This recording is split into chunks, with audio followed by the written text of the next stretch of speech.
Our hero was sitting on the ground while his parents' former employer waved some document in front of his face, shouting that it was time to pay their debts. Death does not absolve one of one's obligations. The guy didn't understand why he should do this. His mom and dad had died because of this company, so let them pay him compensation instead of demanding a debt that didn't exist. These memories often tormented him. Now Li Yi had blacked out again, and his colleagues were shaking him like a rag doll to bring him to his senses. They ripped the protective mask off the hero, and the young man began to choke. The radiation could turn him into an awakened one, but the odds were 1 in 1,000. Why did it have to be him?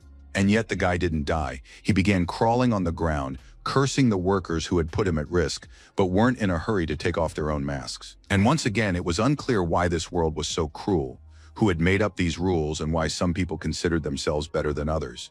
The monster was very close. It was an insectoid preparing to feast on our hero, who was completely helpless against such a beast.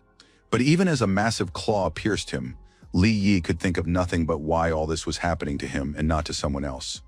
As he was dying, the young man still couldn't understand why he had to endure all this. But that wasn't the point. The point was that he hadn't died after all. The guy's eyes widened. He thought he wasn't that weak if he hadn't passed out yet, but then he immediately felt that he had, after all, woken up. The system reported that the merger with an unknown organism had begun. Data analysis was initiated to check compatibility. Li Yi collapsed to the ground. A new message stated that the Dark Shadow system had been activated. Soon the young man would learn exactly what that meant. But for now, the past day flashed before his eyes. The young man was an experienced interdimensional miner. That morning, he had set off with his colleagues for the mining site. The job involved risking his life to mine energy stones in another dimension. His protective suit reduced the effects of radiation, and that morning things were going well. His boss told him that at this rate, in a couple of years, he'd be able to pay off his parents' debts and eventually save up for a small apartment of his own. The young man promised to do his best. In reality, the young man planned to leave the company as soon as he paid off his debt. The work was too hard and dangerous. They loaded up the vehicles and drove to the portal. The radiation exposure offered a chance to become an awakened, but was more likely to simply kill him. Li Yi drove, thinking that under different circumstances, he would never have agreed to put his life at such risk. His colleagues began discussing the hero's fate. Many sympathized with him because of the death of his parents 3 years ago. Instead of compensation, the young man had been saddled with a debt. One of the men added that the debt amounted to $1 billion and felt sorry for Li Yi. The second remarked that he was simply a weakling and should have sued for damages.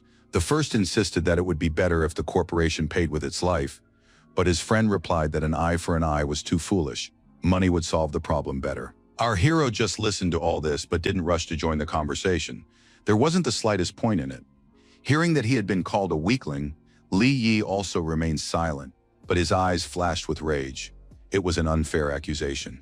They got out of the car. The guy thought that sometimes a person becomes weak, not of their own volition, but simply because the whole world has gone mad. At the entrance to the energy stone quarry, the commander gave his final instructions and announced that it was time to begin. Suddenly, there was a sound of crumbling rock. It seemed a cave-in had occurred in the mine. It was a complete surprise.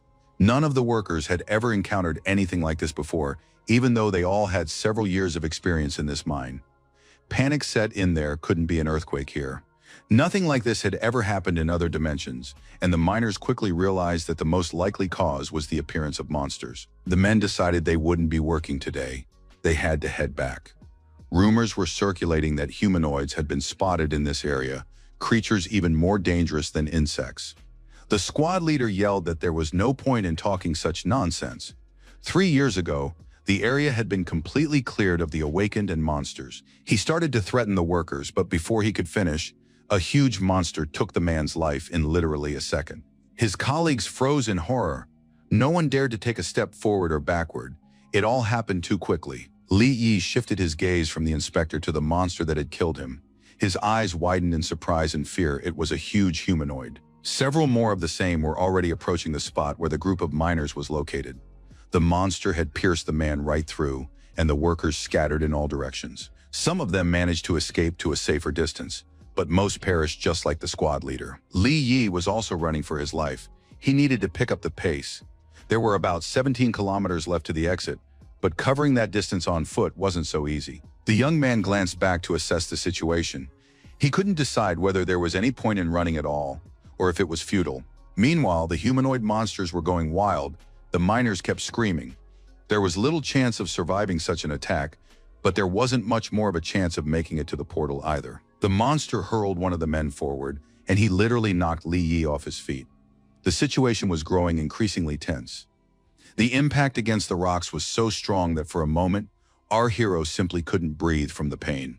His body left a fairly large dent in the rock, and cracks spread in all directions.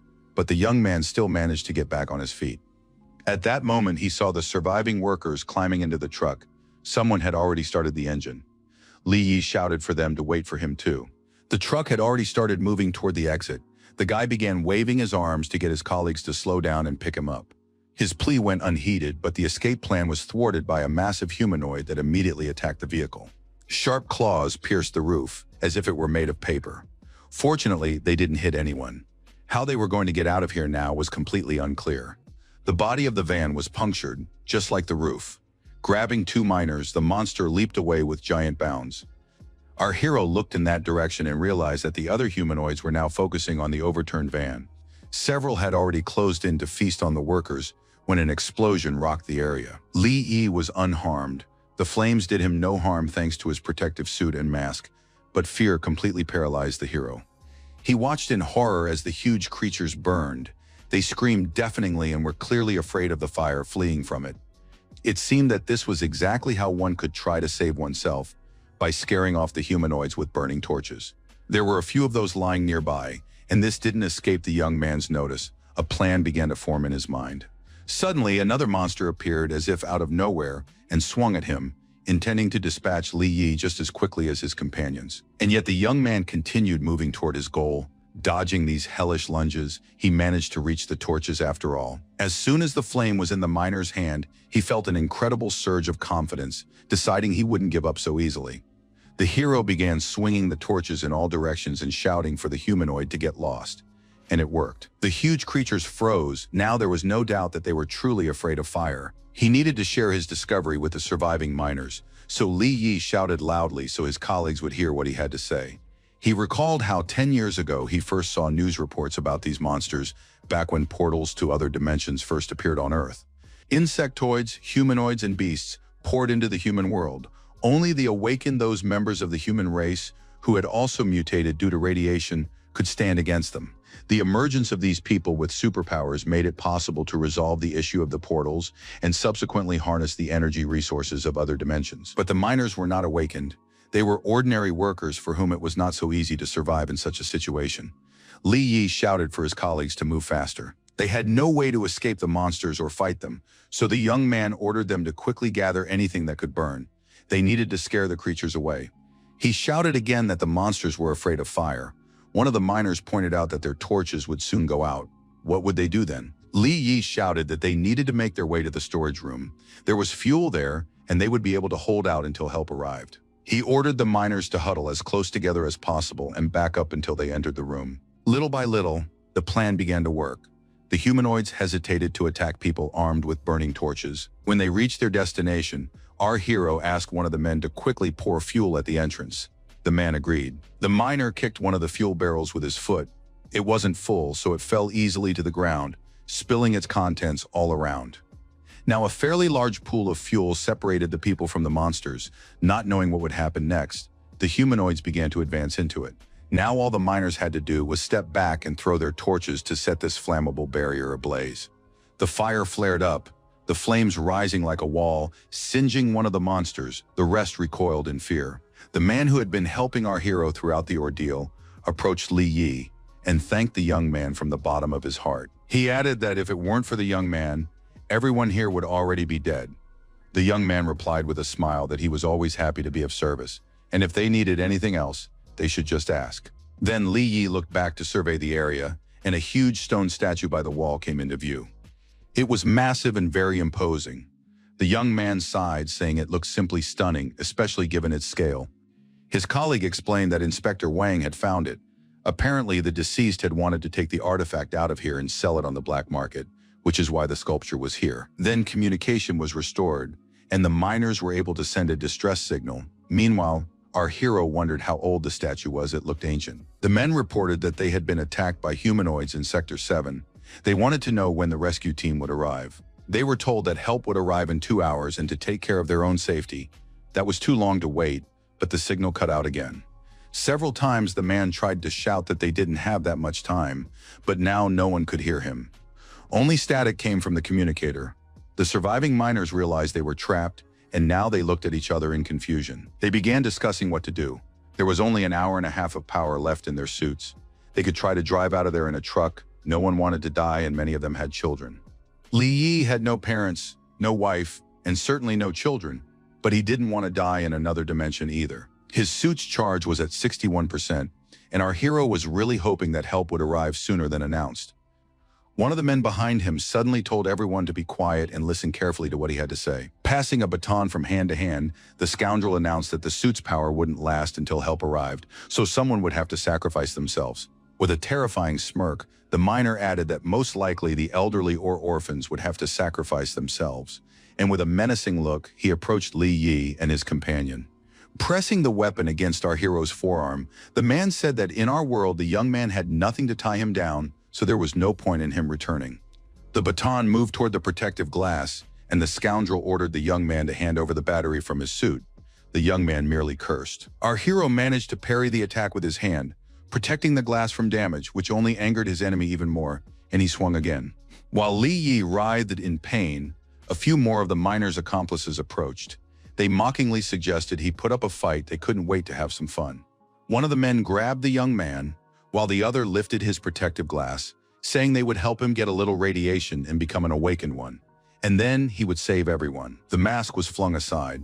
The young man tried to crawl toward it, promising that if he did awaken, the first thing he'd do would be to kill these men. The scoundrels roared with laughter, realizing that the idiot wasn't that lucky. The odds were 1 in 1,000, so he'd simply serve as a battery donor for them. Another burly man with a pickaxe turned to another group of colleagues and asked which of them was eager to be next. Immediately, one of the miners pushed 2 of his comrades forward, shouting that they should take it from them, not from him. It turned out that the move didn't even impress the villains. They rushed after him to grab and seize the suit. The guy turned out to be quite nimble and managed not only to run to another truck, but also to start climbing inside. The man grabbed the steering wheel, deciding that if they were going to die, they would all die together. There should be no special treatment here. It turned out that the truck he had climbed into was the very vehicle that was supposed to haul the statue away. The monument began to sway. The next second, the sculpture crashed to the ground, and the truck headed toward the fire. The others tried to stop it, realizing that if the escape succeeded, they were finished. The massive statue extinguished the fire as it fell. The truck also helped put out the flames, and the humanoids rushed at the people again. Li Yi tried to get up. Contrary to expectations, the radiation hadn't killed him. The young man looked at the statue and suddenly asked in surprise why it was laughing. Instead of answering, the giant continued to bare its teeth. Our hero decided it was a hallucination. Even a piece of stone was mocking him. One of the humanoids tried to attack Li Yi, but was stopped by a blow from a massive fist. The statue had decided to protect the young man, or maybe it was just his imagination. Now the young man looked at the wounded monster and tried to understand how such a thing was possible. Then the creature attacked again, and this time the miner's only thought was, why on earth did he have to put up with all this? The blow from the massive claw pierced Li Yi right through, but he didn't die instantly. Memories flooded back to him. He remembered the malicious faces of his relatives, who after his parents' death had only shouted and chased him away, declaring that they were under no obligation to help an orphan. The bosses of the deceased at the corporation were just as ruthless. Upon hearing that Li Yi wanted to investigate his parents' deaths, they simply brushed him off. All the complaints and lawsuits were thrown in the hero's face. He was told that if he wanted the truth rather than monetary compensation, then that's exactly what he would get. The man was determined to drag Li Yi through the mud. His clueless mom and dad had broken the rules, which led to the accident, so now the kid had to compensate for the losses. To keep from falling completely, our hero braced himself with his hand on the asphalt. He refused monetary compensation, wanting only to know the truth. His parents' former boss kicked him with such force that Li Yi flew to the ground. The scoundrel commented that he should have obediently taken the money and kept quiet. Now, once a month, the guy will have to pay a certain amount to cover the damages he caused. If he doesn't, he'll really regret it. Saying that Li Yi had only been given a chance because he looked so pitiful standing in a puddle in the rain, the man walked away. Now the young man was doomed, at least that's what he thought, and that might have been a huge relief. At the last moment, he was suddenly overcome with rage. Yes, he had become weak, but who said that weaklings had to die quietly? The hero sank his teeth into the monster. The humanoid howled in pain and flung its victim far from itself. Blood spattered in all directions. Lying on the ground with his eyes closed, the young man thought only that the monster stank absolutely disgustingly. Suddenly he realized that something enormous had lifted him into the air. The shadowy creature cackled, thinking that Li Yi had gained strength, but he had simply decided to have some fun before dying. Our hero declared that at least he had bitten the monster, and what could a useless statue, one that was simply falling apart, possibly do? The monument replied that right now it was the only one who could help the young man, but to do so he would have to grant it access to his body. The young man replied that he'd rather die than let some freak control him, especially one as strange as this. The monument merely laughed in response. It amused him that a man would rather die than submit. It raised one of its limbs above Li Yi, saying that a foolish little man had no choice but to comply. The dark shadow system activated. Our hero's body changed. Now he resembled a demon, something halfway between a statue and a monster. Then the creature bent toward the ground, and a black shadow began to separate from it, rising higher and higher. It completely mirrored all of Li Yi's movements. A massive foot hovered over the humanoid, asking if he was the one who had destroyed the statue.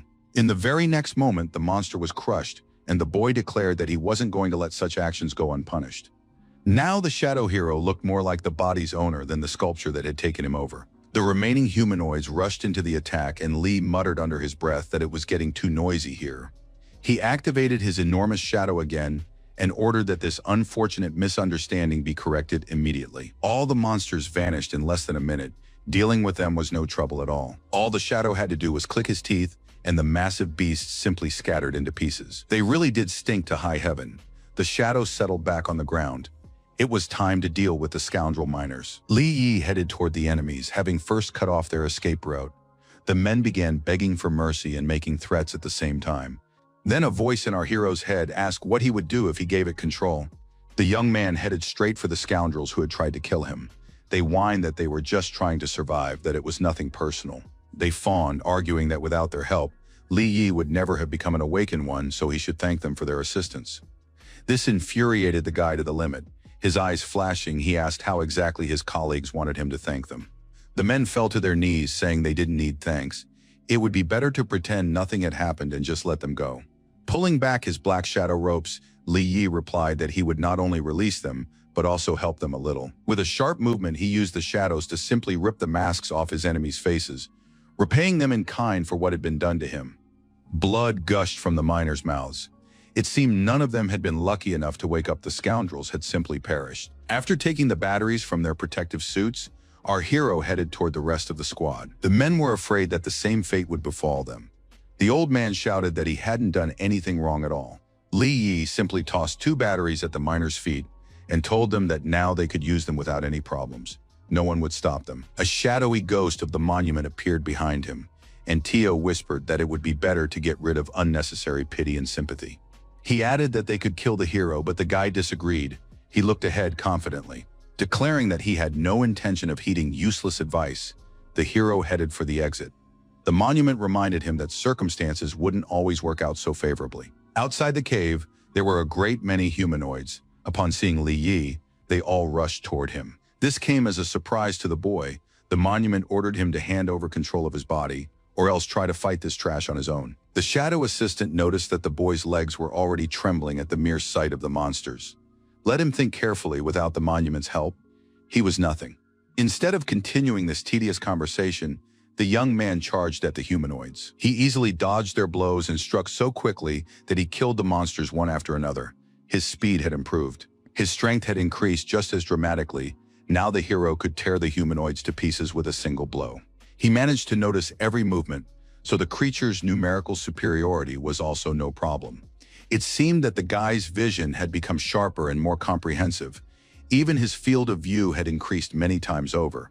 As a result, every one of his attacks yielded excellent results, while the monsters were unable to inflict any damage on the hero. Li Yi thought that he was now like a true awakened one. A normal person simply couldn't react like that. Besides, the shadow system was helping too, though the monument kept reminding him that he needed to use it more effectively. This infuriated our hero. His eyes flashed, his fingers clenched into a fist on their own, and Li Yi roared that he'd had enough. The humanoid was sent flying far back by the blow, and our hero realized with surprise that he possessed a great deal of strength. But to destroy all his enemies, one body wasn't enough. It was a shame the guy didn't have a weapon. As soon as he thought of this, dense streams of black energy from the shadow system appeared around his fist. Li Yi looked at one of the monsters and thought that it would be best to get a sword or a dagger. Almost immediately, the shadows rushed to the center of his palm. A bright pink glow appeared there. Something was happening. A second later, our hero held a rather large shadow blade in his hand, a pleasant surprise for him. Now the monster's attacks posed no threat to him whatsoever. The young man was confident he could dispatch them with a single swing of his sword. And so it happened. Now the young man charged forward, killing the humanoids one after another, his eyes burning with excitement. The ability to kill monsters and the awakened was a wonderful gift from the shadow system. Li Yi felt truly powerful. Two enemies jumped out at him at once, but the young man decided that since he was now an advanced himself, he shouldn't dodge, it was better to counterattack. He was fast enough to dodge, but sometimes even that speed wasn't enough to keep things running smoothly. It turned out that he could strengthen the blade by transferring some of his own energy to it. Now Li Yi's effectiveness had increased significantly. After dispatching the nearest humanoid, the guy charged toward where the rest of the monsters were gathered. He flew forward, inspired by the idea that he now possessed incredible abilities, even though he could have easily died. When not a single monster was left alive, our hero lay down on the ground, and a moment later he suddenly began to laugh. Soon the young man was roaring with laughter as he lay on the ground, with his arms spread wide, surrounded by the bodies of his defeated enemies. A system message appeared stating that the evolution had been successful. Li Yi had now reached rank E. The young man was in a hospital room but had not regained consciousness. The doctor explained to the nurse that this often happens with awakened advanced individuals. It's part of the adaptation process. The girl was surprised by this news, but she became curious about Li Yi's level. Her colleague suggested they talk about it once the patient woke up. They needed to move to the next room, but the nurse found herself staring at our hero. He seemed very handsome to her. A spirit that had lived in the monument rose above Li Yi's body. It lamented that it had ended up with such a weakling. Why couldn't it have gotten at least a B-rank body? He looked at the young man and thought that he was incredibly lucky, having managed to adjust the activation and parameters of the shadow system on the first try. Li Yi opened his eyes and, seeing the spirit, asked what it wanted. The monument was just ranting about how this body wouldn't be able to withstand even a tenth of its power. The monument explained that he was the Lord of Chaos and Order from the ancient world, the ruler of the prisons of countless worlds. He ordered the body to be handed over. Once the throne was restored, the Lord would generously reward the little human. Li Yi didn't believe a single word. The creature was repulsive to him. The hero thought it was some kind of cockroach. The Lord of Chaos read these thoughts but decided that the main thing now was to get the body, not to argue. The young man frantically tried to figure out exactly what this spirit wanted. The wildest thoughts and assumptions swirled in his head. The young man didn't know that the creature in the shadows could read his thoughts. Fear and revulsion appeared on the monument's face as it read the possible scenarios. Shouting that he'd had enough, that it was all just the ravings of a madman, the Lord of Chaos brushed Li Yi's fabrications aside. He grabbed our hero by the collar and declared that a half-dead dog would be a better choice than this weakling. The spirit flung the hero away from him, shouting that if he didn't reach a higher rank within 3 days, he would be torn to pieces. Li Yi realized he was no longer in the hospital. It turned out the Lord had transported him to the underworld to level up at the insect lair. He informed him that every member of his clan has the right to undergo this trial once. Since his body had now been renewed, this opportunity was available to him again. An armored beetle appeared ahead. The creature seemed somewhat familiar to Li Yi. The spirit explained that the shadow system grants the hero access to the Lord's knowledge. Instantly, that very shadow blade appeared in the young man's hand, and he began to ponder the peculiarities of this system. He didn't have long to ponder. The hero was forced to fight to survive, and the leaping and swinging of his weapon didn't take long to begin. In a matter of seconds, the hero managed to land numerous strikes. He hadn't even expected himself to be able to move so quickly. Now it was time to assess the results of his efforts and the performance of this shadow dagger. Li Yi froze and looked at the beetle. The monster continued to roar hideously, baring its fangs. There were no visible injuries. Then the young man decided he had to attack its blind spot, its back, and he pushed off to make a leap. The blow failed to pierce the protective shell. The dagger flew off to the side, dragging the young man with it. The hero landed quite successfully, but he still didn't know how to deal with the insect's super strong armor. His musings were interrupted by the beetle's attack. It struck just as quickly and clearly understood that its opponent was defenseless. At the last moment, Li Yi managed to put his blade in his place, after which he tried once more to plunge it into his opponent's body. Not a single scratch remained on the shell. The shield was very sturdy. The Lord of Chaos hissed something about having been given a completely useless body. He asked if brute force was really necessary, suggesting it might make sense to change tactics. The young man replied that his battle concerned no one but himself. The young man made another attempt to strike the shell, but instead hit one of the monster's limbs. The armored beetle swatted him away with a claw, and Li Yi was sent flying back a good 10 meters.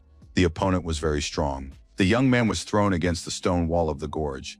The blow was so powerful that blood began to flow from his mouth. Immediately, he noticed he was covered in some kind of green slime. The shadow spirit ordered the weakling to get up immediately. He was right, a little more, and the insect would have simply finished off our hero, but the latter realized that he had, after all, found the enemy's weak spot. Li Yi decided that if he severed all of the monster's limbs one by one, victory over it would be only a matter of time. The plan came together almost instantly, and now the young man knew exactly what to do next. His eyes flashed. The monster roared. It was as if it sensed that in an instant it had become much more vulnerable than before. The young man braced himself for a new attack and whispered that he would now show who the real weakling was. The Lord of Chaos sensed something familiar. He was surprised that this body had proven so capable that it had learned to use shadow intuition. Li Yi launched another spectacular attack and severed the front leg the creature had been using to strike him. He was very pleased, but the spirit didn't understand why he should expend so much effort for the sake of some paw belonging to this armored beetle.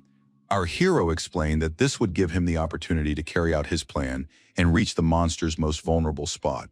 The insect tried to retreat and recover, as if sensing its imminent demise at the hands of this small but clever opponent.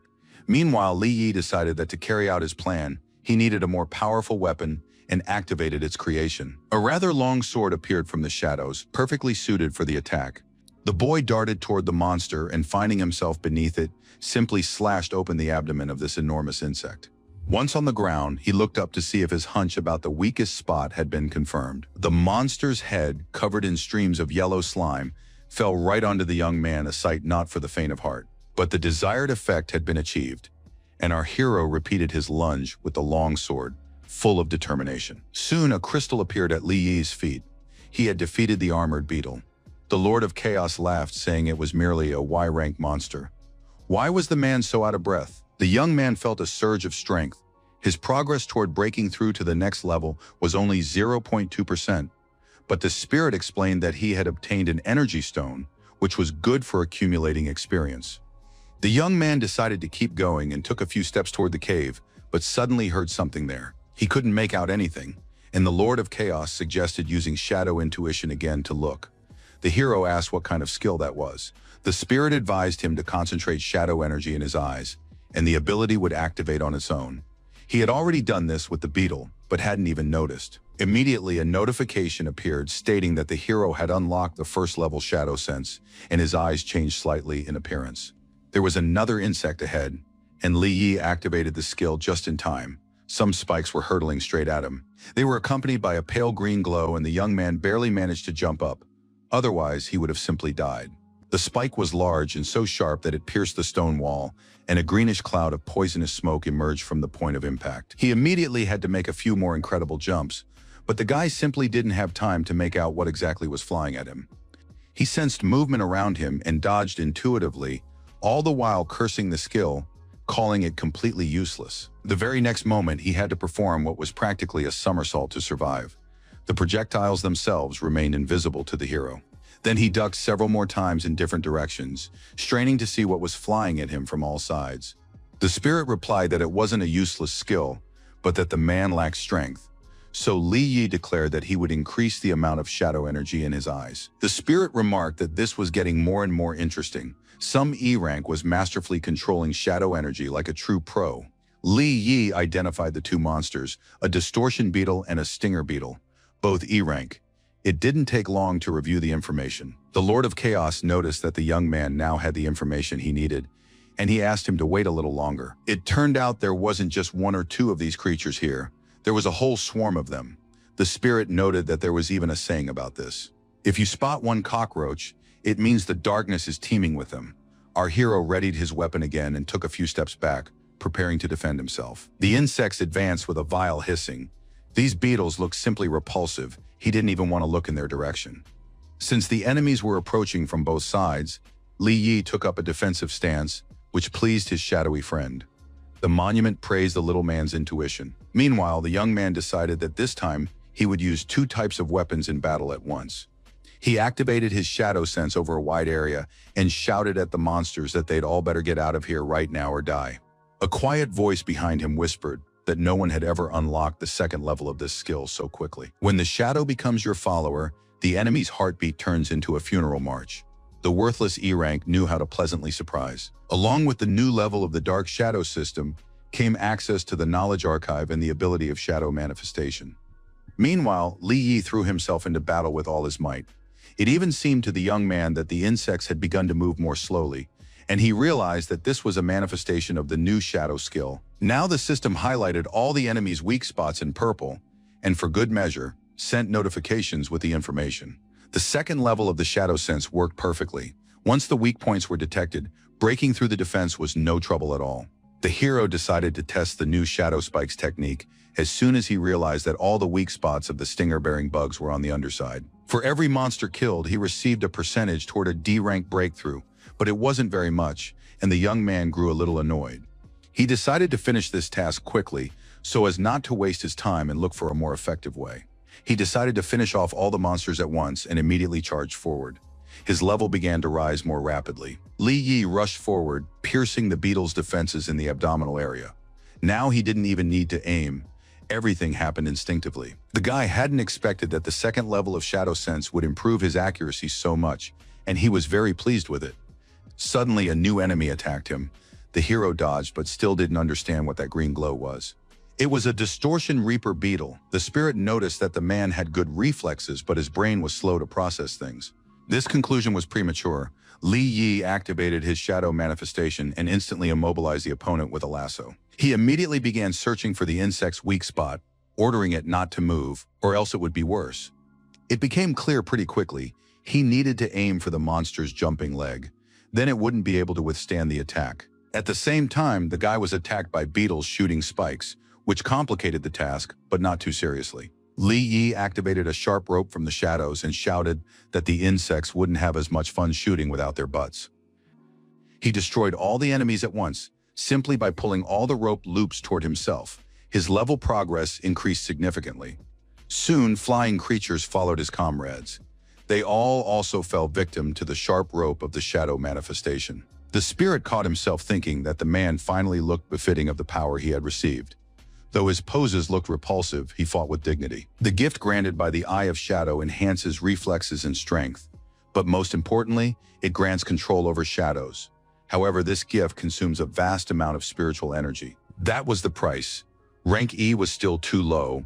It was difficult to control such power. Everything before Li Yi's eyes suddenly began to blur. He had reached the limit of his capabilities. The young man thought that he had only just gained this astonishing power and couldn't falter so easily. He had to keep going. He still had a little time left, and the power of his vengeance was growing with every passing moment. It was time to show what he was made of. Our hero remembered the officials from the company where his parents had worked. They had dared to hide the truth about their deaths. Not only that, but these people had forced him to become a miner and risk his life to pay off fabricated debts. Li Yi was determined to take revenge, and all this simply because the young man was an ordinary person. He began to hack at the insects with relentless ruthlessness, even fury. Over the next 10 minutes, the young man raised his level by half. It seemed there was now no force capable of stopping him. Now that he had gained power, he simply had to develop it and make the scoundrels regret everything. Li Yi fought like a madman. Determined to drag the corporation into hell, he fought as if possessed. By the end of the time limit, he had nearly reached 100%. The spirit assessed the result, noting that human malice blended perfectly with the system of the Dark Shadow and even fueled it. Soon the young man stood atop a mountain of defeated monsters. He was practically at his goal, but both time and enemies were running out. With just a few seconds left and a little over 2% remaining to achieve the desired result, the Lord of Chaos realized that the hero had decided to unleash all his shadow energy. He asked if the hero wasn't afraid that his body wouldn't hold out and would explode. Li Yi replied that if he could become stronger, then he was obligated to do so. With a cry that there was no turning back, the young man lunged at a new swarm of insects that had appeared just in time. A second before the timer ran out, our hero gathered the maximum amount of energy and prepared for the final leap. He managed to destroy the monsters and, at the very last moment, finally achieved the coveted D rank and did so in the most spectacular way possible. The man landed on the ground and realized the mission was complete. Now it was time to assess the result. Wiping the last bits of green slime from his face, Li Yi couldn't believe he'd pulled it off. The monument announced that the guy had gotten incredibly lucky. Amid the insect remains, our hero spotted a weapon. The Lord of Chaos explained that this testing ground had been used by his people for trials, and the dagger had been left behind from those days. If one were to apply human standards to the blade, its power would roughly correspond to an A rank and excellent specimen. Li Yi approached and picked up the weapon. This dagger was more like a two-handed sword in size. Were those people giants back then?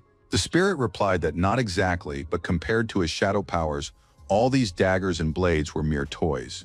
Using a shadow rope, he lifted an entire arsenal and invited the young man to verify that this statement was true. The monument remarked that it would be better to use this metal in a different way, and our hero immediately realized that it would be better to sell the weapons. Li Yi knew that only an advanced D rank could handle sales, so he said it was time to head to the registration hall.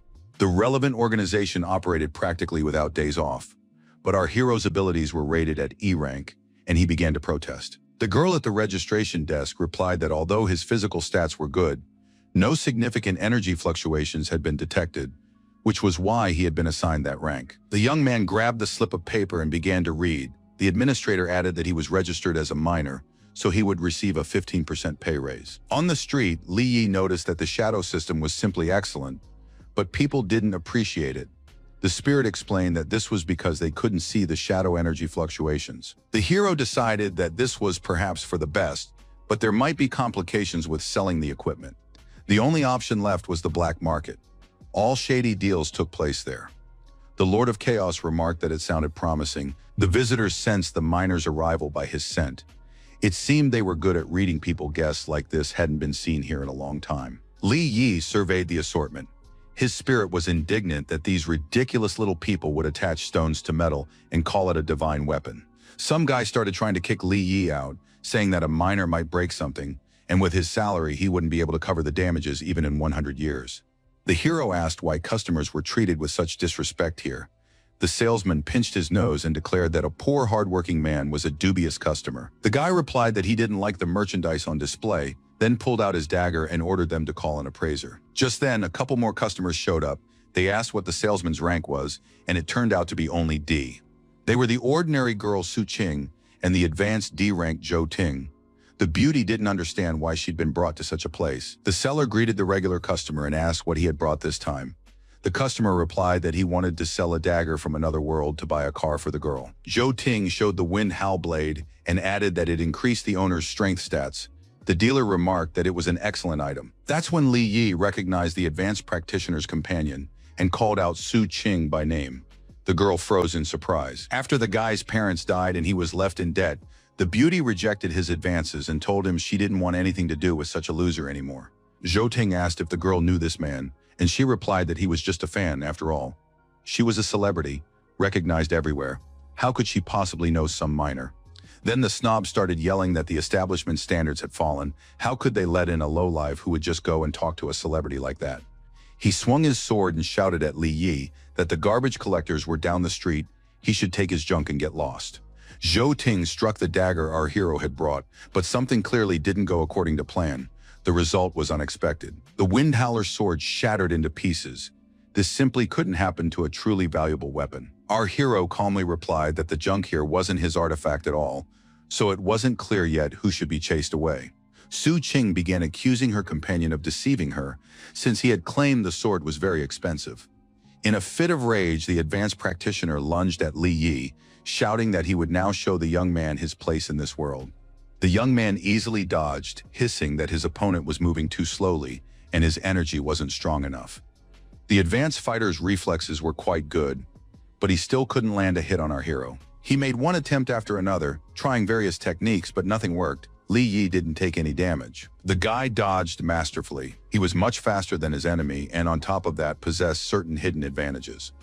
Zhou Ting tried striking with both his feet and fists, but couldn't understand why an ordinary miner, who didn't even possess an E rank, remained out of his reach. Li Yi watched the proceedings calmly. The man's attack was far less dangerous than the swarm he'd had to fight just a short while ago. The advanced fighter was ready to burst with rage. He wanted to teach this little miner a lesson at any cost. And once again, nothing came of it. It was time for our hero to demonstrate his own shadow-based art. With a sharp rope, he immobilized his opponent's fist. It was invisible to the man, but it prevented him from striking. Joy Tin shouted that the miners should go back to the hole they'd crawled out of. He was preparing to attack again. Li Yi replied that in that case, the mangy dogs should also go back to the alley they came from. He made sure the rope was tightly wrapped around the attacker's fist and yanked it sharply. The young man collapsed to the ground. Ting slowly tried to get up. Su Qing rushed to his aid, the girl beginning to worry about her fiancé. With burning eyes, our hero noticed that Mr. Zhou liked being called a dog. That was good. The advanced fighter immediately lunged at the offender, shouting that the scum must have completely grown tired of living. He didn't get a chance to attack. Several men entered the room, and Boss Wang ordered everyone to stop immediately. The shop owner, Wang Defu, pointed out that even though Tin was a longtime customer, fighting was not allowed here. Su Qing pointed at Li Yi and claimed that this actor had broken Joy Tin's blade, which was why he had started getting upset. The man stared intently at our hero and asked thoughtfully, "Who is this miner?" He stepped closer and asked if the sword in the young man's hand had indeed broken Mr. Zhou's blade. The young man replied that the aggressor had struck first. What was his fault if his sword had shattered into pieces as a result? The shopkeeper asked the expert if that was really how it happened. He whispered that the boy's blade was unusual and that they could handle it the old way. Tin replied just as quietly that yes, he would take the money, and Wang would take the goods. The merchant spread his arms wide and walked toward Li Yi, saying that he trusted Mr. Zhou, so he would take responsibility for resolving this issue. He asked permission to examine the sword, and the young man handed the weapon to the man, unaware of what this might lead to. Wang Defu's eyes bulged in surprise. It seemed the blade our hero had brought here was a rarity to him. It turned out that wasn't exactly the case. The sword simply weighed about 100 pounds, and the young man held it with ease. There was a chance he was an awakened one too, so the merchant decided to test the waters. With a smile, he asked where such a simple miner could have obtained such a weapon. It was a great rarity. Li Yi asked when it had become necessary to verify the identity of the seller and the origin of the goods on the black market. The man chuckled, saying he was just curious if he didn't want to. He didn't have to tell him. The hero realized he was being tested. He said he'd found the sword while digging. There were no secrets here. Wang smiled, deciding that he was indeed dealing with an ordinary working man. The merchant said that Li Yi's sword was sturdy but not magical and had no gems. It was worth about 100 bucks, whereas Zhou's blade would have been worth a couple of million if it hadn't broken. Wang smiled and said he would buy the guy's sword and cover the costs, but the miner would have to reimburse Mr. Zhou for the 2 million. The man assured the laborer that he was doing him a favor and added that he would persuade the boss not to be too angry. Tin replied that since the shop owner himself was asking, he would agree. Su Qing reminded him of the promised car and the fact that a poor miner simply didn't have that kind of money. The guy asked his girlfriend not to worry. If the poor man sold his organs, he'd scrape together the necessary money. Li Yi calmly asked when they had managed to work out such a scheme, and the security guard moved toward him with a menacing look. Our hero smiled, flashed his eyes, and asked those present to simply enjoy the moment. A dense purple glow enveloped him enough to blow the store to smithereens, and the guy said it wasn't him who needed to worry. The other guards also rushed forward.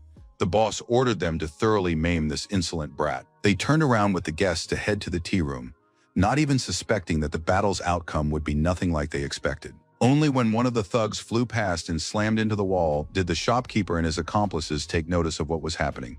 The shop owner ordered the manager to be more careful. If the miner damaged anything in the inventory, he wouldn't be able to pay for it. Meanwhile, Li Yi was demonstrating to Wan's security guards with sharp kicks how real men should fight. Zhou looked in horror at one of the burly men flying straight at him. It was not a pleasant sight. The awakened man realized he couldn't stay on the sidelines in this situation. He was bursting with rage. With disgust, he kicked another guard away, and the man began to fall in the opposite direction. Ting Zhou simply kicked the rest of them aside like balls to protect his girlfriend, who was screaming in terror. The veteran noticed that working in the mine hadn't been in vain. The kid had some real strength. Li Yi looked him in the eye and told him that now it was Zhou's turn. His opponent realized that while the kid had certain talents that allowed him to beat all sorts of losers, he'd better not be asking for trouble. He had already gathered enough energy to lunge forward and immediately attacked, shouting that against a D-rank warrior, a miner was still just a snot-nosed kid. Instead of responding, our hero simply raised his hand, palm up, in which the outline of shadow energy, invisible to the others, had already appeared. He struck Zhou with such force that the latter didn't have time to finish his attack and simply collapsed to the floor. Li Yi remained standing. A shell flew past his shoulder, a small explosion pierced the air, but the bullet missed its target. With a scream one that not even his father had ever made when hitting him in the face, the advanced fighter leaped to his feet, vowing to kill this nobody for this. His energy projectile hurtled straight at our hero. The advanced fighter had poured all his energy into it. He was simply enraged. The young man wasn't afraid. He held out his hand again to deflect the attack using shadows. An explosion rang out, and clouds of smoke spread throughout the room. But Li Yi continued to stand calmly in the middle of the room as if nothing had happened. Ting Zhou's jaw literally dropped in surprise. His attack was supposed to incinerate the miner, but the man seemed to have some kind of invisible shield or something similar, saying that since his father hadn't dared to teach the bastard a lesson, he would do it for him. Li Yi headed toward the advanced warrior, who shouted for the miner not to come any closer. It was too late. A shadow web had already entangled our hero's opponent, something he hadn't even suspected. Su Qing was surprised that some poor guy had defeated a D-rank warrior. Zhou exclaimed that the guy wasn't just a laborer at all. He was an advanced miner, clearly of C or B rank, and he was taken aback. Li Yi replied that he was a certified E-rank miner. Ting whispered that it was simply impossible. Our hero raised his hand to strike, but the advanced miner threatened to complain to his friend Panther, who had his own gang, if he laid a finger on him. The guy knew of several such groups. One was called the Sharks, the other the Black Panthers. The young man began beating Zhou. He was simply furious because he remembered that the Sharks were involved in his parents' deaths, and the Panthers were no better. Su Qing screamed, and Li Yi continued to kick her boyfriend, sending him flying to the opposite end of the room. The deceiver herself got her share. She was kicked so hard that the girl flipped over, landing on her back. The guy kept beating the guy until his eyes rolled back and he lost consciousness. Our hero replied that what he hated most in this life was trash like the Sharks and Panthers. They'd better not stand in his way. He forgot that there was another awakened one in the store, his master, who, shouting for him to go to hell, attacked Li Yi from behind. The attack was not meant to succeed. Using a shadow weapon, the young man easily parried the blow, and the man flew backward, realizing he had lost. Tin tried to settle the matter with money. He shouted that he had 100,000, and it would be better to just forget what had happened. There was a misunderstanding. Li Yi started slapping him again, saying that his thick skin was worth only 2,000 per slap. Tin shouted that it was 5. No, he'd give 1,000,000. Lifting his opponent up, our hero asked why they shouldn't use their own rates, since they were all lovers of high-interest loans. He asked him to estimate the cost of 50 slaps, which were due to the advanced user. The man pulled out a credit card and croaked that he'd give 5,000,000. That was all he had. Li Yi noticed that the card belonged to the Yanji Group, the very same firm that had killed his parents and saddled him with debt. He could get to them through Zhou. They'd squeezed enough money out of him over the years, so the hero let the enemy go, who assured him that even if the guy beat him to death, he wouldn't be able to pay anymore. Su Qing immediately ran up to her boyfriend and asked if the young man was okay. She still didn't understand how Li Yi had become so strong. Zhou slapped the girl, saying it was her fault. She had convinced everyone that he was just an ordinary miner. The man who had been awakened grabbed his phone, thinking he wouldn't just hand over his money like that. His eyes were burning. The man he was calling had just taken care of a couple of fighters. It seemed that murder was a routine matter for him. Zhu told Panther that someone had stolen the sword he was going to give him, and was even threatening the gang. The leader asked for details, and he was seriously angry. The gangsters had just pulled off a robbery, brutally taking out the security guards. One of them asked who was calling. Panther said they'd done a good job leaving no unnecessary witnesses, and that it was little Tin Zhou calling just in time. Since he'd just remembered that he was part of the gang too, it was time to meet. Whether he lived or died made no difference. After those words, laser beams destroyed the remaining guards. A short while later, Li Yi went to the employment agency.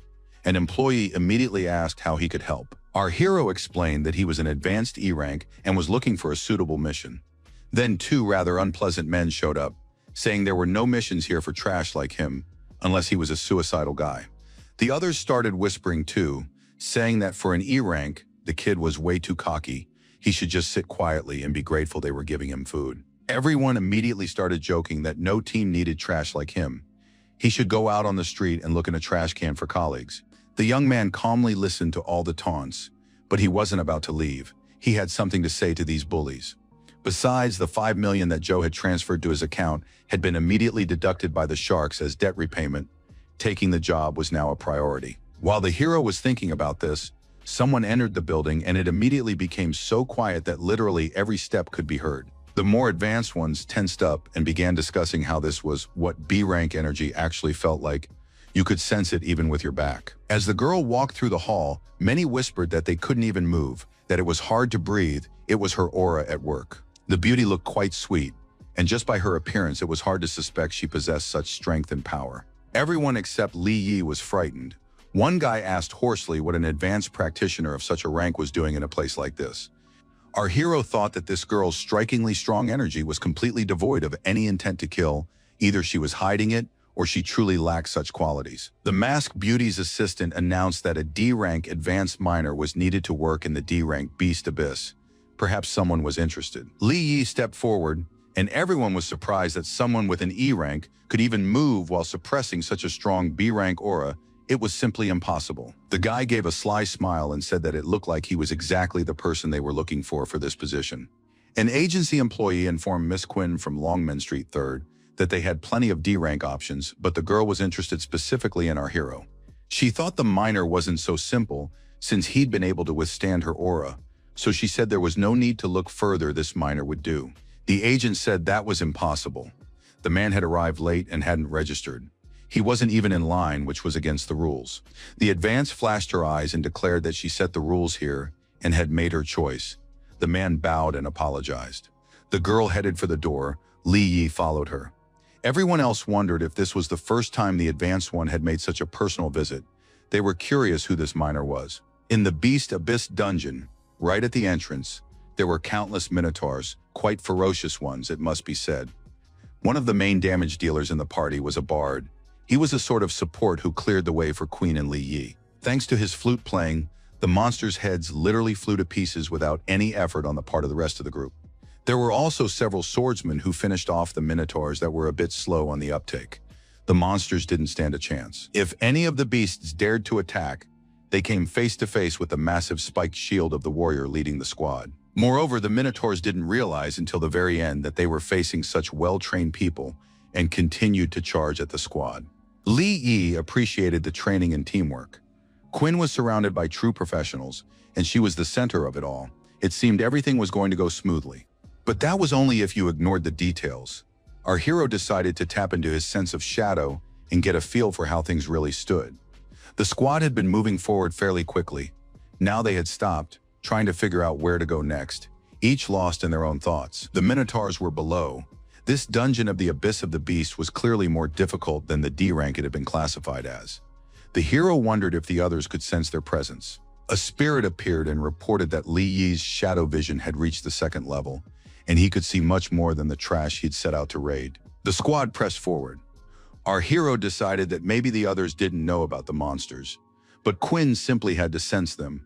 He wondered why she was silent. The bard quietly whispered to the commander that the star crystal she needed was inside. The girl looked at the miner and ordered him to follow her. The guy thought that she knew about the danger and had chosen him, the miner, anyway. The aura was growing stronger, the danger mounting. Li Yi couldn't figure out if she didn't care about their lives or if she was so confident she could protect the team. He stood at the edge of the chasm and realized that the only way to find out was to jump, just as Quinn had ordered. Both heroes plunged downward, though Li Yi looked far more confident than his boss. It seemed she hadn't quite assessed the situation correctly. They landed quite successfully. Now they needed to look around to figure out what to do next. The young man frowned. The monster was right in front of them, and it was clearly the dungeon boss at the very least. A massive D-rank minotaur roared deafeningly. It was ferocious and powerful, and in a highly aggressive mood. Behind the leader, a crowd of ordinary minotaurs gathered, all of them their eyes gleaming, were just waiting to attack the people who looked helpless and tiny. Lee glanced at his companion, who had gripped the hilt of her sword. He was eagerly awaiting the moment when the B-rank warrior would spring into action. Everything around the girl began to glow red-pink. It seemed she intended to pour the maximum amount of energy into the blade. Suddenly, Quinn's expression changed. She was clearly frightened and could no longer hide her anxiety, remaining frozen in place. Finally, she ordered the miner to go first and fight. Taken by surprise, he nearly stumbled, reminding her that he was E-rank. Instead of answering, the squad leader pressed her lips together and trembled. It was clear she was struggling to find the right words. Finally, the commander fell to her knees and told the young man that she couldn't move. If he defeated the monsters and cleared the dungeon, he would receive $1 million, and she would provide cover. Our hero tried to protest, but the beauty began tearfully begging him to just do what she asked. Li Yi sighed and replied that for that kind of money, he might try to carry out the order, though he wasn't sure he could. The young man summoned his shadow dagger and decided that since he had no choice anyway, he'd have to do a little work with his blade. He moved forward confidently, leaving Quinn behind. The girl hadn't expected her persuasion to work so easily. The Minotaurs also immediately rushed forward to attack the man who had dared to disturb their peace. Li Yi hadn't even managed to strike a couple of times before he realized that the monsters weren't interested in him at all. They were running straight toward the squad leader. The beauty stood in the same pose, but now she was even more frightened. Deciding that at this rate she would soon be left without a reward, the guy rushed to her defense. It turned out there was no real need for that. The girl was quite capable of taking care of her own safety.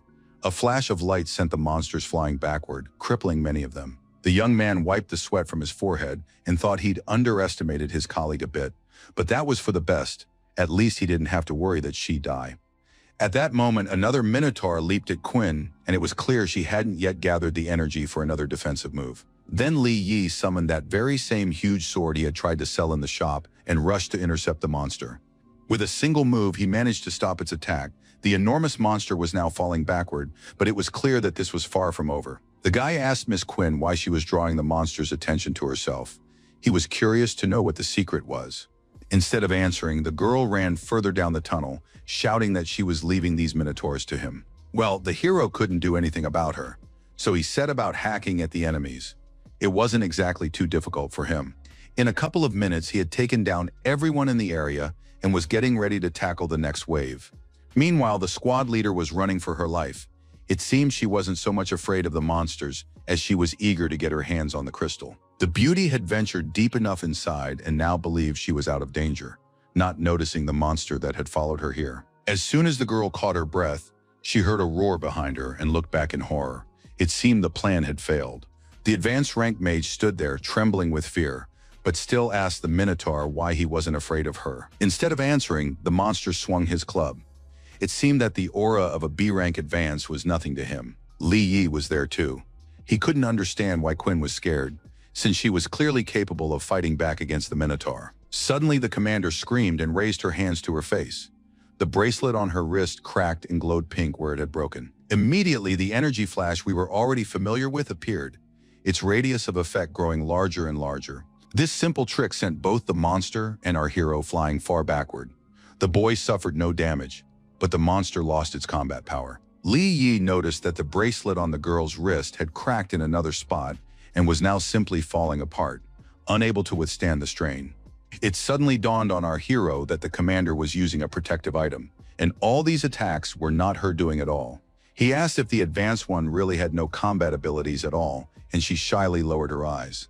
The girl asked him to keep this a secret when they returned, and Li Yi raised his sword again and declared that he would charge an extra fee for this. Our hero was also curious as to why the monsters in this dungeon were attacking only his commander and showing no interest in him at all. No answer came, so the young man was forced to use his shadow vision skill again. Nearby, he spotted a bard.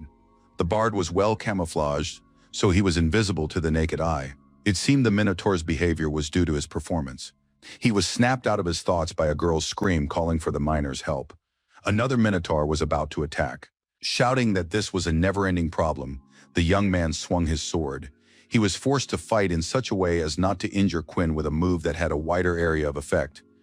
Wondering how long this would go on and what could be done in this situation, Li Yi prepared to fend off another wave of creatures. Suddenly it dawned on him that the shadow sword was very fast, and there was a way to end this much more easily after all.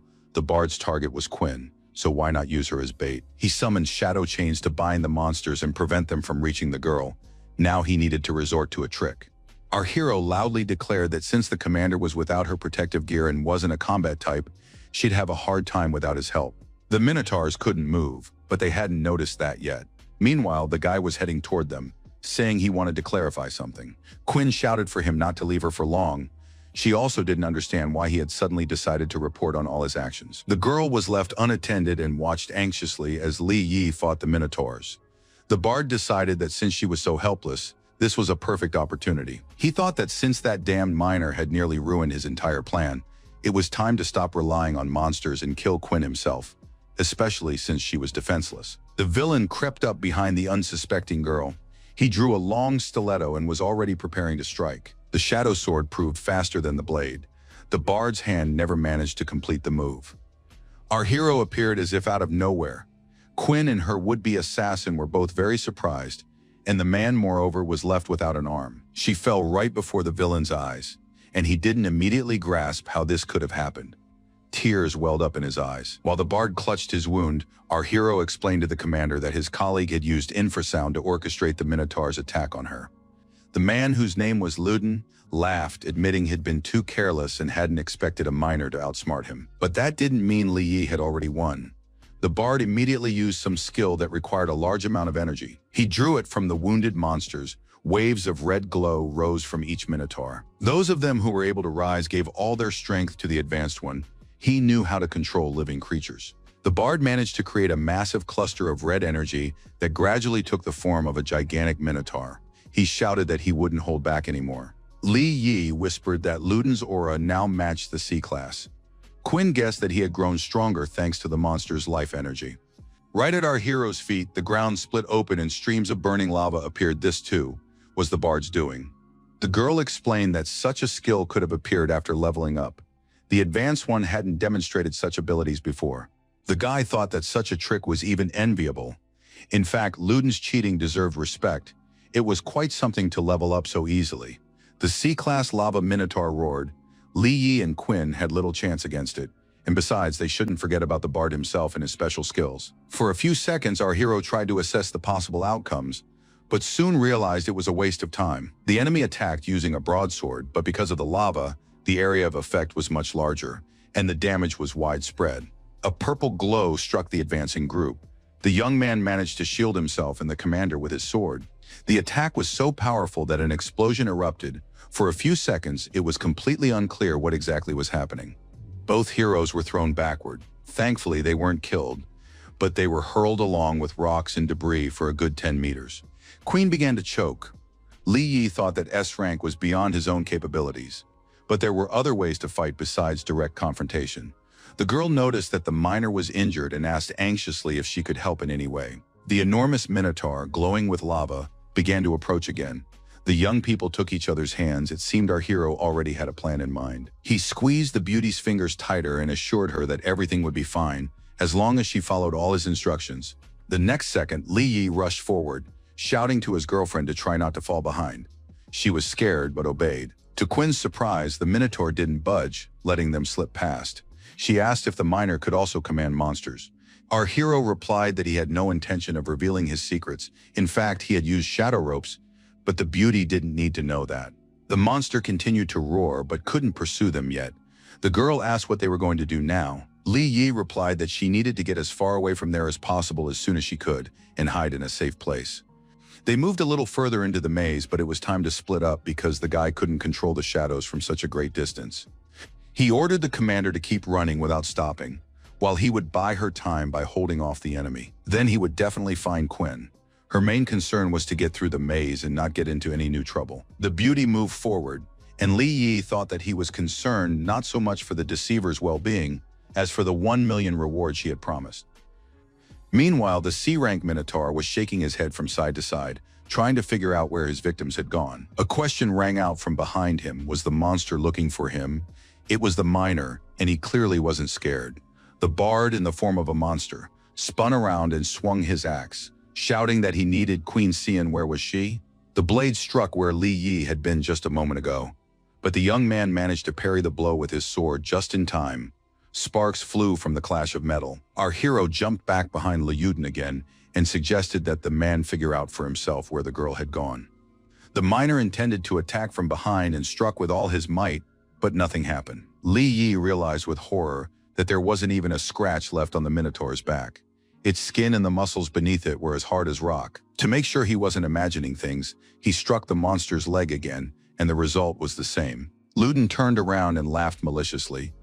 This sword wasn't doing him the slightest bit of damage, so the miner found himself in a precarious position. In retaliation, the Minotaur punched where Li Yi had been standing. Rocks flew in all directions, and the young man miraculously managed to jump out of the way. Our hero had also pulled out his sword. To his credit, the weapon remained intact and undamaged. He needed time to think. The young man decided to lure his opponent into a more secluded spot and counterattack there. Lyudin ran after him, shouting that the miner knew nothing but how to run away like a rat, while our hero gathered his thoughts. He decided to use his sense of shadow to identify the enemy's weak spot and strike. The Minotaur was already very close and had not the slightest doubt that he would emerge victorious from this confrontation. The young man realized this was his chance and simply leaped to the side, ending up behind the monster. That was exactly where the source of the purple glow was, revealing the monster's most vulnerable spot. In the very next moment, our hero leaped higher and swung his sword to strike the right spot. He didn't manage to strike. It turned out that the bard's instincts and intellect were in no way inferior to his own. Lyudin spun around, rendering the miner's attack completely pointless. The boy froze in place. The opponent didn't even give him a chance to swing and, shouting that he had immediately seen through the boy's trick, counterattacked. The young man could barely get back on his feet. He was impressed by the power of the C-rank warrior and now didn't know how to hold out. There was already a dent in the rock behind him from the blow, and the Minotaur had already launched a new attack, shouting that the rat had nowhere to run now. In fact, Li Yi already knew his opponent's weak spot and was now simply biding his time for the most opportune moment. He activated the shadow ropes. The Lyudin screamed that it was foolish to hope the dagger would harm him. Lyudin attacked, not even suspecting that this time it wasn't a regular weapon awaiting him, but a shadow weapon. When the Minotaur was on the ground, it became clear that Li Yi had to act now or never. The gash in the monster's back was quite large, but the lava inside it was too hot. Even for a shadow, it wasn't that easy. Our hero was surprised and still hesitated to strike. He got as close as he could, but couldn't get within striking distance of the enemy. With nothing to lose, the guy jumped down. Lyudin turned out to be smarter than one might think and knew exactly how to protect himself. The Minotaur turned around and said he didn't know how the miner had managed it, but the man had indeed found his weak spot. The monster noted that it wouldn't help anyway. 2,000 degrees was too high a temperature. He should tell him where Quinn was and perhaps save his own life. Our hero replied that he would never trust a traitor who had decided to betray his own kind. Shouting that he was asking for death, the monster prepared to attack the miner again. He was furious. It suggested he try the taste of its axe, then struck. The young man managed to dodge, which angered the bard even more. Amid shouts that dodging in his position was laughable, Li Yi struck with his shadow blade, also using the ropes. The strike missed its mark, and our hero laughed, noting that the enemy himself wasn't above dodging attacks. A new loop of the shadow rope shot straight toward the monster's neck, but Lyudin had no chance to see it. Soon, a whole swarm of shadow blades gathered around the fissure with lava in the back of the hesitating Minotaur. And once again, the temperature was too high for them to strike the enemy's vulnerable spot. The shadows simply burned up, disintegrating under the heat of the molten lava, not even reaching it, right there in midair. The enemy burst out laughing. All of Li Yi's attempts to reach his target seemed simply laughable to him, and the young man was in no mood for jokes. Meanwhile, the monster swung his axe again, vowing that this time he would kill the insolent youth. Our hero jumped back, but had to use up almost all his shadow energy to avoid being burned. It seemed he couldn't do without Queen's help after all. Li Yi leaped at his opponent, deciding that even if he burned to a crisp, he wouldn't let anyone take possession of his body. He decided to take the risk, because if he killed an S-rank, he would gain so much experience that he could only dream of such an opportunity couldn't be missed. So the miner simply charged at the monster's back, surrounding himself with a shadow barrier and arming himself with a shadow spear. He raced forward at tremendous speed, confident that he could break through. He had enough strength. The hero nearly burned to a crisp, but he convinced himself that in this case, the end completely justified the means. And then it happened. The spearhead reached the gash in the Minotaur's back, despite the high temperature of the lava. Luden roared. His health points had dropped to almost zero, but at that very moment, Berserker mode activated, and all his stats doubled. He shrugged his shoulders, and that was enough for Li Yi to fly off to the side. It was terrifying to imagine what would happen when the enemy turned around and charged into battle. The young man was slammed against the rocks with such force that for a moment, he didn't even realize what had happened. The Minotaur roared that he hadn't expected such a thing from a pathetic miner.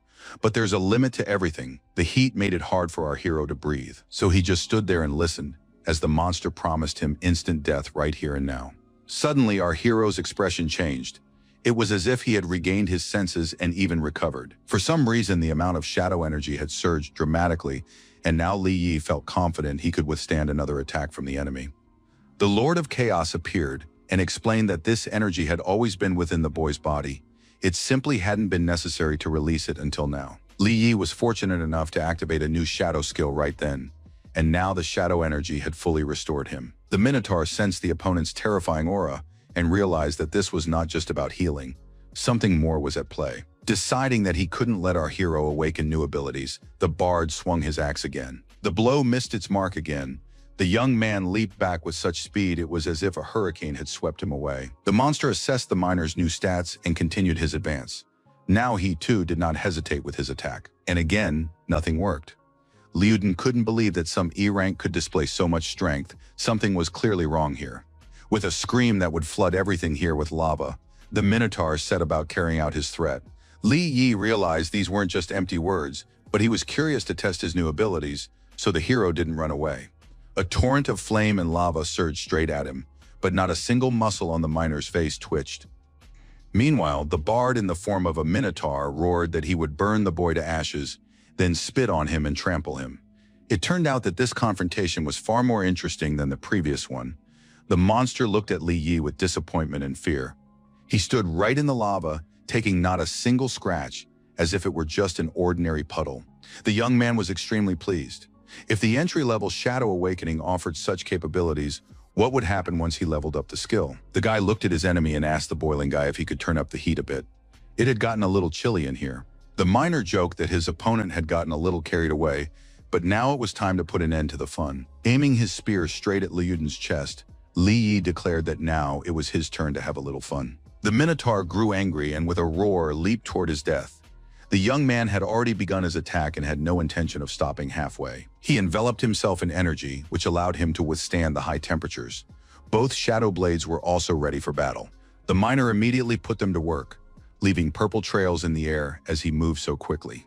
Our hero landed several powerful blows and descended, receiving a notification that his shadows had been enhanced. All his stats had improved by 200%. Li Yi managed to completely sever the monster's arm. Now it simply stared at what had recently been its limb. The Minotaur roared with rage. Now he wanted to take revenge on the guy even more, but first he needed to recover.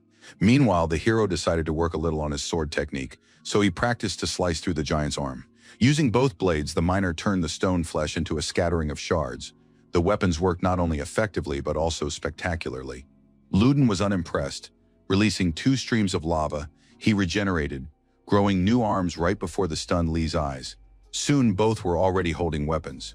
Our hero watched what had happened and thought that as long as there was lava, fighting such an opponent would be very difficult. The young man was impressed by such healing power, but worst of all was that it rendered all his attacks pointless.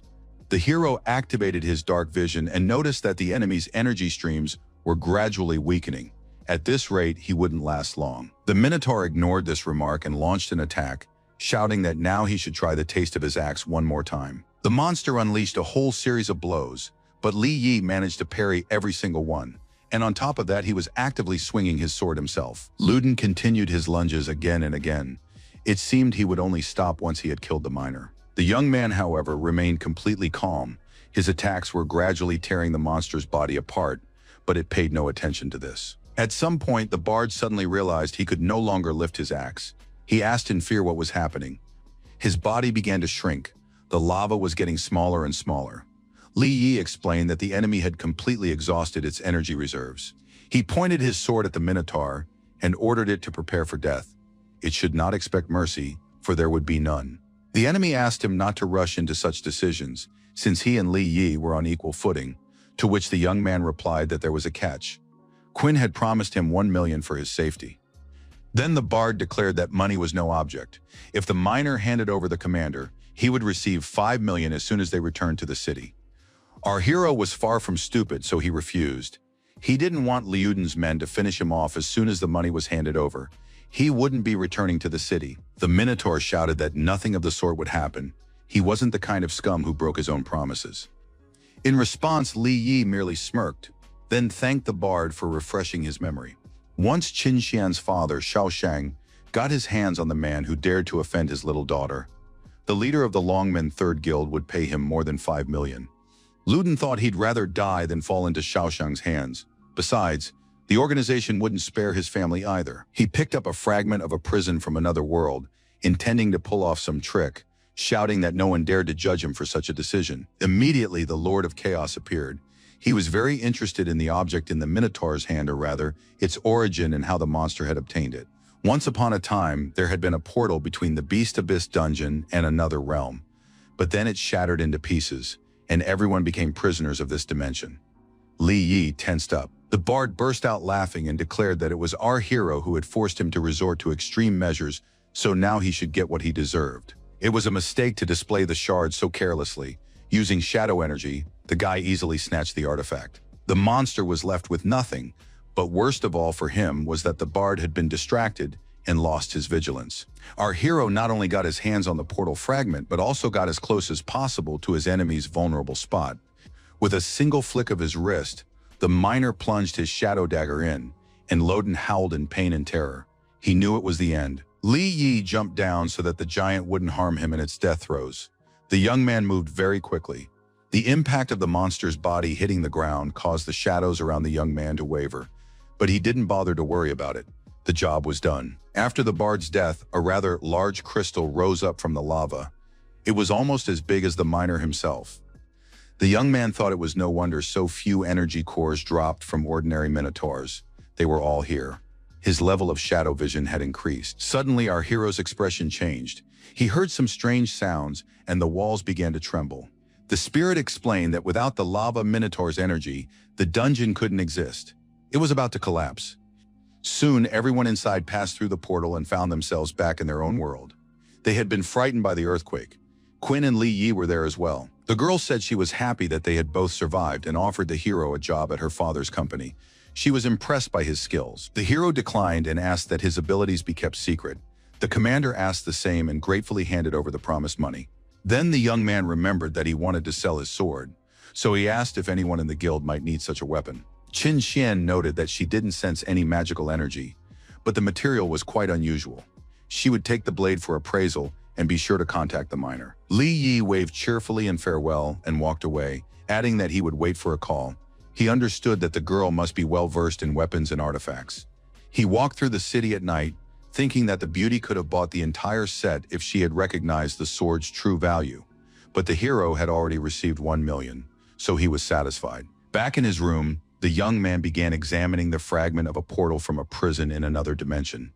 He found it fascinating. The Lord of Chaos promised that if the man collected all the shards, he would raise his abilities to S rank.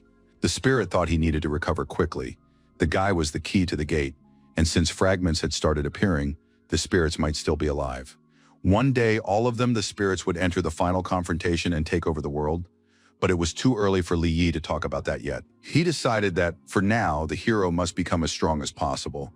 Then they would discuss the details. The young man's stats were quite good, and now he had access to the shadow knowledge base, and his abilities had leveled up. Soon, Li Yi headed to the territory of the company that had killed his parents. There was heavy security there.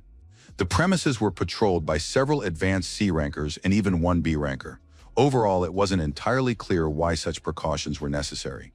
Our hero assessed the situation and realized that, with his current abilities, he wouldn't be able to get to the bottom of things just yet. It was a rift classified as E-rank, nothing special, but for the young man, it was vital to find out what had happened and why he was being guarded. He remembered how after his mom and dad died, the NG groups gave him 200,000 to sign a waiver and keep quiet forever. Since Li Yi didn't respond to the offer, the mustache man decided the amount wasn't enough. A few more pitiful wads of cash appeared before our hero, but he hissed through clenched teeth that he wanted the truth. not financial compensation. The mustached man put his arm around the young man and told him that it had been an accident. There were no other reasons for the deaths of his parents and the other miners. Our hero shouted that this was impossible. Both his parents were awakened S-rankers. They couldn't have died like that. He wanted to go there and check for himself. Security arrived and tried to explain to the boy that anything could have happened in another world, which is why entry into the rift is now prohibited. Li Yi wouldn't let up. He shouted that it was just E-rank territory, that he would go there and find out everything as mom and dad might still be alive. The man, like his colleague, decided that the orphan just wanted to shake down as much money as possible, and his fist hovered menacingly in front of the hero's face. Just then, the head of the organization, the high-ranking A-Rang Ning Donghao, entered the room, and everyone bowed in respect.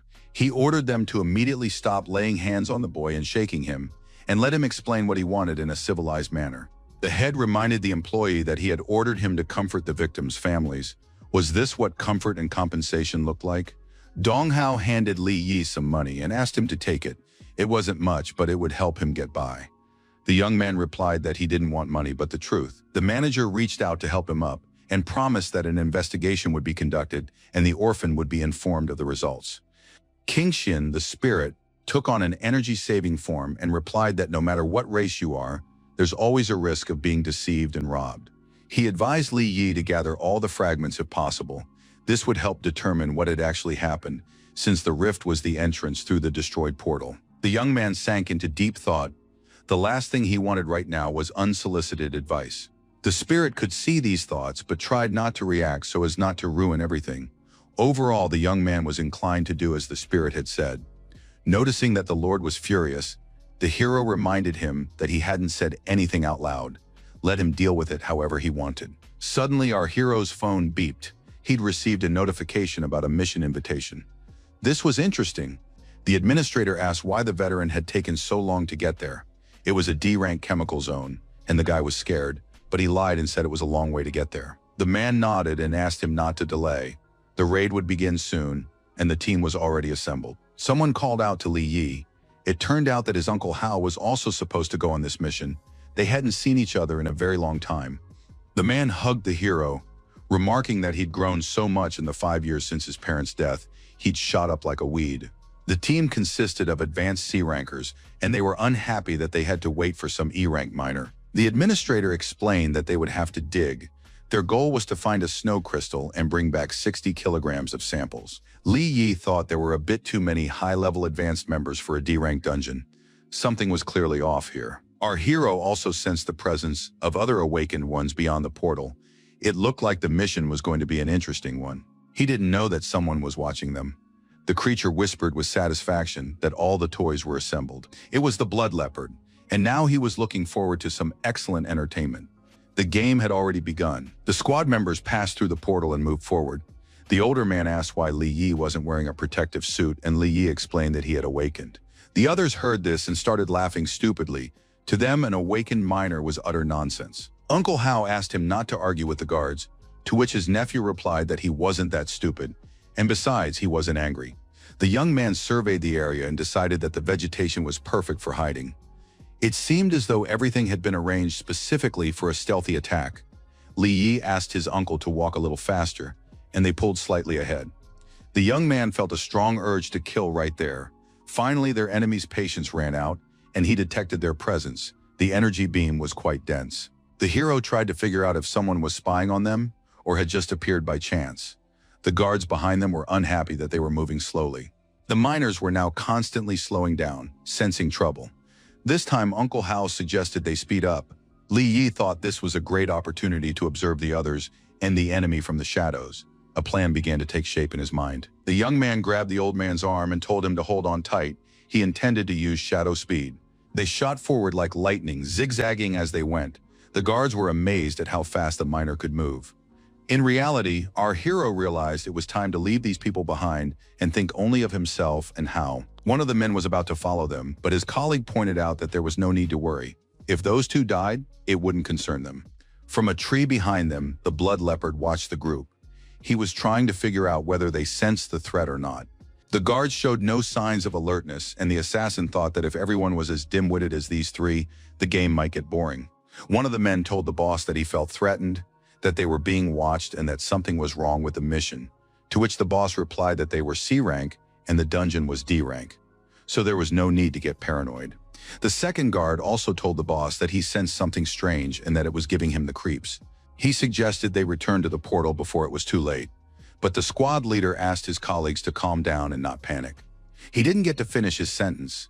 The fears of the other two advanced members were fully confirmed, and now both were terrified. Red lines appeared around the boss's neck. He began to choke and both advanced members jumped back. The squad leader recognized the bloody leopard. The villain shouted that the game had only just begun, and they were already trying to run away.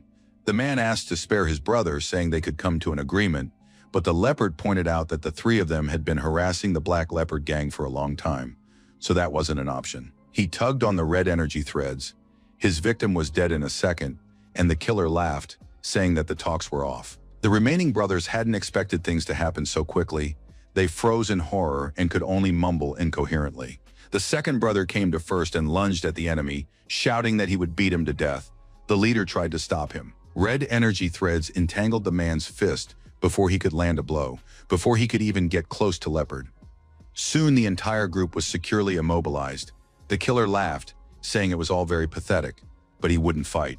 In the very next second, the second brother met the same fate as the first.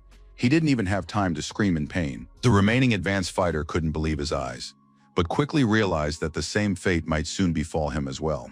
With a cry for help, he ran off.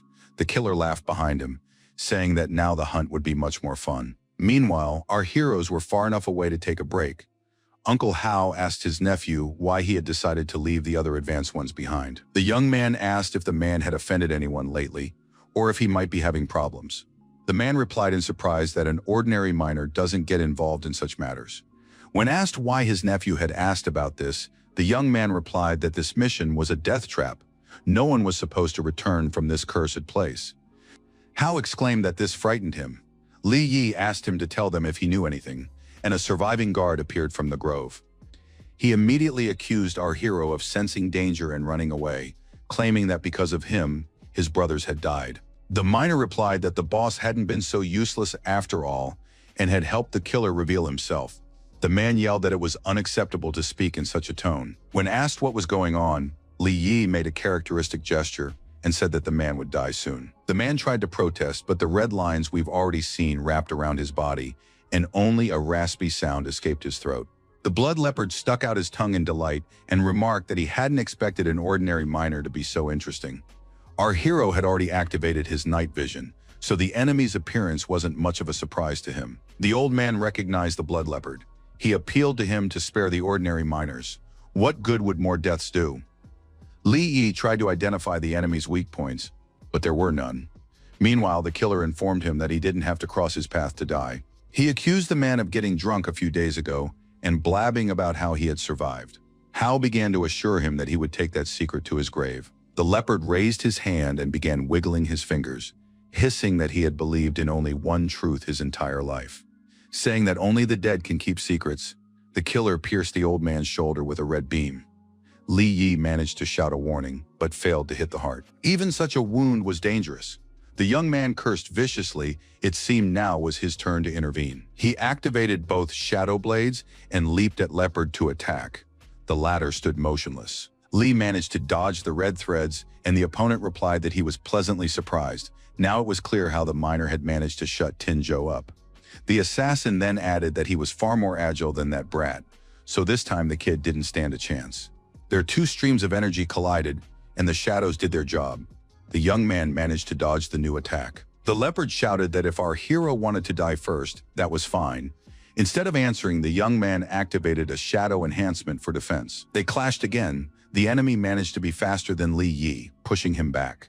Even the shadows didn't give the young man an advantage. The blood leopard was very strong.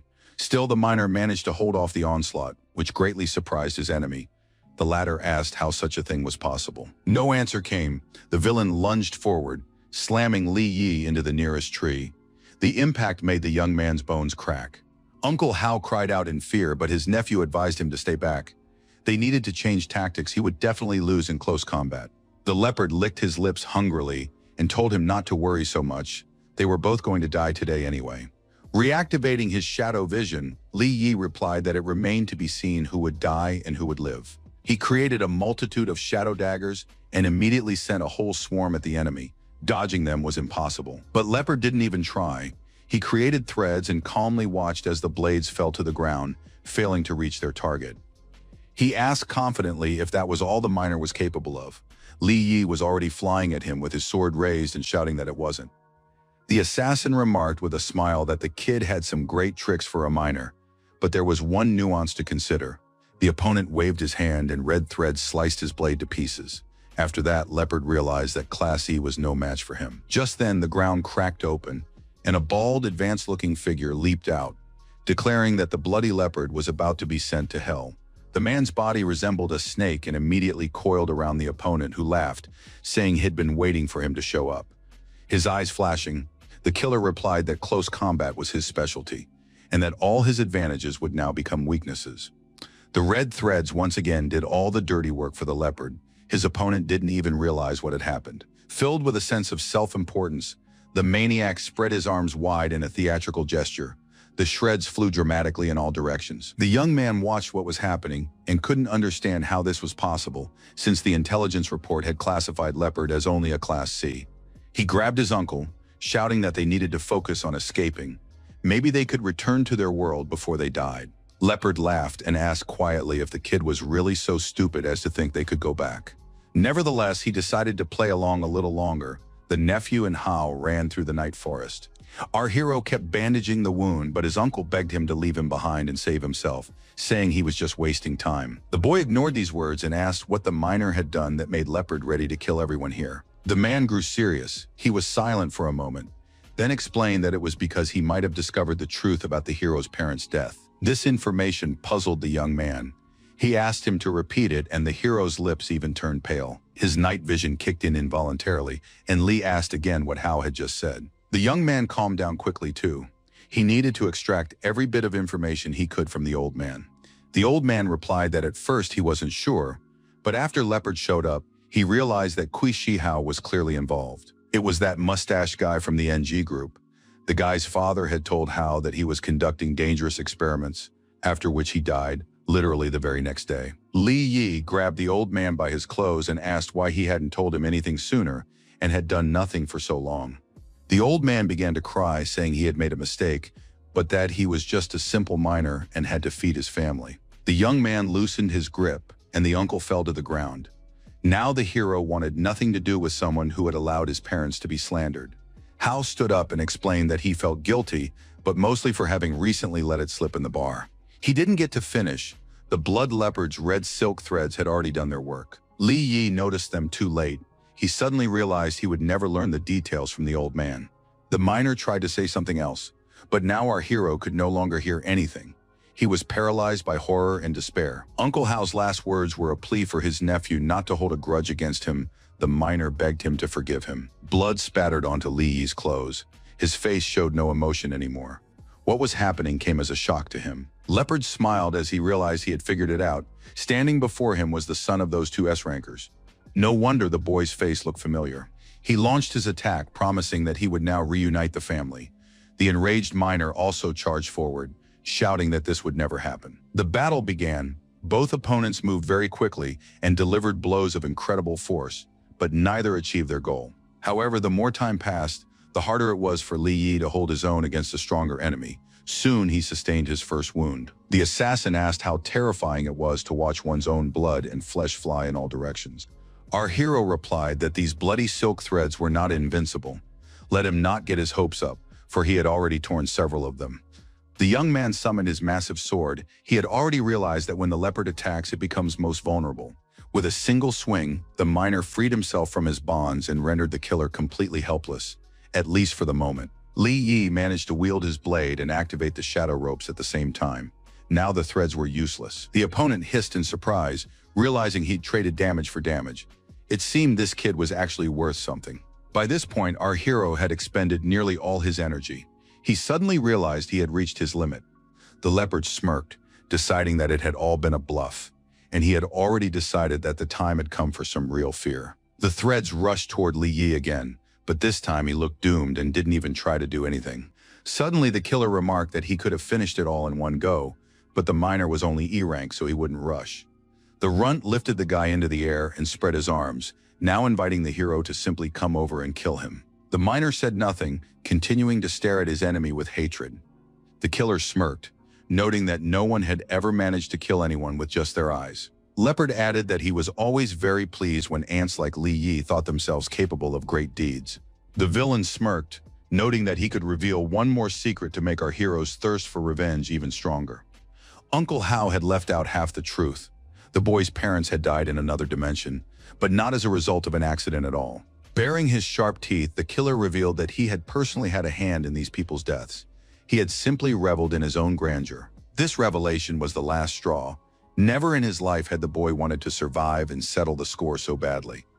Leopard appreciated that look and declared that he recognized it. The father had looked exactly the same when he killed the hero's mother. The villain recounted with relish how the man had burned with hatred, watching helplessly as his wife was cut to pieces. Li Yi called out to the bloody leopard, who suddenly realized that his own threads had begun to burn him, and grimaced in rage. The young man managed to break his bonds. Energy burst from him with terrifying force, and he called the monster's name once more. Shrouded in shadows, the miner moved forward to deal with his parents' killer once and for all. Along with him, the Lord of Chaos was approaching the leopard. It seemed these two were no longer helpless. Li Yi looked the villain straight in the eye and promised to cut him to pieces no worse than a seasoned butcher. His shadow mentor was pleased. It turned out that the man had now gained the ability to accumulate energy outside his own body. Immediately, a notification appeared stating that the young man had leveled up, unlocking a new skill and improving all the others. Li Yi was now C rank. Leopard was surprised. He realized the guy had managed to recover. Furthermore, shadow walking had become available to the hero, though he hadn't used it yet. The opponent launched another volley of his bloody threads at the miner, promising that he would soon be begging for mercy again. The young man replied mockingly that someone else needed to pray now. Certainly not him. He used the shadow step and found himself behind the enemy, whispering that the enemy should pray himself, for the shadow had already achieved its goal. Leopard couldn't understand how the boy's powers could have grown so quickly. His speed was mind-boggling. However, it would take some effort to kill him. The assassin launched a counterattack, confident that Li Yi wouldn't be able to dodge it. Our hero leaped upward and suggested trying something new. He activated the control of the shadow daggers. The villain smirked and hissed that this move was useless against him. The red threads were at the ready. Li Yi used the shadow step as a teleport. A sword was clenched in his hand, raised for a strike. The attack came quickly. The hero asked if the enemy liked this turn of events. The enemy laughed, saying he liked it very much, because those toy knives were incapable of piercing his defense. It turned out that things weren't quite as they seemed. Li Yi's sword bypassed the woven energy net and grazed his opponent's arm. The young man braced for a new attack, shouting that it was impossible to attack and defend at the same time. The blood leopard simply lacked the speed and energy for that, and that was precisely where his weakness lay. The threads vanished, and now our hero swung his blade with such fury and speed that it was hard to track his movements. The result was not long in coming. His enemy was seriously wounded and was gasping something about how this was impossible. Li Yi stopped and looked at his bleeding opponent, who couldn't believe he had lost to a miner. Our hero pressed his sword to the man's head and ordered him to tell the whole story of what had happened in the mine. The bloody leopard bared his teeth and hissed that he would only tell the young man's mother about it. The blade shot upward and then plunged downward, severing the assassin's arm from his body forever. He let out a piercing howl, but this scream did not move Li Yi in the slightest. He was determined to continue. The young man looked at his enemy and coldly declared that his patience was not infinite. He should speak immediately. Leopard realized there wasn't much to tell. It was all Qixihao's fault. He had been conducting experiments that the hero's father had found out about, and he had paid the price for it. An assassin had been hired, and the incident had been disguised as an accident. Upon hearing the culprit's name, the young man felt an overwhelming hatred.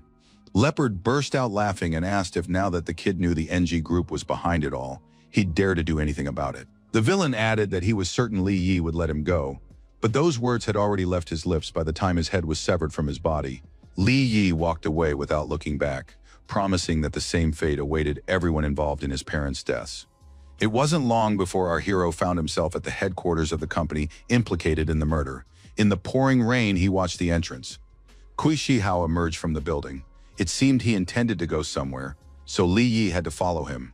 A spirit appeared and reminded Li Yi that even though he had now risen to C rank, he shouldn't go to his certain death. It explained that an A rank was somewhere nearby, and the young man simply couldn't help but sense it.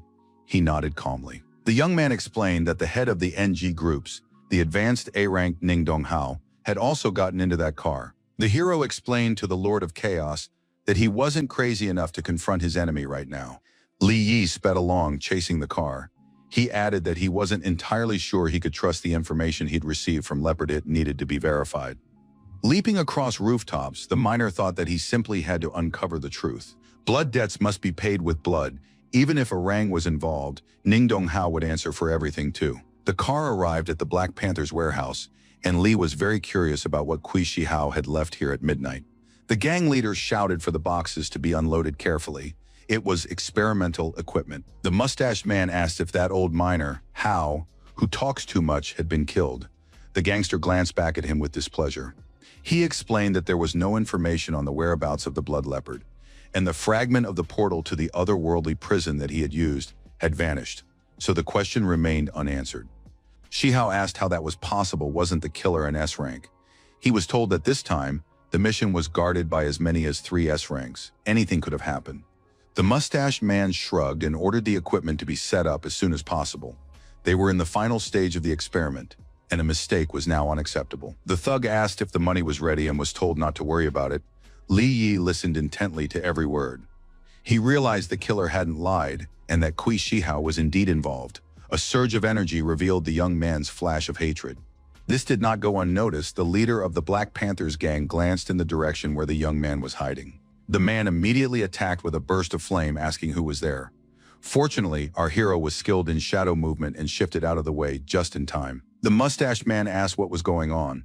The gang leader noted that he had sensed an intent to kill, but it could have been his overactive imagination. Hiding behind a nearby box, Li Yi sighed, realizing he'd nearly been caught.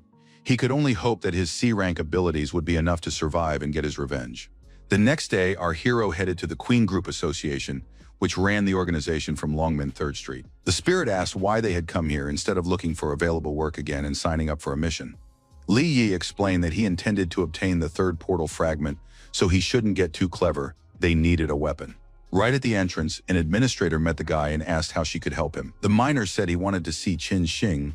The girl replied that if he didn't have an appointment, it would be difficult to arrange. A couple was walking by. It was Su Qing again with yet another date. And the girl shouted that the miner didn't belong there, and certainly shouldn't be calling the young lady by her first name. The girl asked young Master Qin to throw this laborer out of here. He stinks, and he gave the order. Li Yi wouldn't let himself be pushed around and asked loudly if this was really how guests were supposed to be greeted at such a respectable organization. Su Qing laughed, saying she didn't see any guests here. Her companion muttered something about how even the dogs in his family were more noble. Our hero thought that if all members of the Quinn family were so despicable, there was no point in meeting Qin Xian. He turned and headed for the door, realizing that if he were to leave the building under these circumstances, it turned out no one was going to let him walk out of here just like that. Young Master Quinn gave the order to beat the insolent man, and the guards, their eyes ablaze, rushed after the young man. He used his shadow step. It would be foolish to let them hurt him for no reason at all. A second later, Li Yi had the boar by the neck, lifting him up as Su Qing screamed loudly. The girl threatened that if he didn't let go of the young master, he wouldn't leave here alive. The young man's patience snapped. He hurled the insolent man straight at the pesky beauty, saying she was making too much noise. The young man headed for the exit, saying that he would forgive the insults today, but only out of respect for Qin Xing. Her brother leaped up, flames blazing around him. In a rage, the young man shouted that the miner had gotten too big for his britches. He immediately rushed into the attack, declaring that he would kill Li Yi right here and now. The young man merely smiled and prepared a shadow counterattack. Their eyes met. It was obvious that a fight to the death was about to begin, the outcome of which was still completely unclear. At the last moment, the young men were separated by a masked man, Queen Xian's assistant, whom we already know. She appeared herself, saying that someone was making too much noise, which was unacceptable in an organization like this. The beauty's brother yelled at the miner that he was a dead man, that no one dared cause trouble for his sister. The girl tensed up slightly.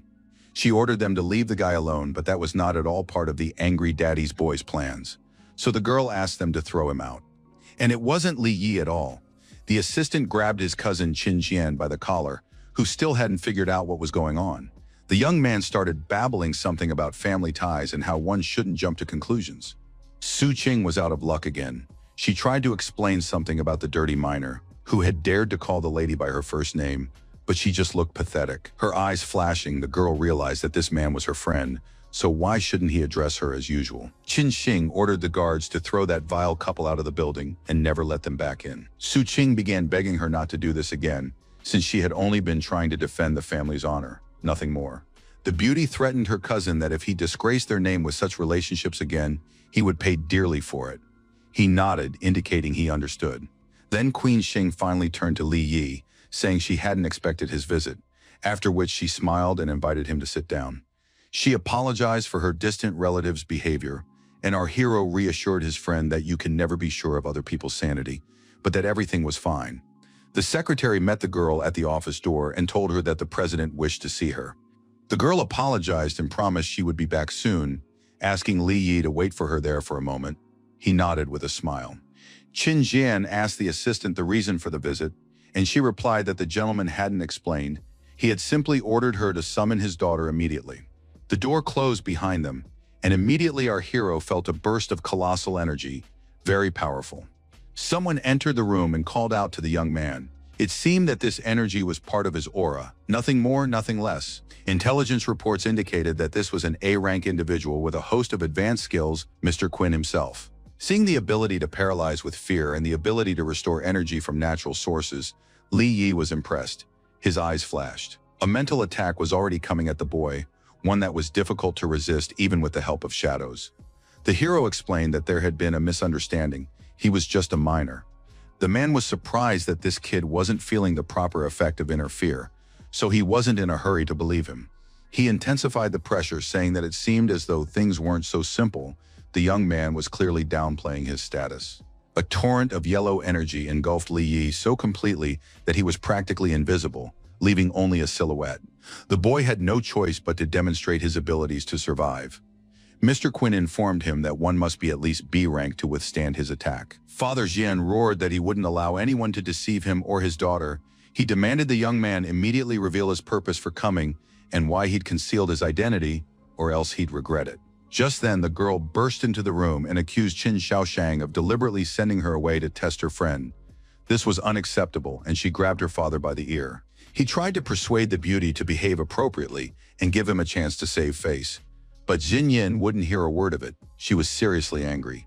Li Yi felt uneasy that the head of such a powerful organization couldn't control his own daughter. The girl returned to the hero and apologized, explaining that Quinn always checks on her inner circle. He replied that it made sense, as he was worried about Xian. These words surprised the beauty, as if the guy had known her father for a long time, even though that wasn't the case. Li Yi explained that he could hear the man's thoughts without much effort. Quinn had raised his little princess for 18 years and wouldn't let anyone harm her. Xin grew even angrier and shouted at Shaoshang to leave her and her friend alone for at least a few minutes. The girl handed our hero a card saying it was a deposit. The sword was made of a special material and the client was still examining it, but had already transferred 1 million. The young man thanked her but said he hadn't come for that. Then he showed her a shard of the portal and asked where he could find one. Xin reported that there used to be quite a few such fragments, but recently someone had started buying them all up, so now the artifact could be considered a rarity. She added that their organization would soon hold an auction, and Li Yi could try his luck there. Most likely the lots would include fragments. Our hero thanked her. The spirit behind him was indignant. Some man had decided to stand in his way. I wonder what purpose he has in collecting the fragments. The assistant handed his father a dossier on Li Yi. He was unremarkable, had recently awakened and attained E rank, but no energy had been detected in his body, so he remained a minor. The man couldn't understand how the young man could then withstand his attack. It seemed he had been hiding his true abilities for a long time. There was no other explanation. The phone rang. The voice on the line began to press Shaoshang for how many more swords he could offer. It seemed they were talking about Li Yi's blade. The old fox reported that he didn't have any specific information and needed to consult with Xiyin, but he wondered why the weapon had sparked such interest. It seemed that research had uncovered something interesting. The man wanted to know all the details. The voice on the line said that the material strength was so high that it could make their army invincible. The leader's face stretched in surprise. Xian's father thought that our hero was indeed a tough nut to crack. Even the weapon he used was special, if not unique. Meanwhile, Li Yi walked around examining the interior. There were many intriguing artifacts, and he had little doubt that fragments of the portal would be found there as well. In the hallway, Su Qing was once again trying to charm the young Master Zhou. She had lost her job and hoped he could help her. The blonde glanced at the miner, who was supposed to be dead, and wondered what the bloody leopard had wanted to deal with so long ago. Zhu decided to find out what was going on and called out to Li Yi, asking what an ordinary worker had forgotten here. The guy stopped. Then he looked back contemptuously at Su Qing's companion and replied that his memory didn't seem to be as good as it could be. Our hero took a few steps forward and asked if the enemy had already forgotten the slaps he'd given him. Ting hissed at the miner not to dare approach him. He didn't know that the Black Panther gang leader was standing behind him. The man declared that Zhou was indeed on the verge of bringing shame upon the organization and told him to pull himself together immediately. He approached Li Yi and declared that striking his man in the face was the same as striking him in the face. Panther swung his arm to strike, saying that now was the time to fall to his knees and ask for forgiveness. The floor beneath the young man's feet cracked and split. So much energy was in the gang leader's hand as it came down on his shoulder. And yet the young man continued to stand calmly, replying that the gang leader shouldn't even dream of him kneeling before this scum. Black Panther praised the miner for his strong character. This even earned his respect, unlike Tinzhou. Just then, Queen Xian appeared with her assistant and greeted the gang leader, saying that on their turf, he could easily buy anything that caught his eye. The man had also come to the auction, so not wanting any trouble, he pretended to simply give Li Yi a friendly pat on the shoulder. The girl understood everything and added that he could spend money here, but if he wanted to fight, he shouldn't expect any leniency. Panther smiled, replying that he was glad to see her, and continued to act as if nothing had happened. He and his companions headed toward the entrance to the hall, while our hero made his way over to his girlfriend in a stunning red dress. Sin asked if the guy was okay, and he nodded. It seemed nothing could spoil our hero's mood today. Panther asked Zhou who this guy was and how they tracked him down. Zhou replied that he was a miner who'd brought the precious sword that had caught the boss's interest. Tin added that the guy had apparently taken care of the blood leopard. Upon hearing this, the man began shaking him like a rag doll, demanding to know if it was true. Just then, another man approached them and asked what they were talking about regarding the leopard. It seemed the question was on many people's minds. Panther explained that Li Yi had been the assassin's final target, but he was alive. While no one knew where the villain himself had gone, he was likely dead. When asked if the miner could have killed Leopard, Su Qing laughed, saying that he was a pathetic E-Rang and such a thing was impossible, but the others didn't see it that way. Just then, the young man felt a familiar surge of energy. He saw Kui Shihao, there was no mistaking it. Yusach recognized the guy right away too. Now neither of them could take their eyes off the other, and the rest of the world seemed to cease to exist. The man remembered what a piece of trash our hero had been to him before, but now he made a much more serious impression. And all because he was standing next to Qin Xinyi, and they were clearly friends who could believe such a thing? Shihao grew wary. Meanwhile, Li Yi and his girlfriend walked further down the hallway. The guy asked where the girl was taking him, and she replied that her father had asked to see him. The miner asked fearfully if he would have to endure another panic attack, and the beauty smiled, saying that her father wouldn't dare do such a thing with her present. Shihao blocked Li Yi's path and whispered that he hadn't expected to run into him at an event like this. The young man simply walked around him and continued on his way, saying that he was just an ordinary miner and therefore unworthy of the honor of speaking with such a high-ranking guest. Suddenly, the mustached man raised his hand and said that the young man's parents had been eliminated by order from above. He had wanted to help them, but in this case, he was powerless. Li Yi replied that one could try to wash away dirty hands, but the knowledge of the truth would remain in the heart forever. The hero added that Uncle Hao had sent him to deliver a message. Paper can be burned, but knowledge cannot be destroyed. Black Panther remarked that the boy was asking for a beating, but the mustached man stopped him, noting that they were on Queen Shaoshang's territory and therefore couldn't afford to do such a thing. The villains agreed that they would find a way to eliminate the boy, since he knew so much and wasn't afraid to speak up about it. Meanwhile, Zijin brought our hero to her father, who was watching the auction opening on a screen. The girl told Li Yi that she would go to the auction, and if an interesting lot came up, she would call for the hero. He thanked her. The young man greeted him and asked why Mr. Quinn wanted to see him. The man didn't beat around the bush, and immediately asked if the young man had any more weapons like the sword he'd given to Xian. Li Yi thought the boss seemed very interested, but decided not to reveal his hand just yet. He replied that he had one blade available right now and could get two more a little later. Mr. Quinn clearly intended to get everything at once.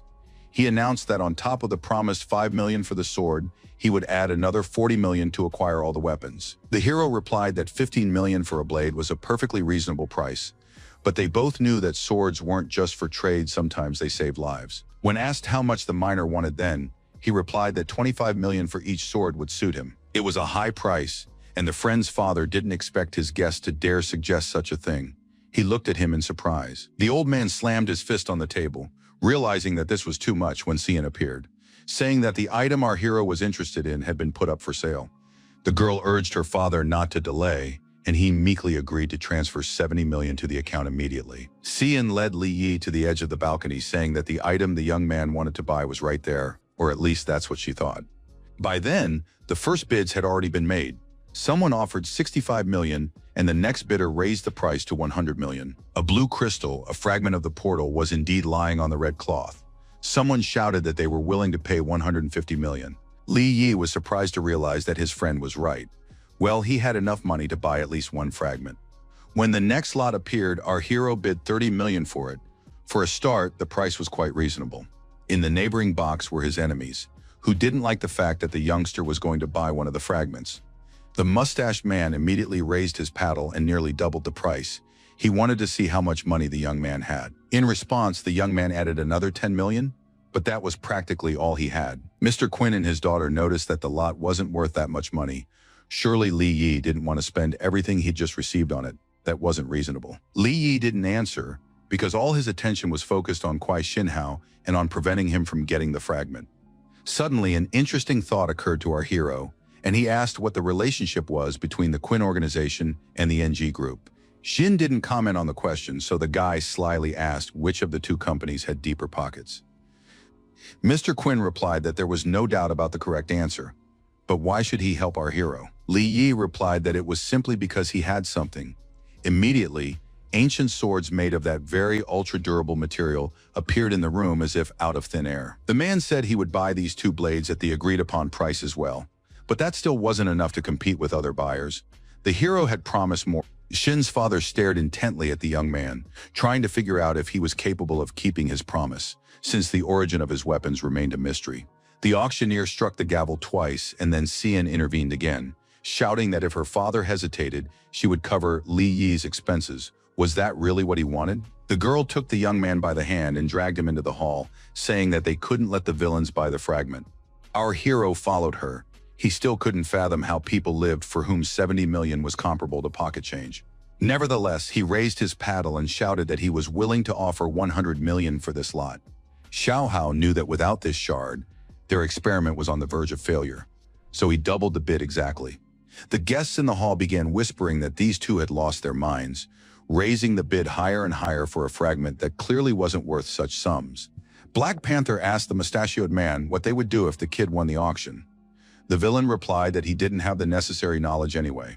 And yet the villain got scared and decided to take control of the situation, raising his paddle and shouting that he was ready to pay $1 billion. Now everyone present began to break out in a cold sweat with anxiety. What if this portal shard really was that valuable? Cian whispered that the villain was probably just provoking them. Li Yi thought the mustachioed man wasn't reckless enough to risk that kind of money without good reason. The girl's father asked the young man to think it over carefully. The price was already $1 billion. Could he really bring him weapons worth that much? The daughter shouted for him to stop interfering. She would personally cover all the expenses if necessary, so he shouldn't spoil the fun, and our hero should place his bet as soon as possible. He didn't have to repeat himself twice. The young man raised his paddle and announced that he was ready to pay $2 billion. Now Kui Shihao looked annoyed, while Li Yi looked at him cheerfully with the gaze of a winner. The auctioneer counted to 2, and the Black Panther couldn't figure out where the kid had managed to get so much money. The villain's eyes flashed. He decided that his rival, Qin Shaosheng, was involved. There was simply no other explanation. After counting to 3, the auctioneer banged the gavel and announced that the lot had been sold for $2 billion. Jin was very pleased with herself and pulled Li Yi into the room. He couldn't understand why the beauty was so happy.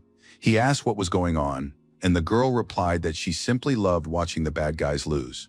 Her father wasn't quite as pleased because the price of this victory turned out to be substantial, and he wasn't the type to throw money around so easily. He asked again whether our hero could actually obtain enough weapons to cover that amount. Li Yi replied that the more valuable the blade, the higher its price. He could bring something more interesting to compensate with quality rather than quantity. Then the young man added that he could do the opposite, after which he snapped his fingers loudly.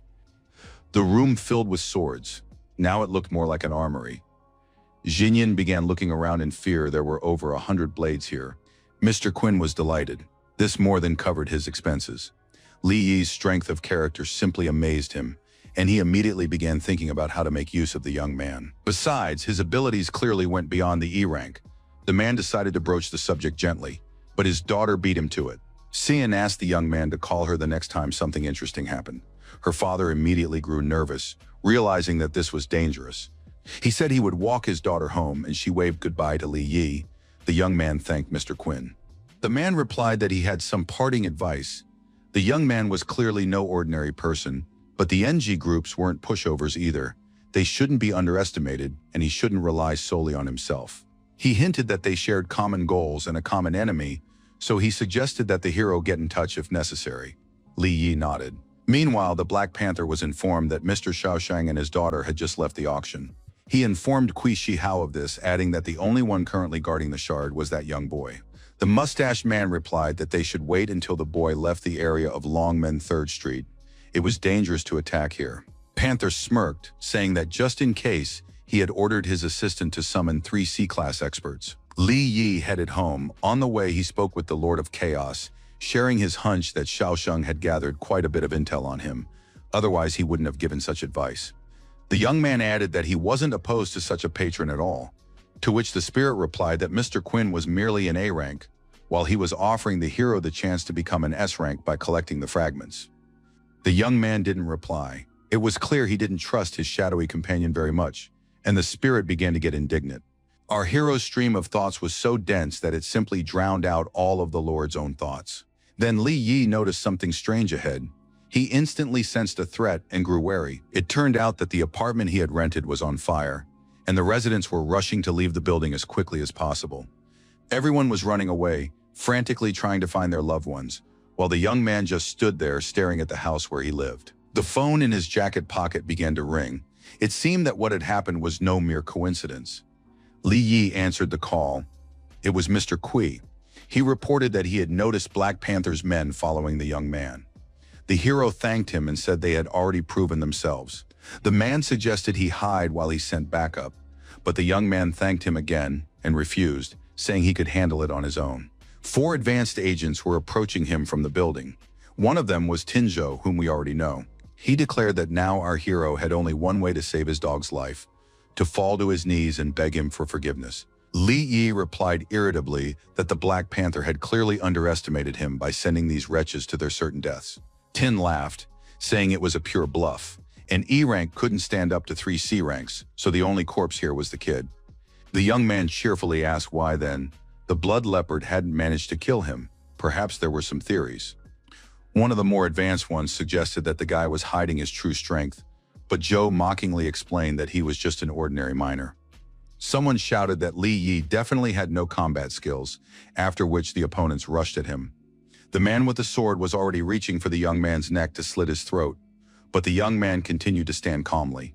The young man vanished at the last moment using shadow teleportation, and the assassin failed to carry out his plan. He didn't even realize how Li Yi had ended up behind him and counterattacked, saying that he really was just an ordinary miner. The remaining 2 C rankers began to panic.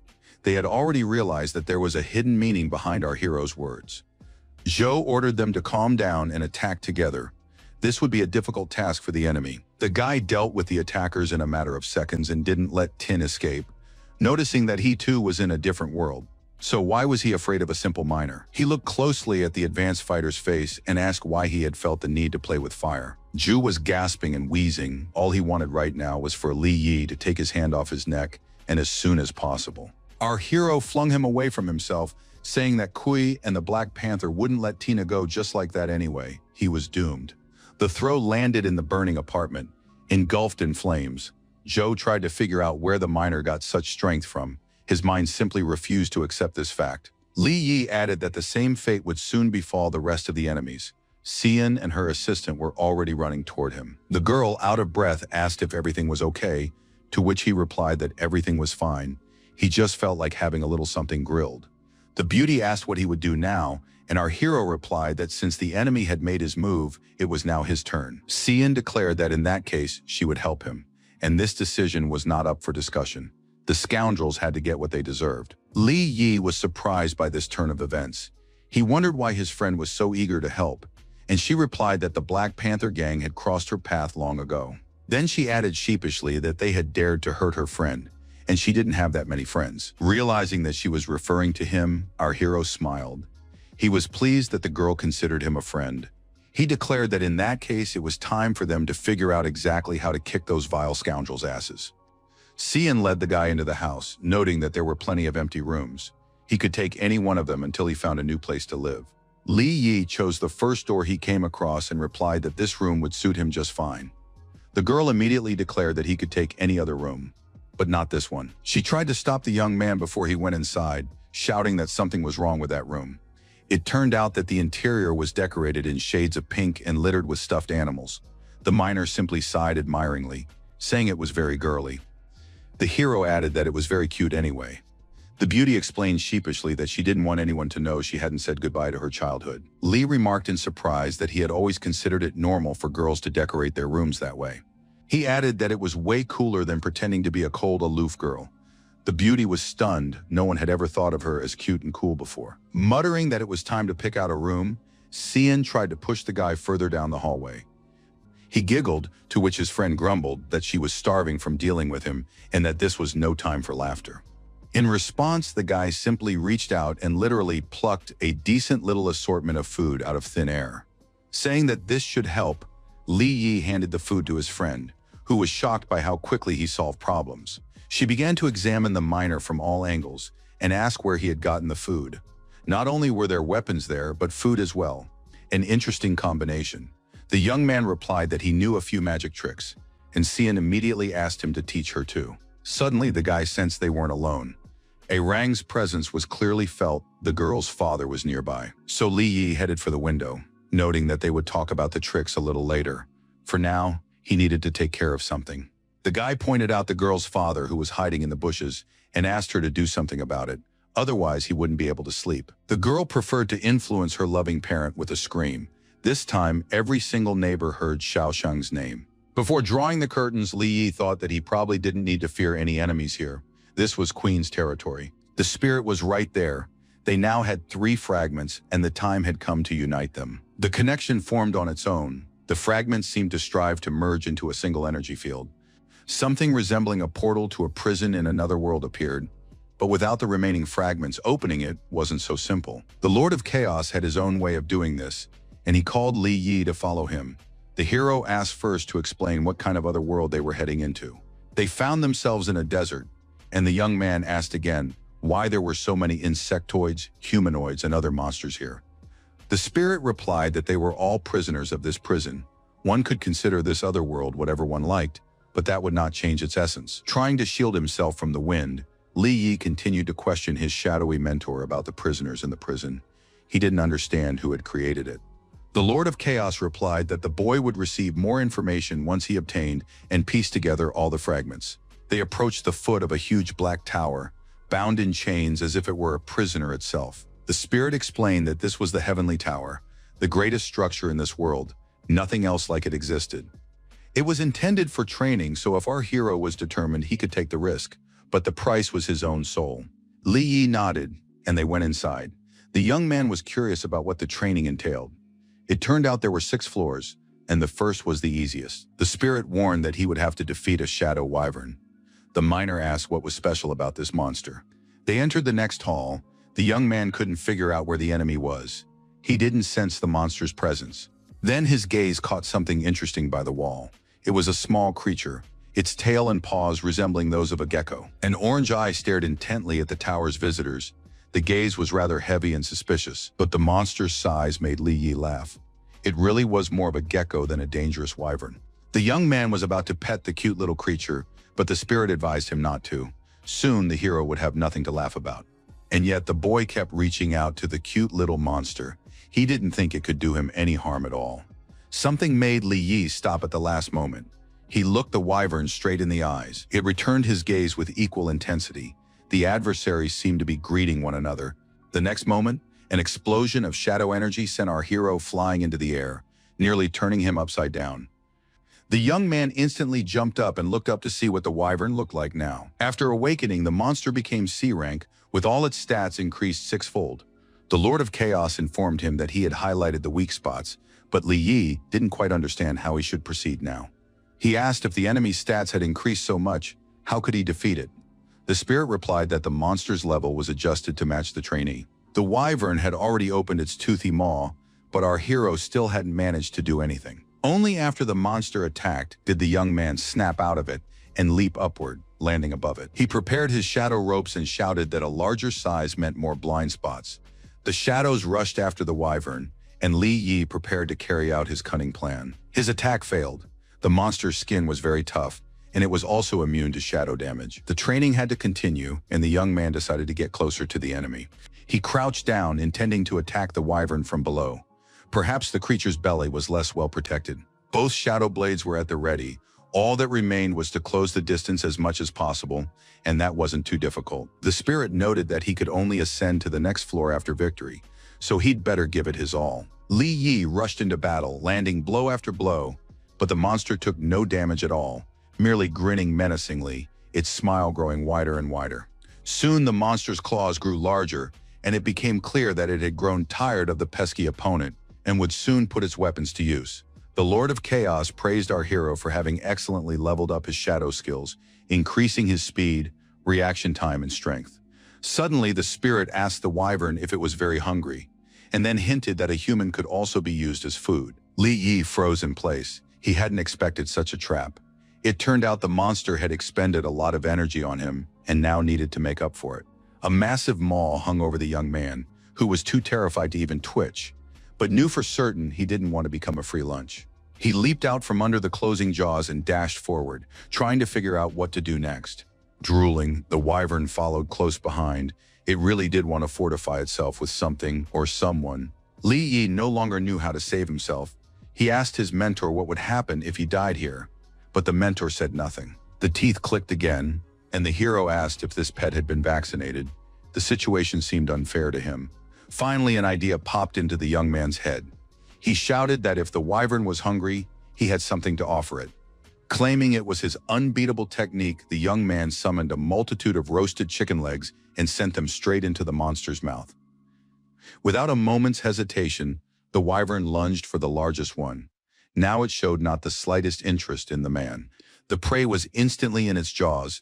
Now he had to figure out what to do next while the beast ate. The process was rapid, and the new drumsticks barely had time to reach its teeth.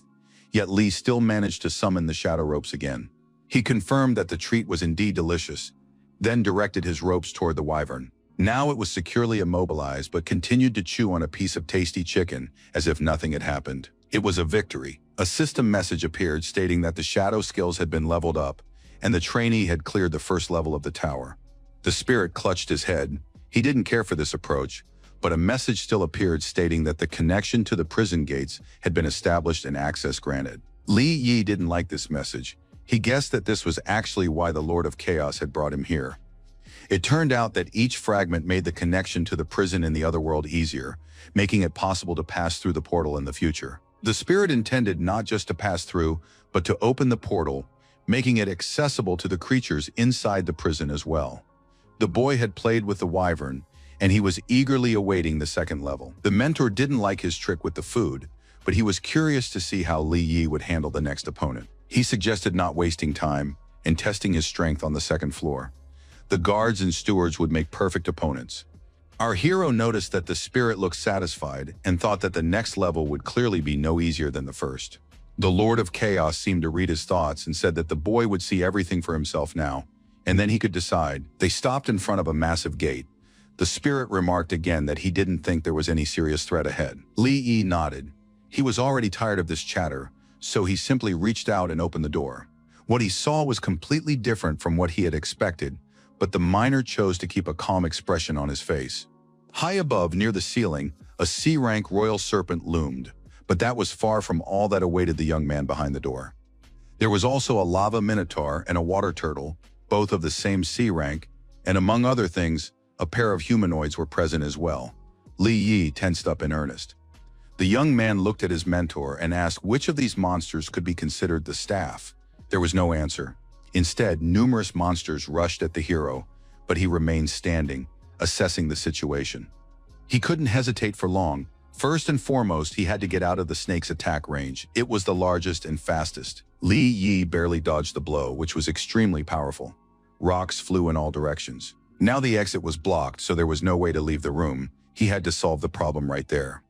At that moment, the monster roared and lunged at the miner again. It intended to kill the stranger in one fell swoop.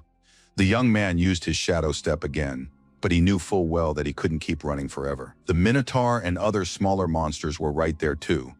The young man was forced to activate his shadow blades. He swung his sword several times, distracting his opponents, and then ran as fast as he could toward the door. To open it, he had to strike the ground several times, but the endeavor was ultimately successful. Soon Li Yi was on the other side of the room's entrance, trying with all his might to close the door. Finally, he managed to accomplish this task as well, though it took a great deal of energy. The boy was barely breathing. He was completely exhausted, and all he could manage was a few curses directed at the spirit. He accused his mentor of deceiving him by saying there were only servants there, to which he received the reply that there was no deception, just that the hero was still too weak. Li Yi began to inquire what chores the Minotaur and the snake were doing. It turned out they were fixing the heating and electricity respectively. The cunning Lord of Chaos had also assigned perfectly understandable household duties to the other monsters. The verbal exchange ended quickly. The spirit rejoiced, while the young man simply didn't have the strength to continue the debate. A distinctive signal sounded. The system announced that an A-rank creature had been detected nearby. It was necessary to exit the portal into the outside world. Mr. Quinn had arrived with his daughter, though it was unclear for what purpose. The man got straight to the point and reported that he had heard from Cian that Li Yi was planning to strike a deal with the Black Panthers. Our hero replied that this was indeed the case. The gang leader had been hunting him for a long time, so it was better to make the first move before the other side achieved its goal. In response, the boss of Longmen's 3rd Street said that the gangsters had been provoking his men for a long time, but he hadn't acted. The guy assumed it was to avoid upsetting the balance. His guess turned out to be correct. Mr. Quinn told the hero that the city is run by 3 main organizations, each with its own specific role. That's why he doesn't touch his enemies. The entire well-oiled system would fall apart if even one link were removed, and the economy would go into decline, whereas right now finances are growing. You can act openly in your own interests. Every organization leader would like to rule over everything, but that requires a delicate game of power. Li Yi realized that President Quinn simply didn't want to drag his family into trouble and was waiting for the enemies to destroy each other. He voiced this thought, and the man snorted loudly. It seemed the young man appeared too naive to him. Smiling, Xiao Shang said that he wanted Li Yi and his daughter to become the force that would destroy the Black Panthers. The president is ready to provide the young people with money and everything they need.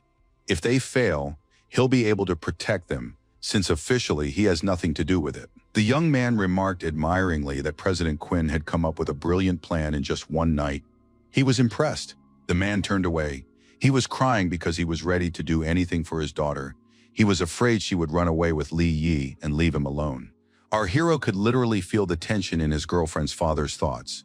He even wanted to ask him to calm down a little. Cian was also bothered by this mood, and she hurried to usher her father out of the room so they could talk properly. Slamming the door shut, the girl's first question was what Li Yi intended to do next. The young man replied that he was going to take on a new assignment and go on a mission. He wanted to explore the entire alternate dimension. The beauty gave him a sly look and smiled cheerfully, saying she could certainly arrange that. The guy thought that as soon as he gathered all the pieces, the darkest day in the history of the Black Panther gang would arrive. After a while, the assistant introduced Li Yi to the Shadow Gang. That's what he called the specially selected guys they could rely on. The warriors lined up in 2 rows and loudly greeted their leader, Cian. The girl nodded. She turned to her friend and told him she had chosen a name for the unit based on his skill. The young man thanked her for the consideration. He used his sense of shadow to get a better look at these guys. He needed to gather all the information. All the guys in the gang turned out to be C ranks, which significantly expanded their capabilities and scope of activity. The only thing that was a bit concerning was that they were all wearing masks. Cian explained that they had to hide their identities to avoid threats.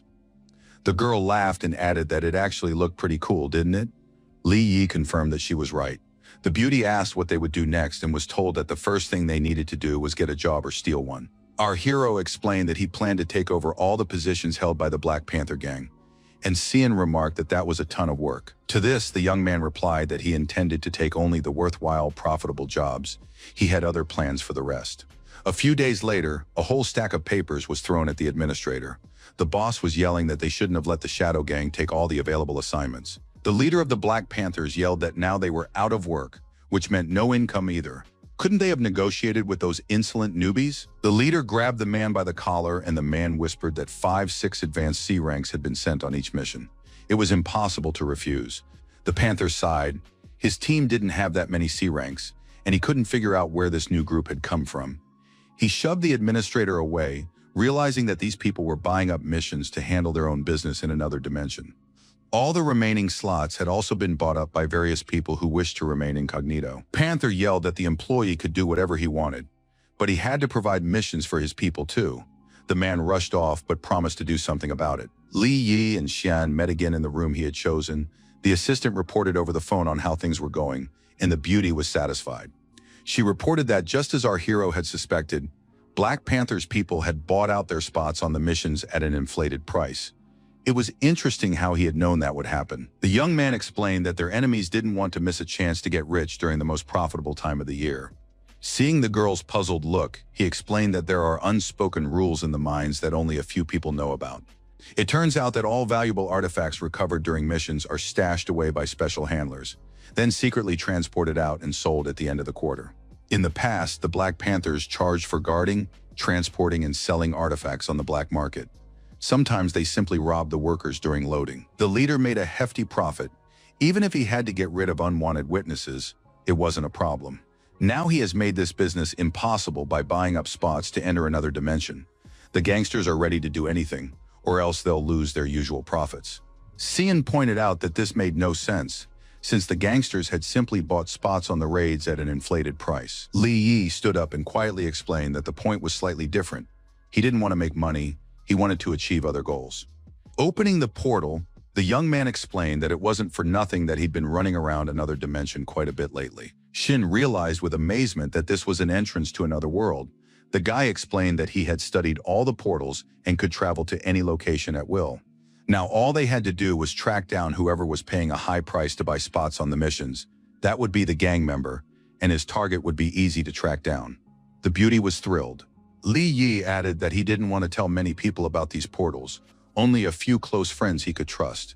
The girl grabbed our hero by both hands and asked him to take her with him. She simply adores such adventures. You could tell from the guy's face that he really wanted to go with her, but he still had his doubts. Finally, he made up his mind and stepped into the portal, saying that in that case, they would destroy the gang together. The area they ended up in was pretty deserted. Only a single truck was heading toward the exit. The driver complained to his partner that this time they'd gotten some pretty lousy junk, but the other guy reassured him that he wouldn't be left empty-handed anyway. Suddenly, the rocks above the truck collapsed, large fragments flying down. One piece loomed over the road like an iceberg. It turned out it hadn't fallen from above, but had risen from the ground. An identical stone pillar suddenly appeared right in front of the truck. The miners screamed in terror. The thing was, there were more and more of these underground pillars. The men tried to drive around them, fully aware that if one of them popped up under the truck, they were done for. The only pity was that they realized this but could do absolutely nothing about it, and that's exactly what happened. The truck tilted so much that the people and cargo nearly fell out of the bed. Fortunately, everyone was still unharmed. A second later, the truck crashed into another pole that had appeared right in front of it. Sparks flew from the impact. The miners, or rather the hired workers pretending to be miners, jumped out. They needed to check if the cargo was okay. A guy without a protective suit appeared in front of them and reported that the cargo was fine. He raised his hand and added that they would soon have problems of their own. A multitude of stone pillars were already preparing to rush toward their target. His hand dropped, and the projectiles flew straight at the men. They ran in the opposite direction, hoping to escape. They had to move as fast as possible.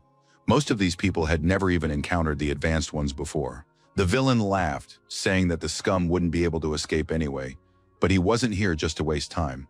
Li Yi watched what was happening. He whispered that he'd play with the thug since the guy didn't want to be bored. Our hero used his shadow step and in a split second was behind the robber. The scoundrel bared his teeth, hissing that he hadn't called a dog here to ruin his fun, so he should get lost while he was still alive. Li Yi launched his attack, shouting that robbing people wasn't exactly an honorable occupation, so he should find another line of work. It seemed that the former miner was no stranger to such incidents, and the hero felt in complete control of the situation.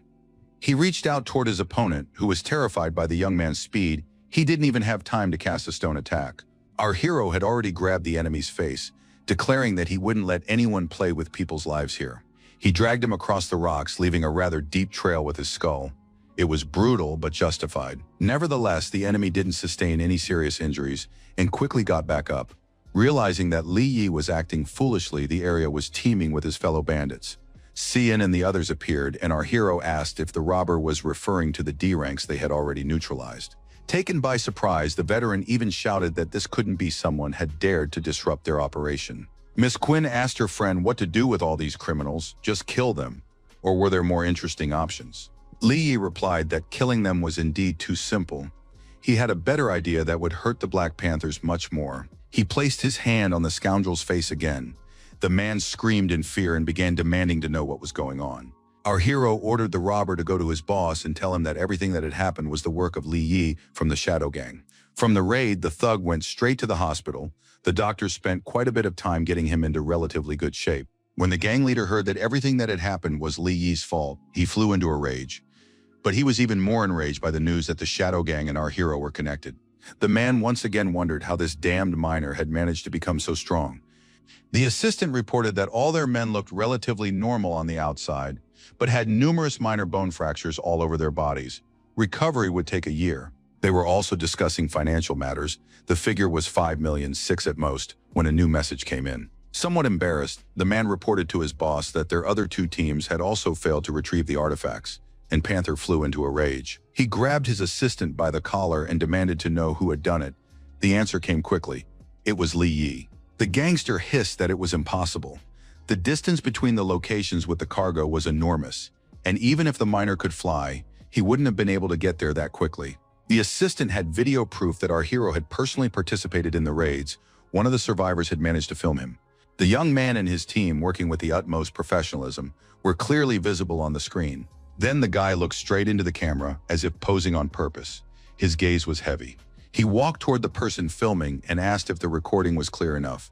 The man shouted for the miner not to come any closer. He was scared to death. Li Yi brought his face close to the camera and addressed Black Panther, saying that his men didn't know how to fight at all. Maybe it would be better for him to come himself. He added that you could insist on maintaining the chain of command for years, but sometimes it was better to just show up and throw a punch. The gang leader bared his teeth. He crumpled the phone as if it were made of paper and hissed that he would personally kill that runt Li Yi. A little later, our hero, Sin, and her assistant arrived at some strange place that looked like a warehouse. The girl looked around in surprise and finally asked why they were there and what they were going to do. The young man replied that he had once followed Kui Shihao. These were the Black Panther's warehouses, and since they had ruined their plans, it made sense to pay a visit here in person. The beauty guessed that the hero intended to carry out a raid, while the gang members were dealing with the problems he had created. The guy nodded. Just then, his cell phone rang in his pocket. He wondered who it could be, considering that not many people knew this number. The observer reported that the gang leader had just left Zone 3. The young man thanked him and ordered him to continue surveillance.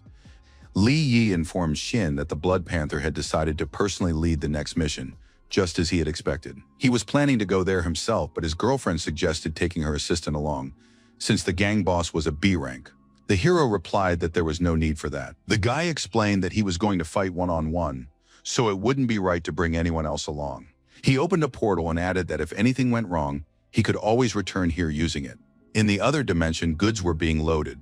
Workers were scurrying back and forth with boxes under the watchful guidance of the main boss. This time, the cargo was indeed very valuable, so the men were trying to be as careful as possible. Everyone was confident in the success of the operation. Since Panther himself was here, Li Yi and his shadowy gang wouldn't dare stick their noses into their business. The boss was pleased with himself, even with the support of the C ranks. The miner didn't stand a chance against him, at least that's what Panther thought. Then a flash from the portal caught his attention. It looked like something interesting was about to happen, and the villain grew wary. For a while, everything was quiet, but suddenly the man spun around. He sensed someone's presence. One of the henchmen let out a blood-curdling scream, An invisible shadow rope had tightly wrapped itself around his neck. Li Yi appeared, remarking that a B-rank's intuition deserved praise. The thug had sensed his arrival immediately. Immediately, the other gangsters prepared to defend their boss, while the young man continued to hold one of their accomplices aloft. The man was already choking and begging his boss for help. Our hero advised him not to struggle too much, or he would suffocate completely. Panther realized he had no choice but to kill them both, so he fired a fireball at them. Li Yi continued to use the unfortunate guy as a shield. Deep down, he even felt sorry for him. The fire didn't harm our hero. It was clear he was about to launch a counterattack. The young man moved using his shadow gate and declared that a bad leader doesn't protect his people. Is that not a weakness? Panther, enraged, attacked again, calling Li Yi a vile rat who cowardly hid behind others. The fire flared up, but for some reason, once again, everything happened quite differently from what the gang leader had expected. He burned another one of his own men. The unfortunate man's last words were a reproach that the boss had missed his mark. Li Yi was standing behind him again.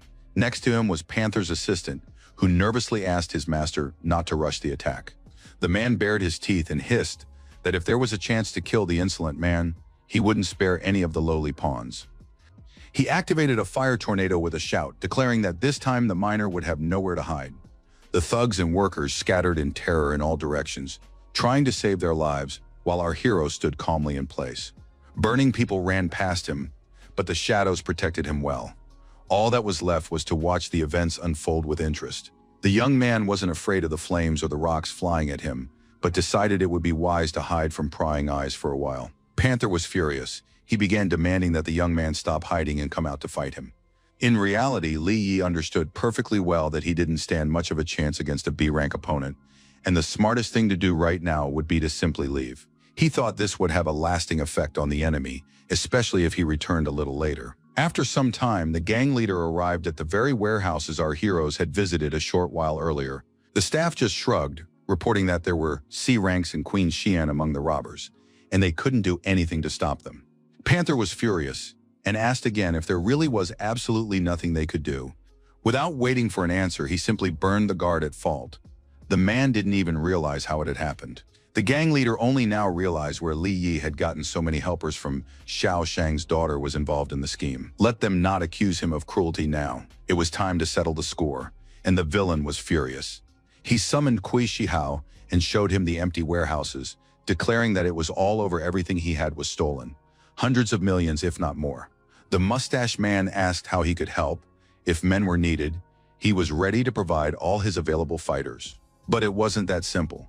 Even if Qin Shaosheng left the city for some reason, they still couldn't lay a finger on his daughter. The man placed a hand on Panther's shoulder and asked him to wait until the experiment was over.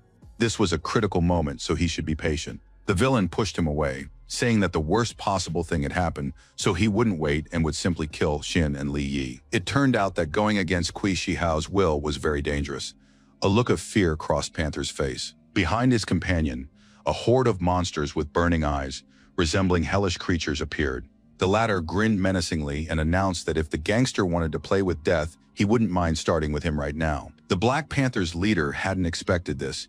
He could barely stand, having lost everything and now facing betrayal on top of it all. Shihao reiterated that they shouldn't let some money ruin their grand plan. As soon as the job was done, he would send men, and the entire Quinn family would cease to exist. The mustached man turned and headed for the exit. The gangster thought it was easy for him to say, since he wasn't the one who had lost everything he'd accumulated over the years. The man's eyes flashed with anger again, and he thought he could easily deal with Qin Xian without the NG group's involvement. The red car was speeding down the highway. It was going as fast as it could, and it seemed the passengers were in a hurry. Inside were Jin and her assistant. The girl was sharing her impressions of Li, and she was delighted by his sharp mind and cunning. The assistant didn't say anything but asked the driver to go even faster. Miss Qin wanted to meet the guy as soon as possible, and the girl felt a little embarrassed. She asked Duanao where he'd gotten that idea, to which he replied that she'd woken up just an hour ago and had already mentioned the hero 24 times. Xin said she didn't have many friends, so she was feeling a little lonely. Just then, another car pulled up alongside them, and the assistant grew wary. He only had time to turn toward Miss Quinn and try to shield her with his arm, shouting at the driver to be careful. A bullet shattered the window, and the car swerved sharply to the side, Duan Ao barely managed to grab Cian so she wouldn't be thrown out. A huge truck crashed into another car. The one the heroine was riding in remained relatively intact, as the driver managed to react in time. Water gushed from the truck's tank. The car crash was clearly just the beginning of what was to come. The passengers got out, and soldiers from the shadow group immediately ran up to them to make sure the young lady was all right. The girl assured them she was. Water poured down from above like rain. Everyone's attention was fixed on the tanker, while footsteps could be heard behind them. Jin clearly sensed the presence of a B rank and grew wary. She began to realize that things weren't so simple. Panther appeared before her, an assistant holding an umbrella over him. The man declared that he was glad to see Xiaoshang's eldest daughter. Duan Ao immediately ordered his men to protect their mistress at the cost of their own lives, and the guards blocked the gangster's path. The girl remarked that her enemy was far too overconfident, daring to attack her with just a handful of men. Just then she felt a strange dizziness, accompanied by a magical sensation. The assistant reported in fear that it was all because of the water. It was emitting some strange energy. Panther hissed that he would never have dared to oppose her without being certain of success. The liquid that had been poured on them was the venom of a giant spider. Even Uranus wouldn't survive more than a few hours upon contact with it. The guards could barely stand. Sin and Duan Ao themselves still felt somewhat more confident, but not by much. Noticing the effect of his words, the thug rushed into the attack. All the assistant managed to say was for the young lady to run away. The next second, the enemy's hand grabbed him by the throat with such force that his vertebrae cracked deafeningly. He remarked in surprise that the man was surprisingly resistant to the poison. Apparently his resistance level was high enough. However, that wouldn't help him survive. A loyal servant always dies for his master first, and flames engulfed Duan Ao. The girl couldn't run. She sat on the ground and reached out to her faithful assistant, who was burning alive. Li Yi was in his room at his girlfriend's house. He needed to sort out the cargo and take care of a lot of other things as well. After that, the young man decided to practice his weapon skills a bit. He needed to stay in good physical shape.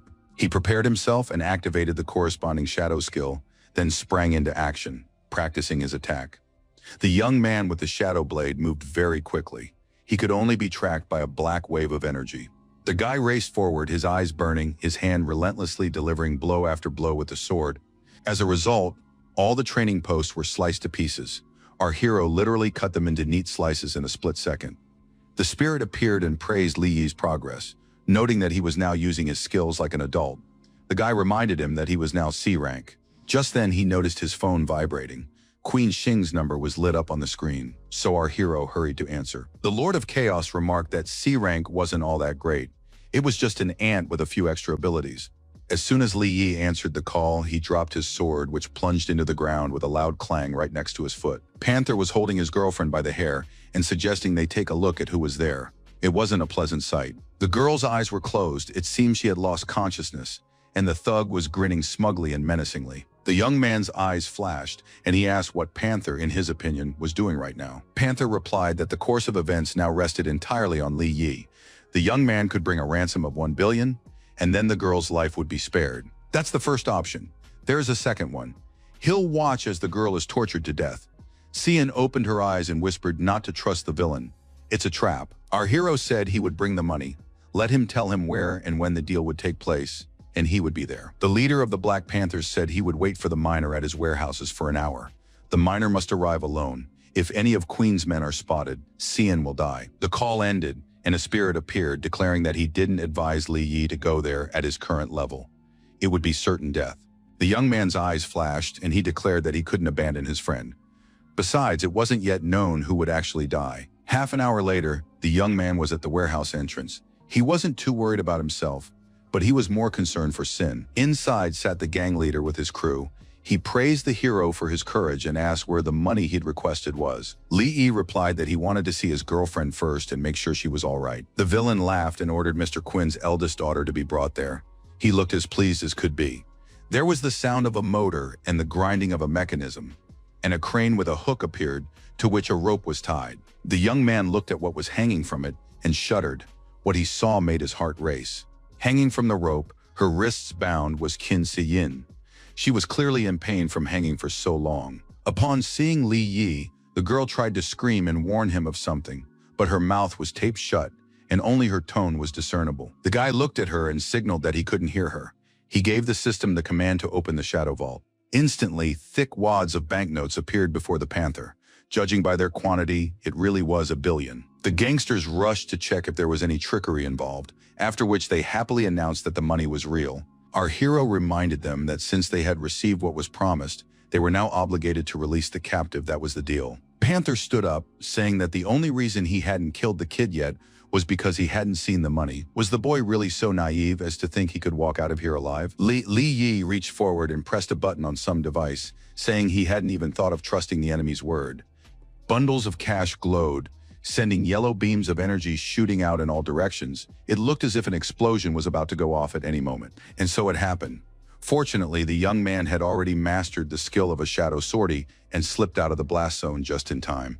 When the flames died down and the smoke cleared, the gangsters began peering into the dust clouds, assuming that Li Yi had once again fled like a rat. That wasn't the case. The guy emerged from his ambush and nearly sliced Panther in half with his shadow sword. The Panther dodged and fired a fireball, shouting that these tricks wouldn't do Li Yi any good. Our hero looked at his enemy and reminded him that playing with fire is dangerous when everything around is filled with clouds of dust. He attacked again, and this time he almost hit his target. The thug had to strain to avoid being killed. An explosion rang out. This time it was the work of Panther. Cian was terrified that our hero might very well have died. The flames blazed brightly, illuminating the beauty's face, but she could think of nothing but whether Li Yi was alive or not. Suddenly, a shadow dagger severed the rope the girl was hanging from.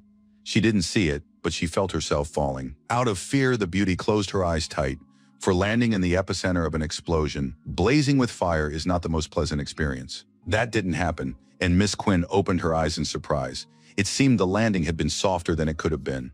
She was sitting in Li Yi's arms, who in turn was perched on the back of a dragon, or a creature very much like one.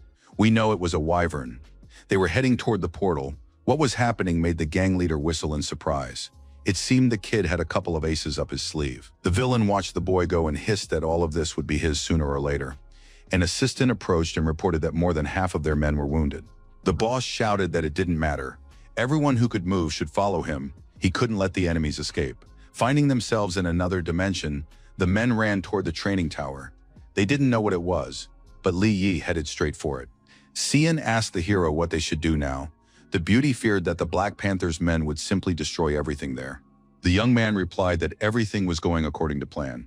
He wanted to use the gangsters to solve a couple of his own problems. He asked the girl to hide somewhere nearby with the wyvern, and he would take care of the rest. The guy jumped down, shouting that he'd be fine and not to worry about it. He ended up near the door. The spirit asked if Li Yi really wanted these people to help him clear the second level. The hero declared that nowhere was it stated that he had to do it alone. The Lord of Chaos praised the miner for his resourcefulness. The miner replied that without A-class protection, he couldn't handle those monsters. But now a chance had appeared. Just then, a burst of fire flew toward Li Yi, and he realized that the leader of the Black Panthers was already close. He needed to open the doors. So the young man did just that, noting that these guys were a bit impatient, but maybe that was for the best. The thugs continued to close in. They were certain that Li Yi now had nowhere to run from them. He had already started preparing to drag them inside, so he asked why on earth he should run away. Our hero explained that he had already freed Qin Xian and could now have a little fun and spend some time doing as he pleased. He looked his enemy straight in the eye and announced that now was the perfect time to dot all the I's. Panther began to laugh uncontrollably, exclaiming that the kid must have completely lost his mind to say such a thing. He told his men not to be afraid. Li Yi was alone, so they should deal with him first and then look for Xian. The villain promised that he would let his men give free rein to their emotions when they got their hands on the beauty. These words made our hero shudder. He caught himself thinking that he would never allow anything like that to happen. The guy replied to Panther that he wasn't as good at calculating dates and times as he was, but he could definitely say when these guys would die. He threw the doors to the second level wide open and ordered the monsters to step out a little to greet the guests, rather than rudely ignoring their arrival. A multitude of glowing eyes appeared from the darkness. The bandits slowed down a bit. They hadn't expected anything like this. There were snakes, a turtle, and a lava minotaur. All of them rushed toward the tasty little humans with joyful roars. The villains froze in surprise and fear. They had encountered monsters before, but they had never seen so many different kinds at once. Meanwhile, Li Yi leaped in huge bounds up over the monsters' heads, using them as a barrier between himself and his pursuers. The panther wanted to fire a fireball at the young man, but was forced to launch it at the humanoid that had suddenly appeared right there. The monster slowed down slightly, but its skin was thick enough to protect it from fire damage. The man hoped that the flames would at least scare it off and prevent it from attacking, because he didn't have any other weapons yet. For a while, he managed to hold off the monster's onslaught, but then another one joined in, and the task became more difficult. Li Yi didn't want to take the heat for someone else either. He wasn't afraid of the panther's attack and moved close enough to engage in combat. But first, he had to wait out this barrage of fire unleashed by the enraged villain. The guy decided he would need a formidable weapon and activated his shadow transformation skill. Instantly, a huge hammer appeared in his hand. Its size was just enough to deflect the fireball. Shouting that now the panther would explode instead of him, our hero deflected the attack back at the one who had launched it. The blow was so powerful that the hero could barely hold onto the hammer in his hands. Still, one shouldn't underestimate B ranks. And yet Li Yi managed to carry out his plan. Now he watched the fireball's flight path with satisfaction. The panther moved closer. He could see that the young man was barely standing, leaning on his hammer. The man smiled. The hero had managed to parry one of his attacks, but what would he do with the next one in this condition? Li Yi had indeed exhausted all his energy. He was even staggering slightly and looked utterly pitiful. And yet the young man raised his head and declared that there would be no next attack. If he didn't believe him, he should just look back. This was no joke and no bluff. The second-level monsters of the tower had already dealt with all the members of the criminal gang and were now closing in on its leader. The man followed the advice and looked back. What he saw clearly didn't bode well, and the villain cursed. The monsters had already surrounded him.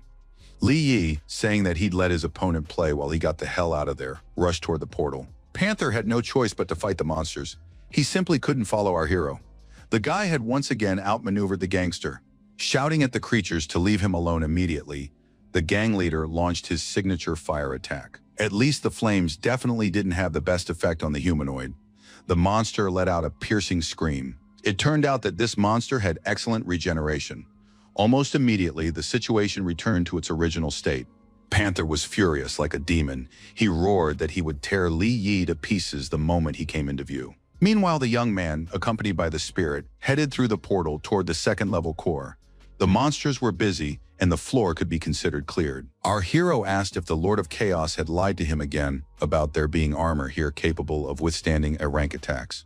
The spirit replied that he had no reason to lie. Suddenly, the young man stopped. He had spotted something quite interesting. It was a humanoid kneeling on the ground. The spirit explained that this was Ji-Mi, a second-level steward who apparently had simply died of old age. He asked Li Yi to give this creature a proper burial, since the matter with the Black Panthers had been resolved, and Li Yi agreed. The young man was ready to get started right away. His shadow patron thanked him for his responsiveness but noted that it would be better to do it on the way back. For a while, both were silent. The Lord of Chaos looked intently at the steward, as if expecting something. After a few seconds, he suggested they move on. The promised armor must be ahead. Suddenly, Li Yi heard something strange. His face took on a wary expression. He couldn't fall into a trap again. Right in front of them, a knight hovered in the air. His bright cloak fluttered dramatically in the wind like a banner. Our hero asked if this was the shadow armor the spirit had promised, and the spirit began to mumble something incoherent. The young man began to examine the armor, noting that it looked quite nice, not at all as ugly as he had expected. His shadow mentor thought it would be better to get armor of a higher level, but Li Yi had little chance of passing the third level without reliable protection and good preparation. Our hero immediately picked up on some hesitation in the spirit's voice and asked what was wrong. Perhaps something was amiss. The spirit replied that everything was fine, that he should just take his well-deserved reward. Li Yi asked why it was said so emotionally. Then, from beneath the helmet of the armor, a sound resembling a cough was heard. The young man could not believe his ears. Immediately afterward, an iron gauntlet clamped tightly around his neck, and a quiet voice said that it was glad to welcome the master. So many years had passed that it had already given up hope of a reunion. A system notification appeared stating that the young man had been attacked by the soul of a level B stranger possessing certain shadow skills. He never let go of the miner's throat, even though the Lord of Chaos spread his arms and joyfully greeted Uncle Ming. The masked spirit shouted that he never would have thought the great and invincible master would be parasitizing in the body of some C rank. Our hero's mentor ordered Yi Ming to stop. He didn't like this treatment one bit. He continued to choke Li Yi and slowly said that the Lord of Chaos no longer had the right to command him. Ming reminded him that his soul had fallen asleep in this armor so that the master would come and awaken it, not so that he would obey him. And all because only a pitiful fragment, a shard of a soul, had returned, so now he had no choice but to be reborn, using his tormentor's resources. Li Yi was gasping for breath. He realized that the vessel for the stranger's soul could be not only this armor, but also his own body if the Lord of Chaos were defeated. He mentally turned to his mentor and asked if he could defeat Ming if he allowed the spirit to fully take possession of his body. This suggestion surprised the Lord, who asked if the boy wasn't afraid that he would use this opportunity to completely subjugate him. Li Yi noted that this was no time for jokes, thinking to himself that if the spirit could do that, it would have done so long ago. It seemed everything was leading to the master having to fight Ming, even though he didn't want to get involved in this confrontation. Finally, he made up his mind and possessed the boy's body, shouting that since that was the case, he simply had to do it. Our hero's face changed, becoming more determined and fierce, and a shadow energy appeared in his eyes. Immediately, this energy spread far beyond the body, which in a single second became much stronger and more resilient, flinging the armor backward. Ming laughed, saying it was a futile endeavor. In this frail body, the spirit would not be as powerful as before. Its maximum level was now a rank. The entropy skill activated, and our hero announced in the Lord's voice that even a rank strength would be enough to teach the insolent one a lesson. The shadow field activated, and fragments of stone formed by the energy release flew into the armor. The shadow realm, fully under the control of Li Yi and his temporary host, rejoiced. This was the second shadow level. Ming smirked. The master's powers were indeed incomparable to the past. He had long since taught him how to counter such attacks. Saying that he had more than one surprise in store, our hero sent a whole swarm of shadow swords at the enemy. The enemy shouted that this didn't scare him because he could always dodge, even when the blades were too numerous to count. The knight himself possessed the third shadow level. He swung his sword, realizing that this body wouldn't withstand the blow. The spirit used Shadow Walk and simply vanished before his former student's attack could land. He moved behind him with the intention of attacking before Ming could turn around. The latter looked back, asking what kind of skill this was. He had never encountered anything like it before, and there was wariness in his gaze. Li Yi attacked, but the stranger's soul managed to defend itself with a sword. The blade rang out from the blow but remained intact. A whole series of blows followed.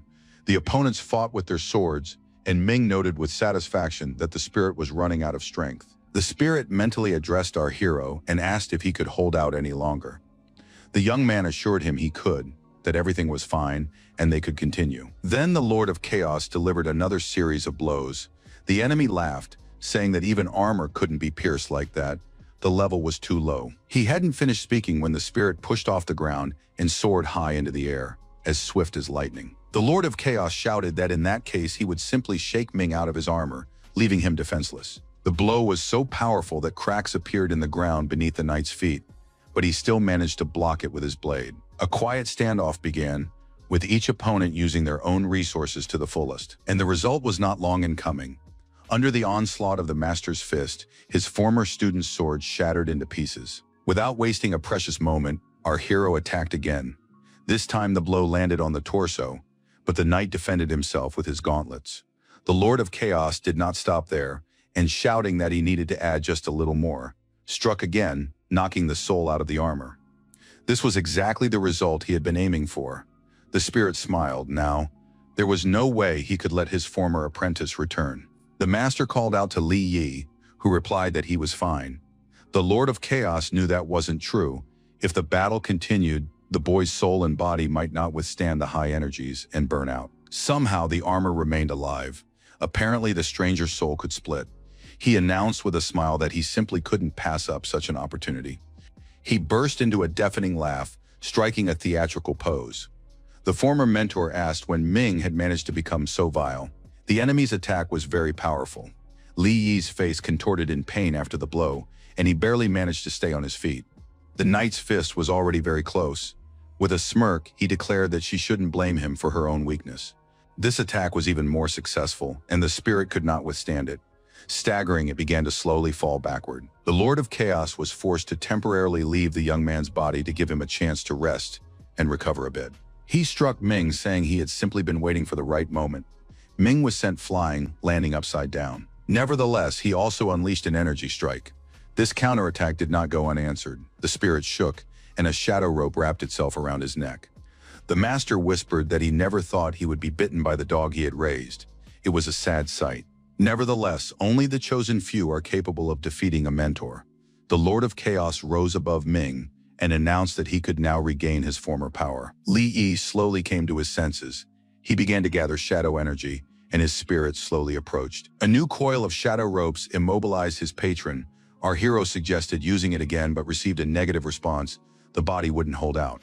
Ming was extremely pleased with himself and declared that he would take the place once held by his master. The latter shouted at the young man to run away. He couldn't use his powers to help our hero, but he also didn't want his soul to be consumed while his body fell into the hands of a villain. Instead, Li Yi rushed to attack the knight, shouting for him to immediately release the Lord of Chaos. This caused an uncontrollable fit of laughter in the enemy.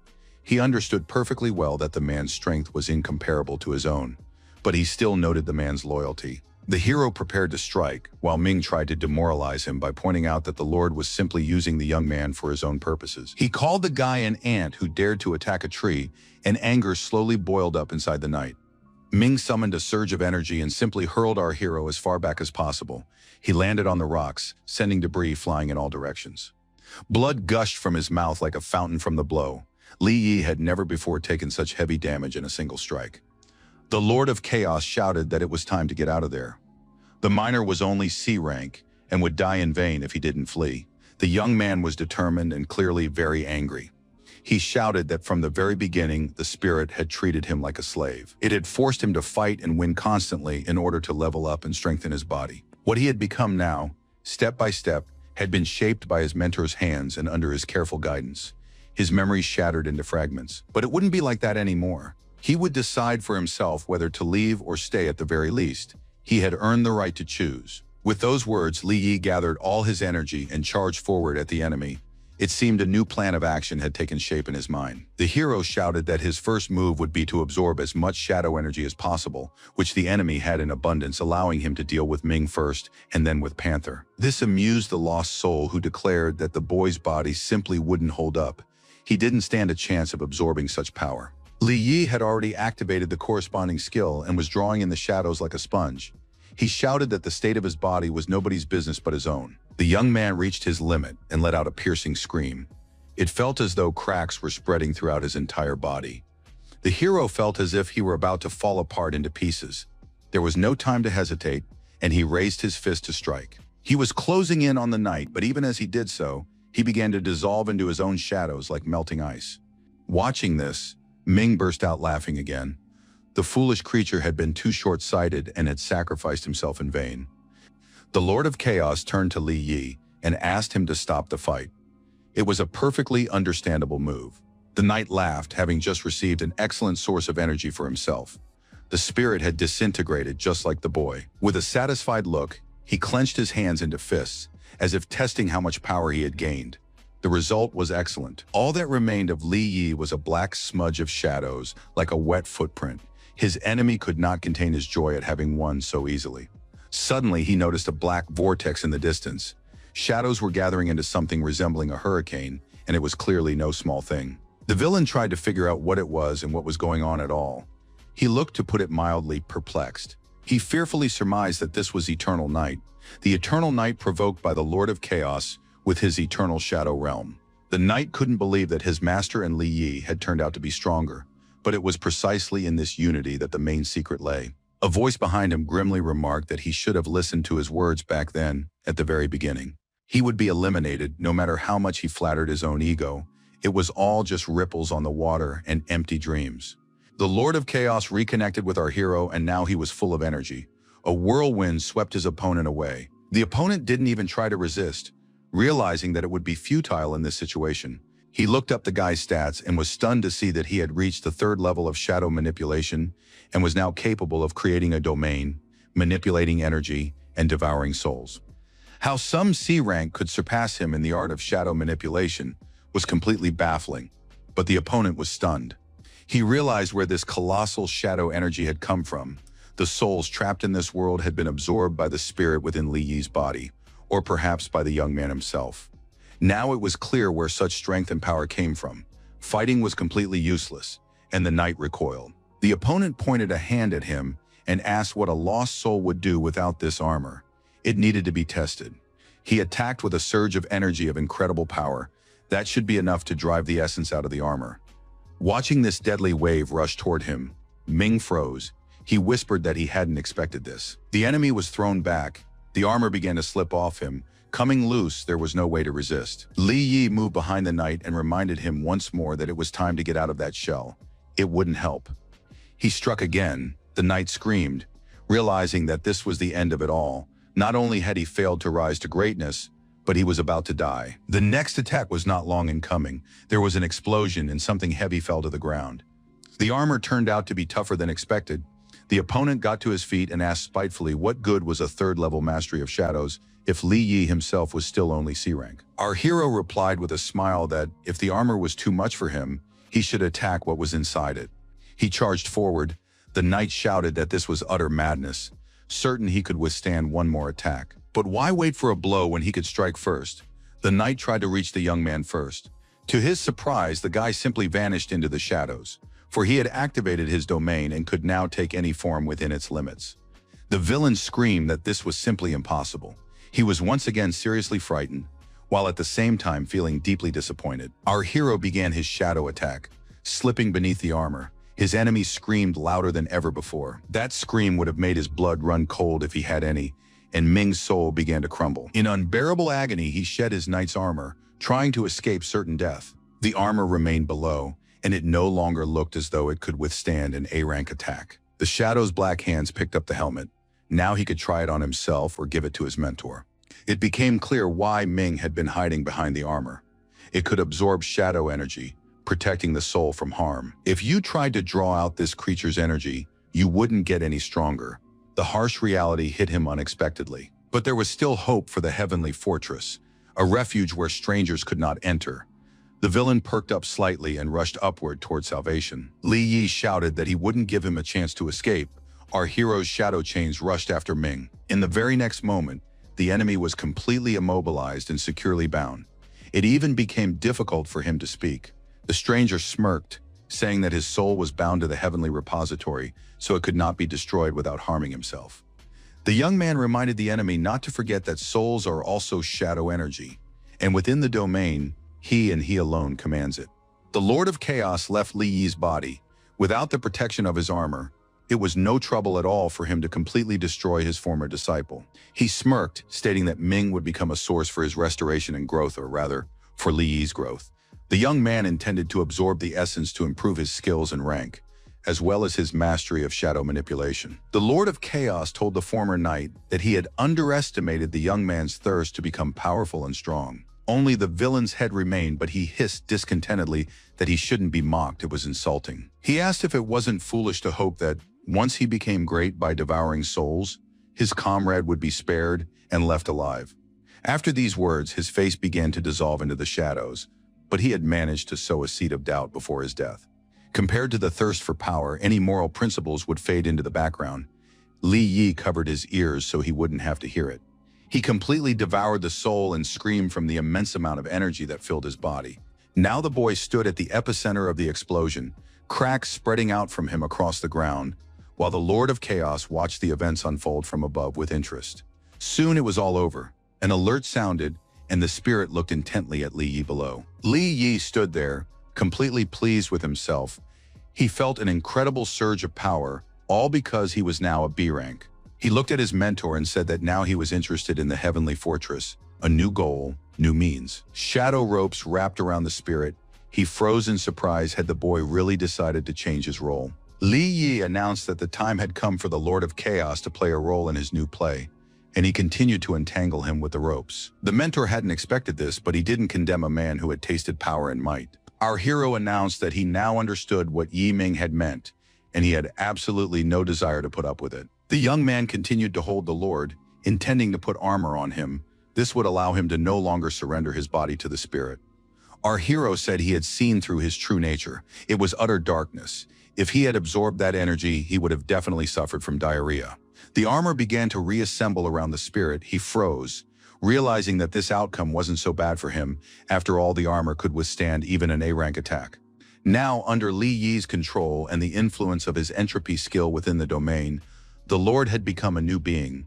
His body was the armor, and the creature had attained a rank while retaining its skills. The young man allowed himself to joke that his mentor now looked far too gloomy and sullen.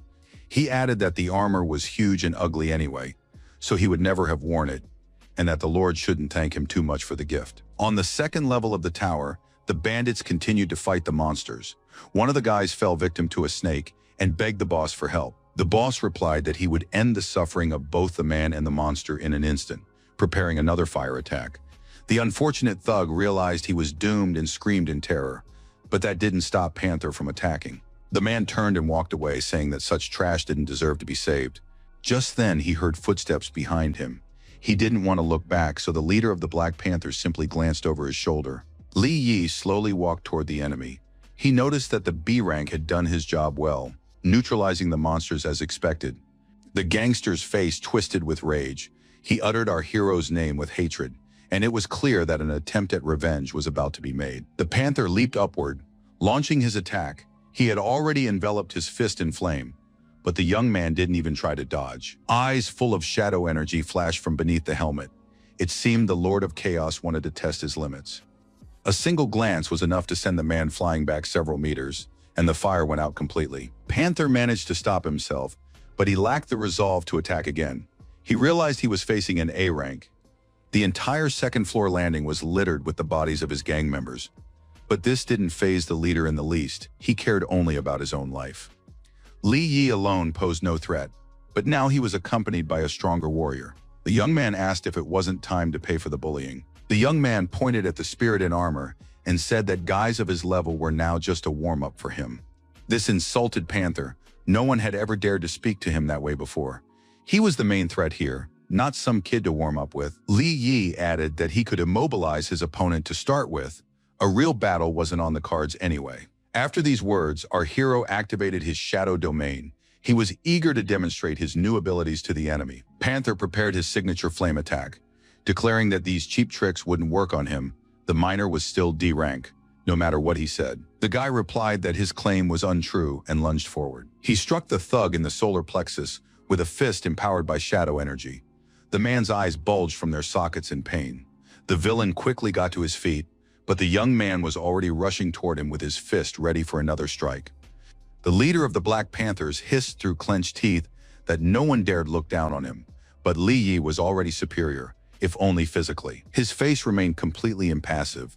Only the flashes of energy in his eyes betrayed the colossal power the hero intended to pour into the attack. They collided in a terrifying confrontation, streams of shadow energy and flame battling each other just as fiercely as the opponents themselves. An explosion rang out. Panther was sent flying to the side. The stone floor shattered into pieces, and everything was engulfed in smoke. Nevertheless, he quickly got back up and asked in surprise, "Since when did you become a B rank, and how did you manage it?" "Our powers are equal." Li Yi replied that it was all thanks to his own efforts. The gangster had brought about this rapid rise in his status through his own actions, step by step. The enemy didn't care about anything.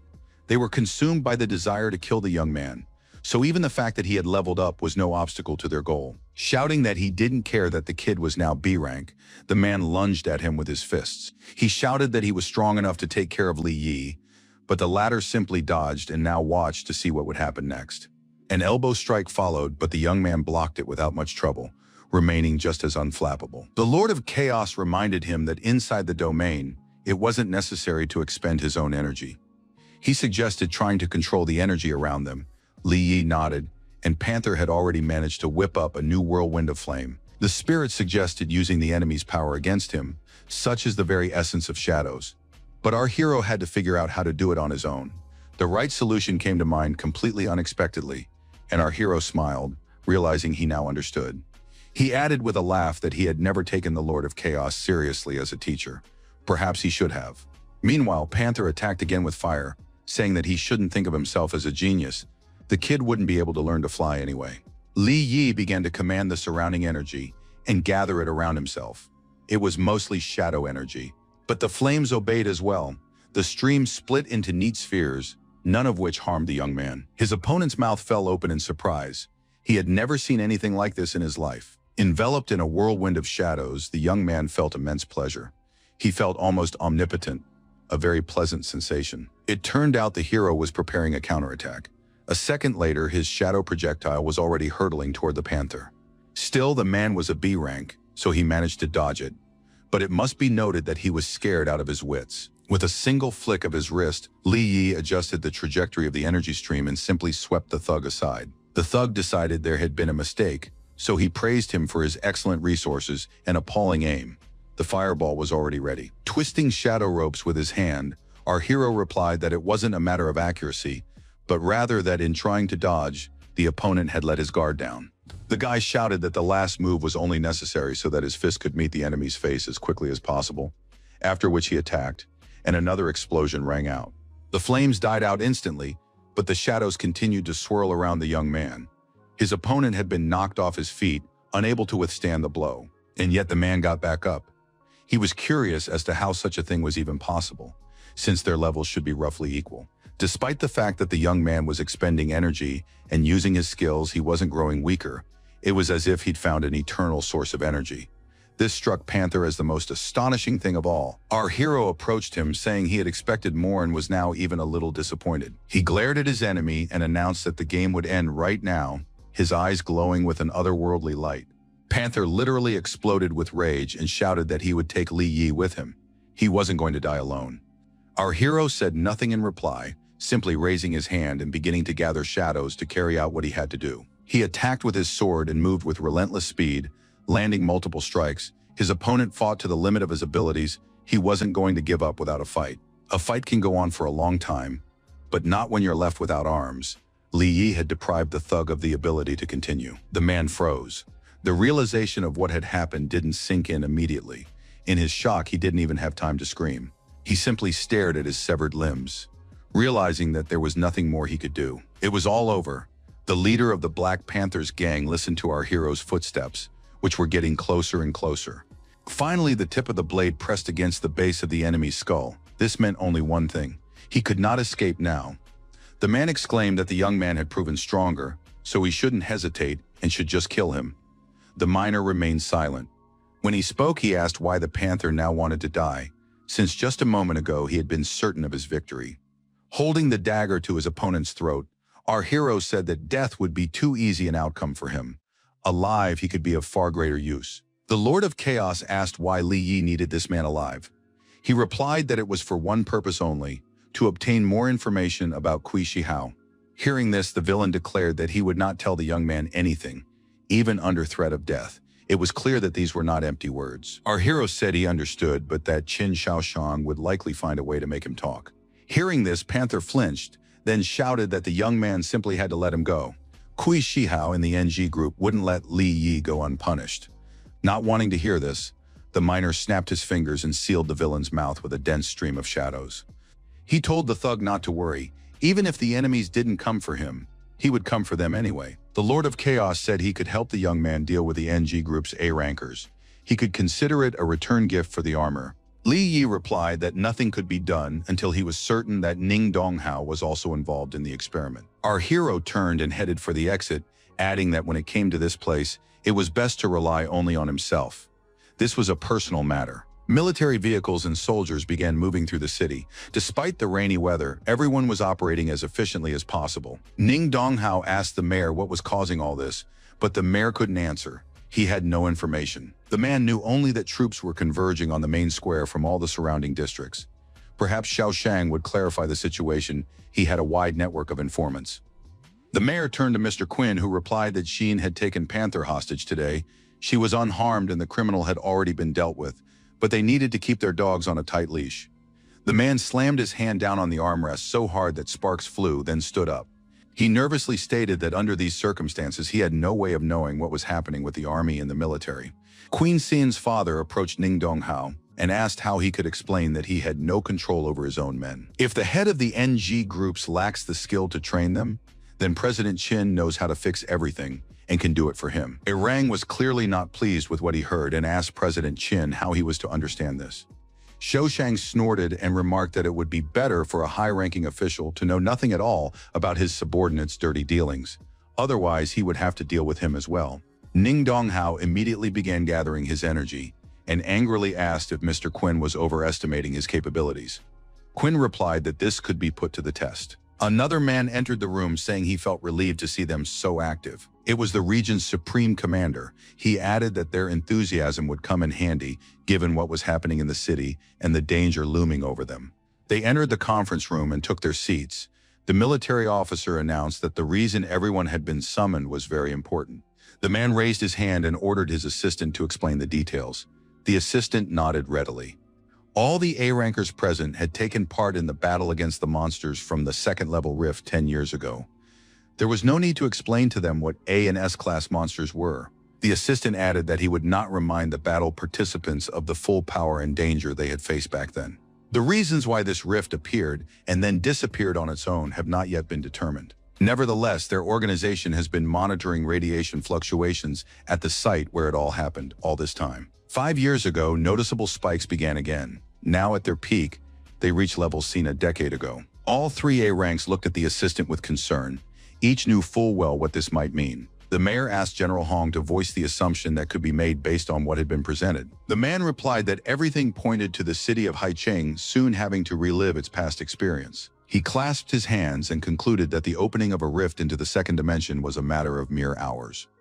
For some reason, upon hearing these words, one of those present imagined not monsters, but spirits we won't reveal who exactly just yet. Everyone went outside. They needed to prepare for the coming catastrophe.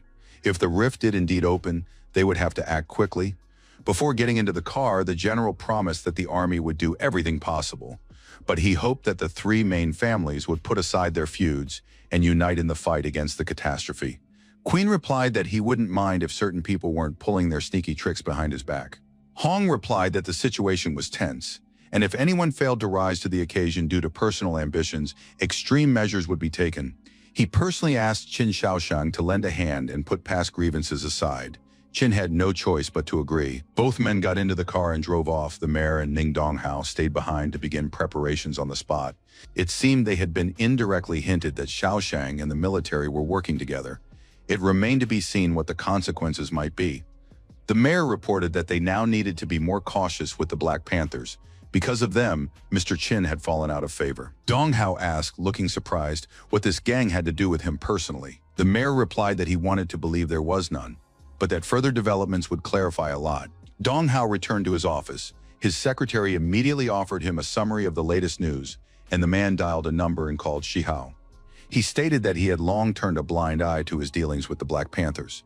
But now there was an army in the city, and all because the gangsters had dared to kidnap Miss Quinn. The news reported that the hostage had been released and the gang members were on the run, so it would be best for Kui not to be involved in this. The mustachioed man assured his boss that he would never have dared to act without his approval, so he had nothing to worry about. Dong Hao ordered him to secure Xian's forgiveness by any means necessary, even if it killed him, and to cut all ties with the Panther, because otherwise even he wouldn't be able to protect Shihao. The call ended there. The villain crumpled the cell phone in his hand in a rage, furious that a stupid thug had acted behind his back. Meanwhile, Li Yi and Suin went to the hospital to visit Duanao. He hadn't regained consciousness, but he was still alive, and the doctors assured them there was a chance. The girl sighed and decided to pray for her assistant's recovery when someone else entered the room. It was Kui Hahuo. Spreading his arms in greeting, he shouted that he was glad to see Miss Quinn was all right.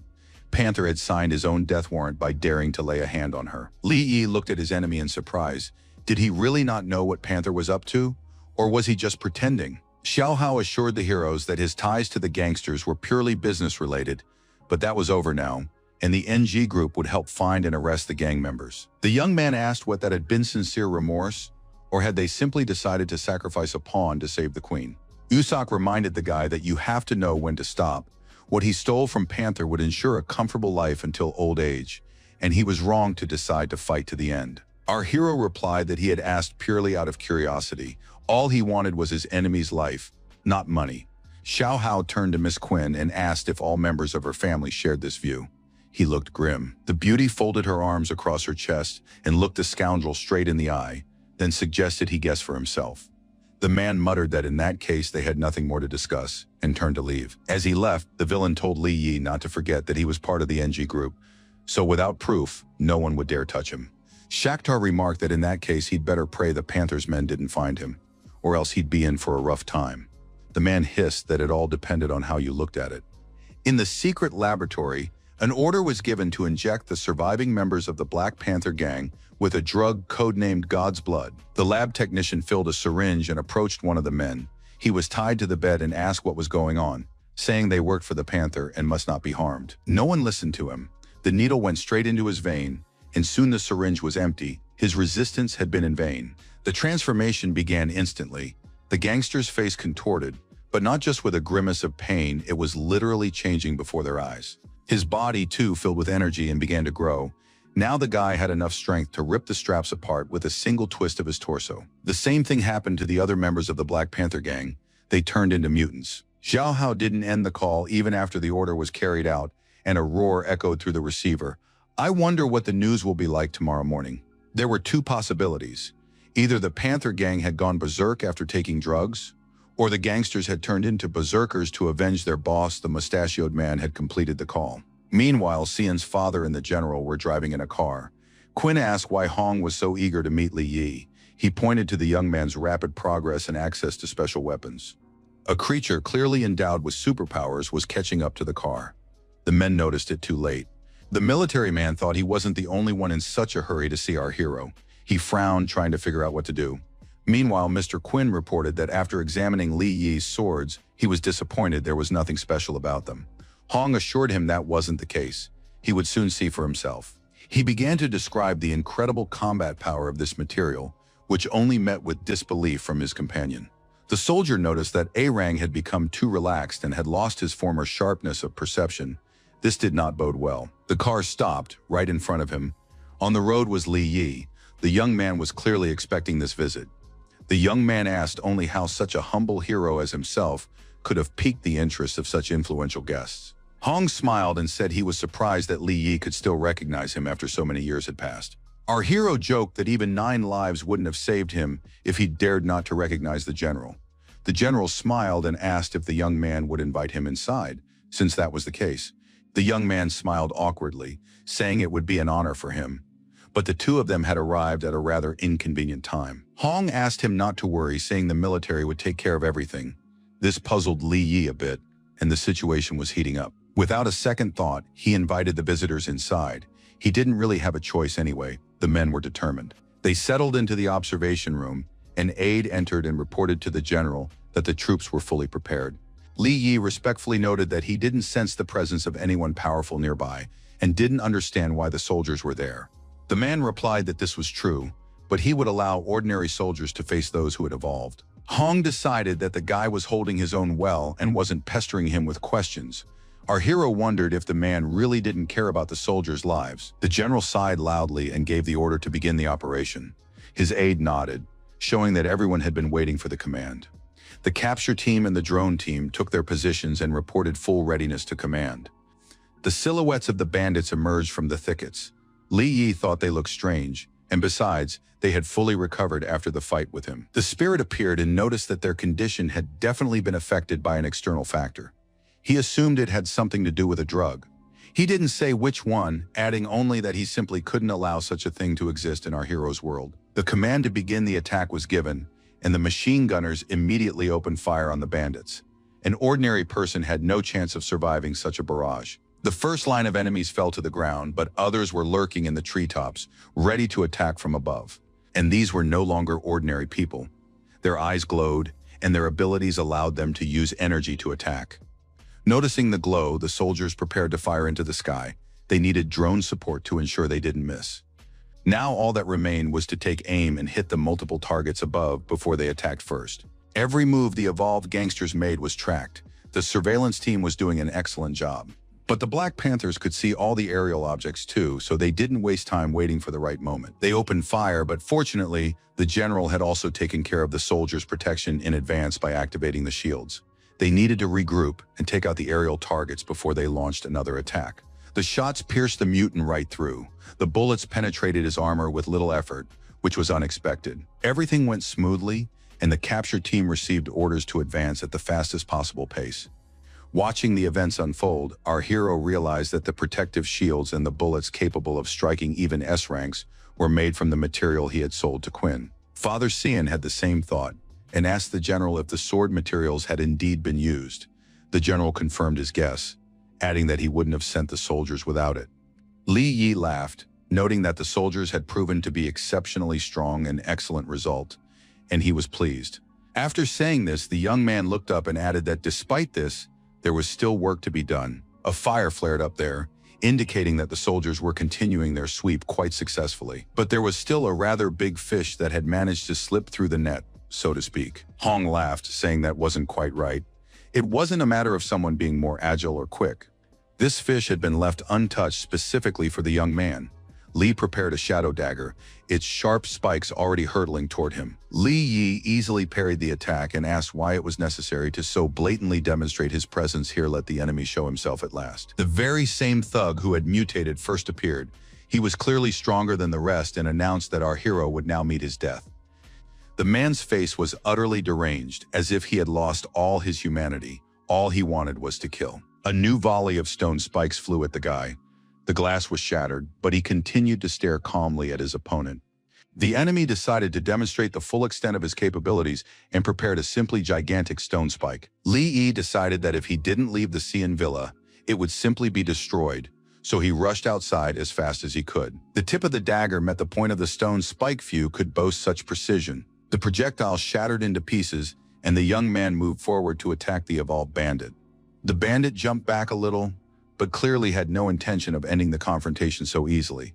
He was merely increasing the distance between them. Hong muttered that the kid's abilities were on the verge of advancing from rank B to rank A. Quinn snorted that they shouldn't be overestimated. The general remarked that if he didn't believe his words, he should believe his own eyes. Li Yi wasn't even fighting at full strength. To defend himself, the mutant used a stone shield. Everyone was curious to see if it would help him survive the attack. It turned out that our hero had no trouble shattering such a defense in a split second. Shards flew around like hail. The young man pushed his opponent back. He was surprised at how the other had managed to level up to B rank, apparently. He knew some excellent potions. The other guy didn't answer. Instead, he knocked the young man back to a safe distance, saying that he would kill him anyway. Li Yi got to his feet, deciding that it looked as though the thug had finally lost his mind, since it was clear their strengths were unequal. The man continued to show off, spreading his flame-engulfed arms wide, and he cackled so menacingly that everyone felt uneasy. Shouting that he was no longer human, the mutant began to turn his entire body to stone, not realizing that this would not make him any less vulnerable. He grew several times larger and loomed over our hero, but the latter simply realized that in that case there was no need to let the enemy live. At the last moment, Li Yi thought it best not to reveal his full power in front of those two A ranks. The enemy had already raised his fist to strike. Deciding that the power of the first level of the art of shadow control would be enough, the young man summoned the corresponding blade. Within seconds, all that remained of the thug was a pile of scattered stones. He had been left completely vulnerable. The general and Mr. Quinn approached, saying that they had thought the information about Li Yi's abilities was exaggerated, but in reality, his capabilities were far greater. The young man looked back and asked the general if they hadn't come here themselves to help him deal with these minions. Hong replied that he wanted to demonstrate the capabilities of weapons made from that material and asked for more to be procured. The hero pointed out that they had samples, so why not synthesize the substance themselves? The man explained that it would take time. The general added that he couldn't say much, but a second-level rift might appear in the city area. Given their current level of training, they wouldn't be able to handle this threat on their own. Li Yi's eyes flashed. The fact was that the young man could sense the Lord of Chaos beginning to grow angry at the mere mention of a rift. General Hong placed his gloved hand on the young man's shoulder. It seemed he was about to ask for a favor. The man explained that they would be unable to prevent a catastrophic loss of civilian lives unless they obtained the materials immediately and manufactured armor and ammunition. Li Yi promised to try to procure weapons within 3 days, but he couldn't make any guarantees, especially regarding the quantity. Hong promised to reward our hero handsomely. It seemed he was trying to seize any opportunity. The man couldn't offer the young man money, but instead wanted to promise him a position in the army. Alternatively, he could marry Xian and receive shares in the Queen Group. The latter offer did not please our hero. These words provoked a wave of anger from the girl's father, so Li Yi simply replied that it was his duty to protect the city. The rest was unnecessary. Hong was surprised since the offer was very good, to which the young man replied that he would sort out his personal life without outside help. The spirit in the training tower couldn't settle down at the thought of a second rift from another world that might appear. He realized that the bandits had been infected with the blood of the god serum, It was no surprise that these people were on the verge of opening a rift. The Lord of Chaos's distress did not go unnoticed, and Li Yi immediately asked what was wrong with him. The Shadow Mentor explained that such matters were no joke. If he wanted to stay alive, he should flee from here as far and as fast as possible. The young man asked what the rift could possibly hold that would require fleeing. He was puzzled by the spirit's words. The Lord of Chaos informed him that, first and foremost, there were countless A-rank beasts and monsters there. Then he looked the hero straight in the eye and added that there would be no fewer S-rank creatures there. The city's military department's temporary base was quite large, and the events unfolding there were not public knowledge. Upon arrival, General Hong asked Quinn not to interfere in the conflict with the Black Panthers, leaving the matter to the military. The man asked in surprise what he should do then, wondering what matter could be more serious right now. The reply was that the murder of Li Yi's parents and the escalation of the situation were now closely linked. They needed to find out why, as the NG group was clearly involved. We also need to find out what drug the gang members took. There's a possibility that all these events are closely connected. The Panther was walking alone. Soldiers were carrying his slain comrades on stretchers. Hong hesitated for a moment, searching for the right words.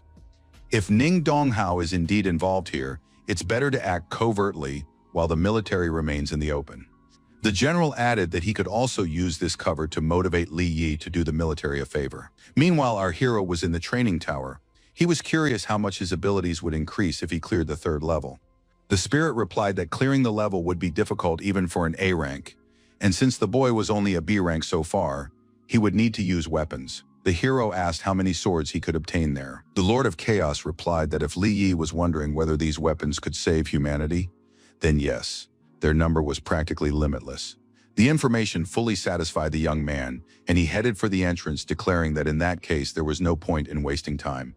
The Shadow Mentor was in no hurry to follow him, and our hero looked back, asking what was wrong. The mentor replied that before entering the 3rd level of the training tower, there was something he needed to know. The Lord of Chaos explained that he had already spoken of another dimension, a prison larger than the human world, which also had 3 levels. The outer level, the one where the portals from here lead, is inhabited by B-rank monsters and lower. Beyond that lies the level of A and S-rank monsters, and at the core, inside, are the monarchs and gate masters. The Shadow Clan guards this prison to ensure the prisoners cannot escape. That is their primary mission. Li Yi asked if everything is really as the spirit says. Why do rifts and portals to this prison appear? The Lord replied that there was a traitor among his clan of entropic silence of shadows. It was his doing. He joined forces with the prisoners of the core and started a rebellion, the consequences of which are still being felt to this day. The goal was to break through the passage into the human world, to seize it, and to live as they pleased. Realizing he was unable to stop the rebellion, the Lord of Chaos decided to seal the passage and thus thwart the enemy's plans. But millions of years passed, and the energy sealing the portals began to weaken. The seal was no longer as strong. The young man realized that this explained the appearance of the cracks, but he couldn't understand the connection to the 3rd level of the training tower. The spirit explained that once Li Yi passed the trials, he would become a participant in the entropic silence of shadows and thus a target and enemy to all creatures of the other dimension. The young man fell into thought. He was pleased that his mentor was concerned about this, but whether that meant he was entirely on his side was a big question. But until he passed the level, our hero remained powerless against the core creatures. At least, that was what he had decided. So he would simply have to stand aside and watch as monsters destroyed his city and people perished. The spirit remained silent, so Li Yi announced that he was heading to the 3rd level immediately, no matter what awaited him there. He may not be a saint, but he won't sit idly by while a threat hangs over humanity. Better to die than to be idle. The Lord of Chaos's eyes flashed and he sighed heavily. On the whole, he supported the young man's stance. He announced that he would go there right away as well. Whatever awaited them on the 3rd level, the training tower hadn't changed in millions of years, so there wouldn't be any major surprises. Our hero stepped resolutely through the portal, completely unaware of what might await him beyond. The spirit explained that the 3rd level was an inner world called the Sea of Souls, the core of the tower. He told Li Yi that all these souls were warriors from the Engi clan who had perished in the great battle against evil. Until he defeated every single one of them, he would not pass the level. It would also grant the ability to master the 2nd shadow skill. The young man was intrigued by this possibility, though he didn't know what it entailed. The spirit explained that this is the ability to awaken after the soul has been properly tempered, but everyone awakens differently. For example, the Lord of Chaos can create a shadow clone. Even if he himself perishes, he will remain alive as long as the clone lives, and so on ad infinitum. The main body ceases to exist for a time, but the stronger the clone, the greater the chance that life will continue. Li Yi asked if this meant that what he was seeing before him now was not the true essence of the Lord of Chaos, but his clone. The Lord replied that he didn't know what had become of his true essence. Perhaps it was still here, or perhaps it had turned to ashes thousands of years ago. In any case, the boy should hurry and enter, otherwise they would never know what abilities would awaken within him. He assured him that he would not disappoint his mentor. The Lord of Chaos thought he was lucky with this little B rank. He hoped that powers different from his own would awaken in the hero. Li Yi walked on the water. Everything around him seemed to have frozen, with shards of crystal suspended in the air all around. It seemed as though they might rain down on the young man if anything went wrong. Our hero reached out toward one of the shards. He decided that these were the very sleeping souls the Lord of Chaos had spoken of, and tried to pick one up. The fragment immediately crumbled into smaller pieces. It became clear that it was better not to touch it at all. Unfortunately, it was too late. Something began to happen, and Li Yi's face contorted with surprise and fear. The warriors of entropy appeared, declaring that regardless of what had become of their souls, they must defend the portal from the intrusion of outsiders, even at the cost of their lives. These were memories of the battle with the monsters. The clan's shadow warrior was far from the top of the ranks, but he intended to fulfill his duty. They managed to repel the monsters almost immediately, but it was obvious that this was far from the end of the confrontation. His comrades were just as determined. Each of them thought only of defending their honor and protecting the portal. The leader ordered them to fight as if nothing existed but death. They must not allow the monsters to take a single step forward. Li Yi found himself right in the thick of the battle. The deafening thoughts of all the combatants were splitting his head open. He realized that these were the events of the greatest battle of the past, one that was unknown even in his own world. Suddenly, the shadow warriors began to seem to melt away. The young man couldn't figure out what was happening. He tried to grasp the dark energy with his hand, but it simply passed through his fingers. It wasn't real. Suddenly, these shadows coalesced into a massive figure of Li Yi himself, who suggested the young man take a closer look. These fallen warriors were far stronger than he was. The former miner remained silent, so the giant stepped closer and repeated his question, this time with even more sarcasm in his voice. The fake hero asked who had allowed a B rank to come here and attempt trials that were clearly beyond his capabilities. The giant loomed over the young man as if he intended to crush him. A mocking smirk froze on his face, hidden in the darkness, his eyes flashing. Our hero replied that even if he was a B rank, so what? He was worthy of showing what he was capable of. Because there are people he wants to protect, he has something to fight for and something to give his life for if necessary. A massive hand reached out toward Li Yi, to the giant. Those words sounded simply repulsive. The young man didn't flinch. He continued to stand calmly and look at his potential opponent. He needed to understand where his strength lay. When the hand was very close and almost engulfed the hero, he shouted that the giant could mock him all he wanted. Li Yi added that even if his opponent was 1,000 times stronger, he wouldn't stand idly by or run away, and then he charged into the attack. The young man struck right in the center of the palm. A surge of energy bounced off it and struck downward, but even that was already an achievement. The Lord of Chaos watched what was happening. He assessed the intense emotional fluctuations the young man was experiencing. He thought that Li Yi might indeed surprise him. This man's potential was truly limitless. The opponent decided to counterattack. Enough energy had already gathered in the center of his hand, and he believed the kid had overestimated his strength.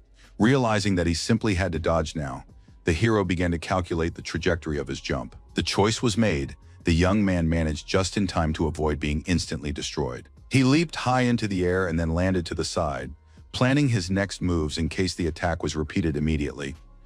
The giant swung his fist to strike, declaring that his power was based on Li Yi's fear, so the latter would not be able to withstand it.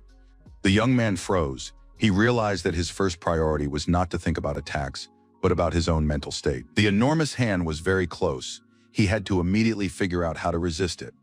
Then it dawned on our hero. He sensed that he wasn't alone. All the soul fragments were on his side, which meant he could harness their energy. The two fists collided. The young man poured all the strength of the heroes who had sacrificed themselves for a greater cause, just as he was doing now, into the blow. He managed to leave a dent. The efforts of those who had once been real heroes helped Li Yi. He suddenly realized that his opponent was merely his inner demon, which meant that defeating him was entirely possible. The young man's next blow completely shattered the giant fist. As soon as he had figured out the enemy's true nature, everything fell into place. Don't think it was easy, but the former miner wasn't afraid to take a risk and emerged victorious. Looking at the shards of souls around him, our hero whispered that nothing lasts forever under the moon. But there are things that simply pass by without touching the essence. Suddenly, the crystal fragments began to turn into shadows.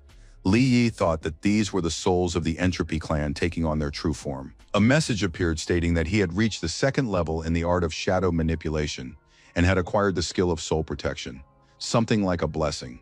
Shadow figures materialized around him, many of them bowing respectfully to the young man. The soul protection skill allowed the commander to boost the strength of all team members, protect and heal them, summon weapons, share his abilities, and so on. The voice of the Lord of Chaos rang in Li Yi's head. He reported that the little B rank had truly managed to surprise him. An arch and a portal appeared ahead. All the clan members respectfully knelt, and our hero asked what kind of door it was. The spirit explained that it was the entrance to the Entropy clan's arsenal and medical storehouse. If he wanted, he could go take a look. The young man asked how much was stored there. There was no reply, and it became clear that the clan's resources were practically limitless. The Lord of Chaos said there were enough weapons to face an army of 100,000, or perhaps even more. He should just go and see for himself. Li Yi said it felt like he'd hit the jackpot. He was curious about what was on the 4th and 5th levels, which turned out to be a prison simulation, but they'd discuss that later. Then the young man asked about the 6th level. If they were preparing him to face the core monsters, it was clearly for a reason. The spirit replied that the hero wasn't ready to find out what was there yet, and besides, it would be better if he didn't have to figure it out the hard way. The young man thought he wouldn't be surprised if there was nothing at all on the 6th level. His mentor did not take kindly to such thoughts. Meanwhile, Mr. Kui Shihao was informed that all members of the Black Panther group infected with the drug had been captured or killed. This was the work of the military. The mustachioed man was very surprised and immediately asked how Li Yi had managed to secure the army's support. There was also information that Panther himself had been captured and was being held in a special prison. Upon hearing that the gang leader was alive, Shihao became furious. His eyes flashed at the thought that Panther knew too much and would most likely betray them at the first opportunity. Kui ordered the second rift to be activated immediately. His assistant protested that the designated area had not yet been cleared or evacuated. The mustached man shouted that there was no need to worry about the lives of pathetic little people. He should just follow orders. The countdown began. The greatest event was about to take place, one that would lead to catastrophe. Just then, a pink portal to another world opened. The opening was circular, and a pink glow of energy immediately poured out of it. Shihao's people, wearing protective suits, saw similar figures inside the glow. They couldn't understand what was happening. It turned out that the radiation levels were off the charts. The sensors immediately began beeping, warning of mortal danger. The workers stared at the numbers in horror, refusing to believe it wasn't a mistake. Under these circumstances, they simply had no chance of survival. Those who remained outside the portal recoiled, but wouldn't let their colleagues leave the area. The men began screaming and begging for help. Someone suggested running, but none of that mattered anymore. Those who were closer to the pink glow managed to turn around and run back, urging their colleagues to follow their example. The assistant reported the incident to Shihao. The radioactive zone now spanned a 10-kilometer radius. He ordered that it be kept secret so that not a word would leak out. When asked what to do if the radiation spread further, there was no answer. At this rate, it would reach the city in 36 hours. Kui asked only how much time remained until the second fault line fully opened. The assistant reported that it would be 48 hours. Then the mustachioed man asked that they ensure no one found out anything during those 2 days. Let everything take its course. Shihao also ordered that what was happening in the mines, where there were also many deaths due to radiation, be kept secret. The villain's eyes flashed again as he mentally addressed his boss, Dong Hao, who still hadn't figured him out but would now become a target for criticism and a scapegoat in the press. Trucks loaded with weapons pulled into the military's temporary base. There were quite a few of them, and the convoy moved slowly. After passing through security, the vehicles drove into an area where, under other circumstances, they would never have been allowed. General Hong asked how much material Li Yi had managed to bring in. The young man replied that it was about 600 tons. The man was very pleased and told the young man that he had been very productive and generous. An assistant brought over a paper bag, and the general suggested taking a look inside. The young man asked what was in it. Hong explained that his parents' death had not been an accident. Kui Shihao had hired the Black Panthers to kill them and cover their tracks. The young man picked up the sheets of paper and asked what exactly the villains were trying to hide. He sensed that the answer would not please him. The man replied that the true motives were still not entirely clear, but they were working on it because there was very little time left. Li Yi asked why, instead of investigating, they didn't simply arrest Shihao and interrogate him about everything. The general reported that the mustached man and his men had gone on the run, and besides, the hero was not a member of the military, so this information was not available to him. Then our hero asked about Ning Donghao. To what extent was he involved in the crimes in question? The general replied that he couldn't answer that question, but even if the head of the NG groups was involved, what could the guy do? Orang looked at Li Yi from under his eyebrows and asked what the chances were that our hero could kill Donghao. Even if that happened, nothing good would come of it. The young man would only bring a lot of trouble upon himself. Our hero smiled and asked what valuable advice Hong had in store for him. He was listening intently. The general replied that everything was simple. If the young man joined the military, he would be able to avoid complications in such matters. Li Yi smiled. It seemed he had already guessed that the man had his own interests, which he was quietly advancing. The young man surmised that the matter wouldn't end with him joining the army. There was something else that would need to be done. Hong replied that this wasn't the case. He was asking him to join the army and become a soldier to protect the young man, nothing more.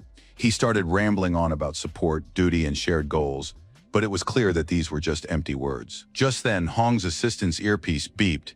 It seemed something had happened that required the general's immediate attention. He reported that information had come in from the research center. The man replied that everyone here was on their side, so let them report. They activated the transmitter, and a military officer appeared on the screen, reporting that strong radiation fluctuations and a monster invasion had been detected near the city. He presented a map marking the areas where similar events had also occurred. Our hero's eyes widened. He saw familiar names. He had to warn his friends. Longmen Hospital was listed in the danger zone, the very hospital where Xian's assistant was. He had to evacuate Duanao and the girl who was right next to him immediately before the monster showed up there. Li Yi's contact lit up on the screen. The beauty apologized and answered the call, sensing that it was important. The girl greeted him with a smile and asked what was going on. A huge insect was already flying outside the hospital window. Our hero shouted for her to get Duanao out of the hospital as soon as possible, but Jinyan couldn't hear him anymore. The monster smashed the window and burst inside. A security guard shielded her from the shards and ordered the young lady to step aside immediately. The man managed to grab the insect. Zijin and Duanao had to run away as fast as they could before the monster gave chase. The girl helped the patient to his feet, but he was still too weak to walk at the necessary pace. Miss Quinn wasn't the type to give up easily. She did her utmost to lead her friend to a safer place. But even in the hallway they had entered, there were already insectoids. Patients and doctors were frantically trying to flee toward the exit. Duan Ao suggested leaving him behind and escaping, but Xin refused. All she cared about was where the monsters had come from in the hospital. It turned out her assistant was so badly injured that he didn't even fully understand what was happening around him. The girl kept dragging him, declaring she wouldn't abandon him, while a monster was already creeping up behind them. It struck swiftly and Jinyan was flung aside, splattering blood on the wall. Duan Ao was unharmed but nearly fell.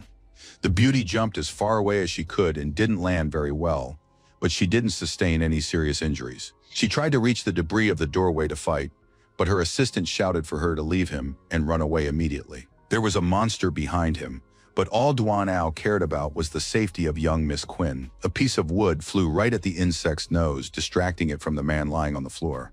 It was Xian, who announced that even though she wasn't skilled in martial arts, it didn't matter, because she was still a B rank, which meant she was capable of protecting herself and her friend. Shouting that she couldn't run away and abandon Duanao, the girl charged at the monster with a splinter of a wooden post in her hand. With a single swipe of its claw, the insectoid broke her makeshift weapon, which threw the heroine into a bit of confusion. With a second movement, the monster struck the girl so hard that she flew into the wall, terrifying her assistant to death. Li Yi rushed toward the hospital as soon as he realized his friend had been attacked. It seemed like a chance to try out his new ability. He activated the soul shield and a blue glow enveloped the part of the city where Longmen Hospital was located. Jin was now glowing blue as well. She began to slowly rise from the floor, coughing constantly. She suddenly heard Li Yi's voice calling out to her and asking her to get up. The beauty's surprise knew no bounds. A vision appeared. Our hero assured his friend that he would help her defeat the enemy and asked her to trust him. She whispered that she believed him, feeling a surge of strength and combat power. The beetle was preparing to attack. The young man assured Cian that she would have no trouble dealing with it, and she assumed a defensive stance. The soul defense skill activated, and now the girl was able to control the flow of energy that Li Yi had transferred to her. With a shout that she would now show what she was capable of, she fearlessly grabbed the monster by one of its paws. The beauty had enough strength to flip the monster over her and slam it into the ground. It became clear that just a little more, and she would have simply crushed it. The blow was so powerful that it broke through the floor. Cian lost her balance and, carried by momentum, began to fall as well. She couldn't believe she now possessed such devastating power and was a little frightened. The very next moment, the young man caught Miss Quinn in his arms, preventing her from falling, and praised her courage. The girl couldn't handle the emotional strain and began to cry. Our hero tried to comfort his friend, noting that she had done an excellent job. Cian couldn't pull herself together. She admitted that she was afraid of dying and never seeing Li Yi again. Tom felt a little uneasy upon hearing this, but the hero promised that he would always protect his girlfriend. Just then, an assistant appeared and asked for their help, saying they could show their affection a little later. Both of them blushed deeply. Soon, all the monsters in the hospital had been cleared out, and the patients and staff evacuated. The building was left with gaping holes from the monster's attack. In addition, Li Yi handed out healing potions he had obtained from the Entropy clan's vault. Everyone drained the bottles immediately. Jin and Duanao also used the potions. The effect was simply amazing, and both of them were almost completely restored. Just then, a hospital worker ran up, saying that it wasn't over yet. A group of staff members was trapped in Sector 7, which was literally swarming with insectoids. Shin reported that this sector belonged to the NG group and the mines there were supposed to have been cleared of monsters. Li Yi said he knew the place, it was nearby, and it seemed that was exactly where the monsters had entered the hospital. The girl replied that it sounded very likely. The three of them rushed toward the indicated sector to see how things were going in the NG group's territory. The portal was cordoned off with tape. The military wouldn't let anyone inside, even though many of the evacuees were shouting that their relatives and friends were still trapped there. A man announced over a loudspeaker that there was chaos inside and many monsters, so no one should approach. He ranted that they shouldn't blame them if people died because of their own stupidity, but keeping the crowd back turned out to be no easy task. One of the workers showed his phone. His brother had sent a video showing the monsters, and he didn't understand why the miners couldn't be saved. The man with the megaphone tried to explain that the more people there were in the danger zone, the more people would need to be rescued, and resources were limited. He ordered the soldiers to arrest the people who were causing panic and stirring up trouble. Otherwise, trouble was inevitable. Suddenly, the crowd began to part, revealing the silhouettes of three people, one of whom loudly praised the might of the NG groups, sarcastically, of course. The man with the megaphone flew into a rage and shouted that no one dared speak that way about their company. Li Yi ignored the remark and asked if the speaker would move out of the way himself or if he needed help. Either way, they needed to pass.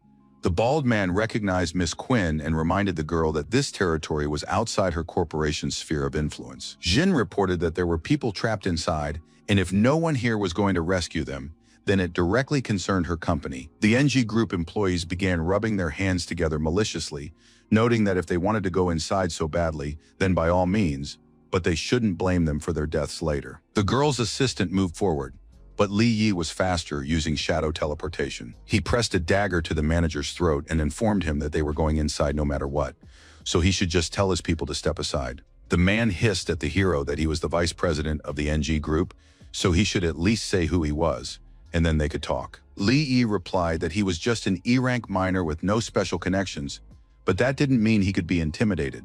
He activated his new skill and expanded the area of effect around himself. A blue glow appeared again, but then the vice president decided to attack. The flash became so bright that the young man had to cover his eyes with his hands. He had slightly misjudged the power. The force of the blast threw the guy far backward, and he slammed his back into a rock. Debris flew in all directions. Nevertheless, the hero managed to fend off the attack and suffered no injuries at all. He remained completely calm.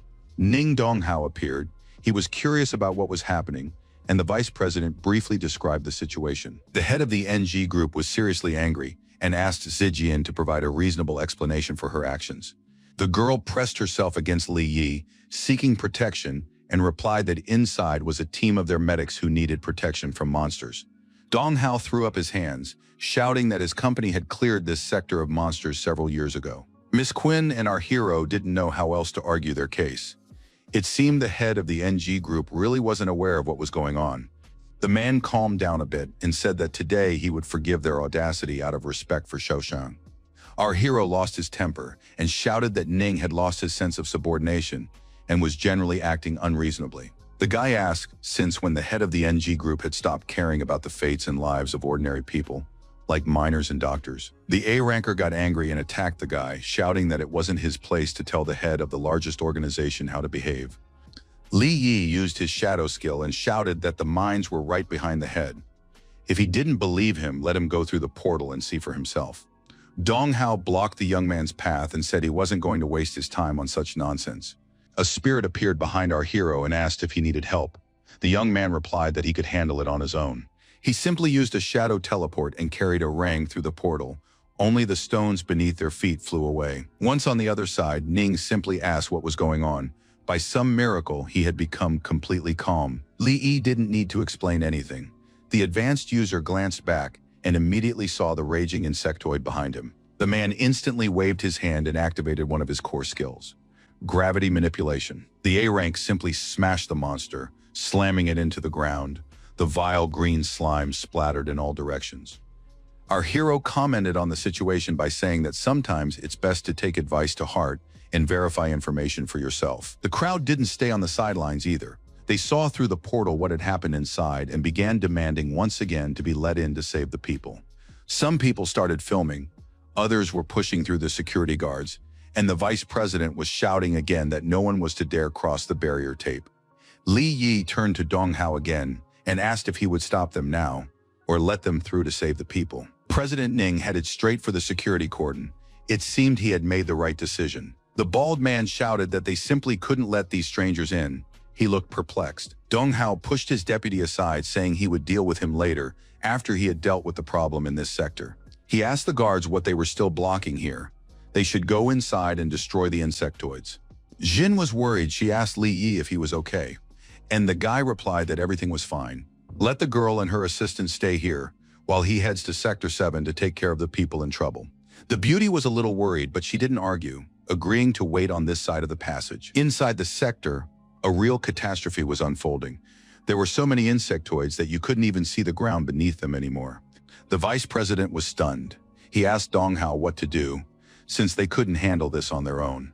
Ning ordered them to call the advanced units and gather reinforcements. Li Yi appeared and pointed out that while they waited for help, many people would die. Wouldn't it be easier to go inside themselves and save more lives? The deputy shouted that A-Rang's status was too high and influential. It would be a tragedy for the company if he were to come to harm. Our hero suggested that the head of the NG group simply hadn't fought in so long that he was now simply unwilling to risk engaging the monsters.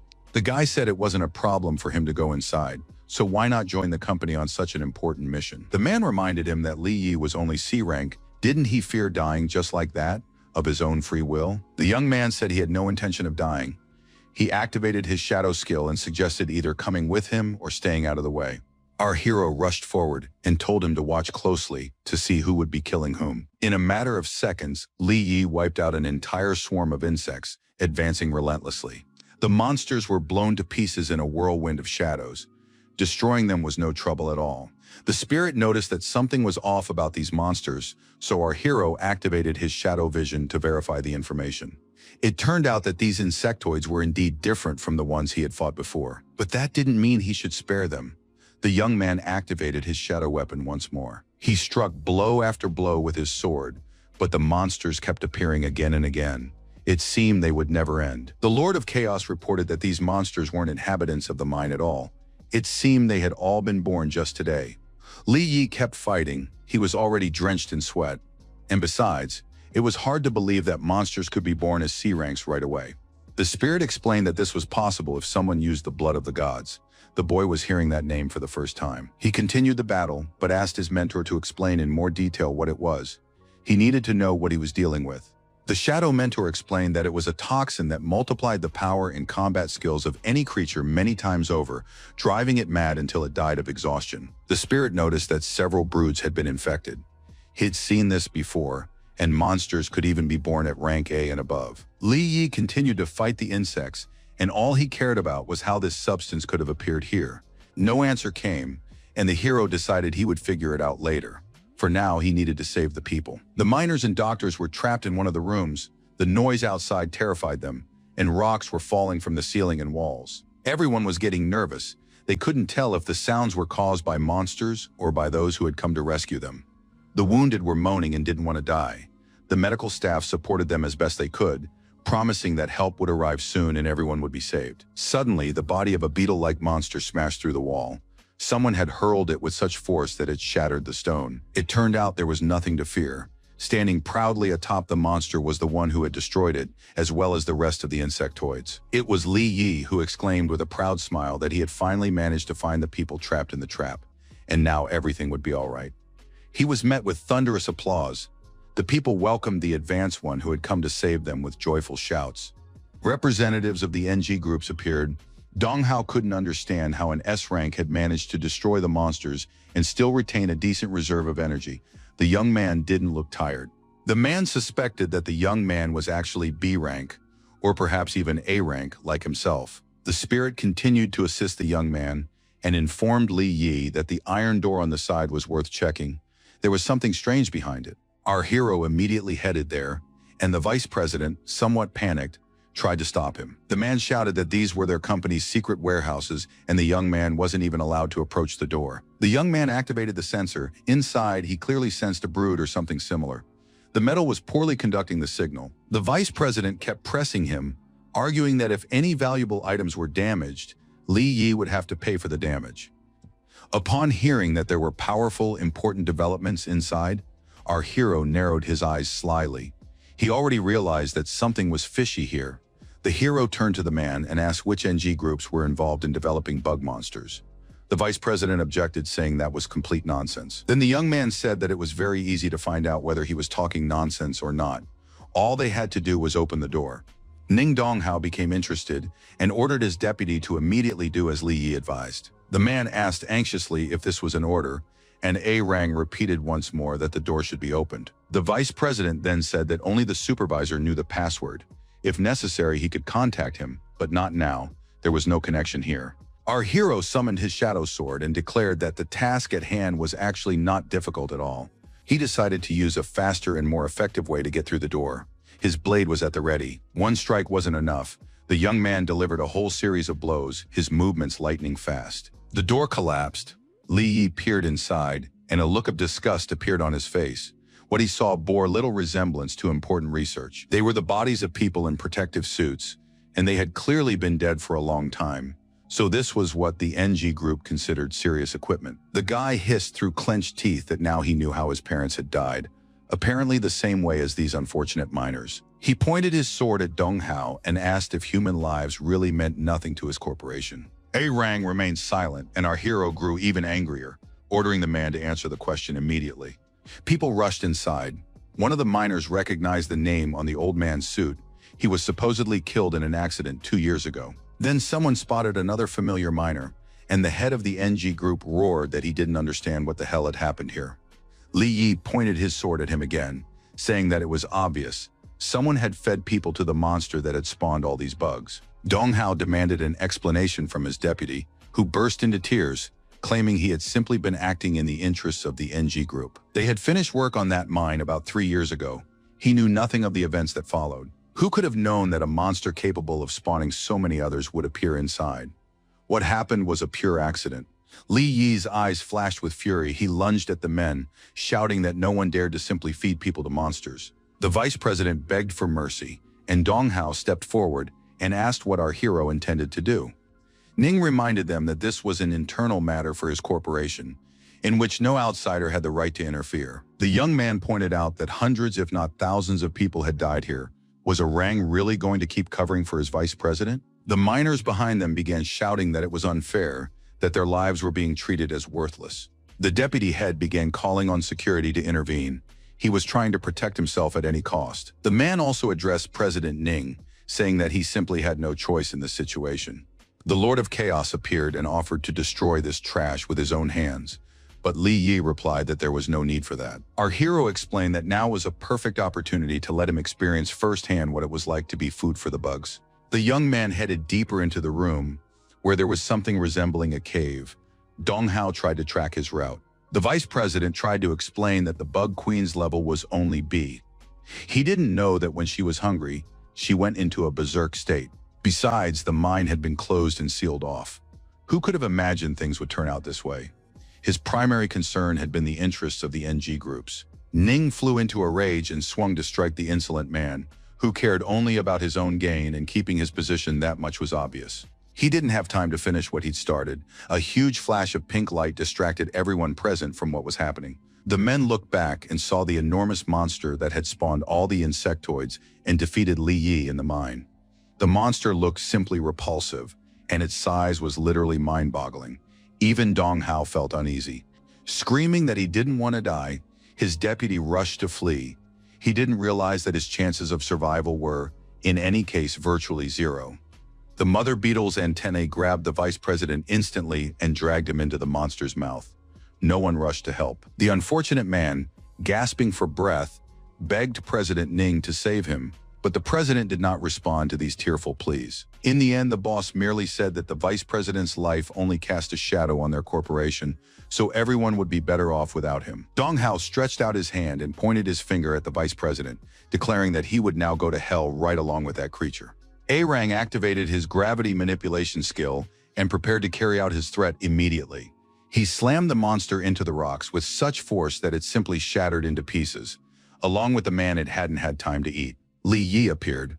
The guy feigned surprise, noting that he hadn't expected the mother of the monsters to be able to run out of the cave so quickly. The hero thanked the heavens that the head of the NG groups was unharmed, for things could have ended much more tragically. Arang immediately realized that it was Li Yi who had flung the monster out. The young man assured him that he had only been trying to take a leak. The young man added that it wasn't just Dong Hao Company's employees who broke the rules. The bugs they raised were exactly the same.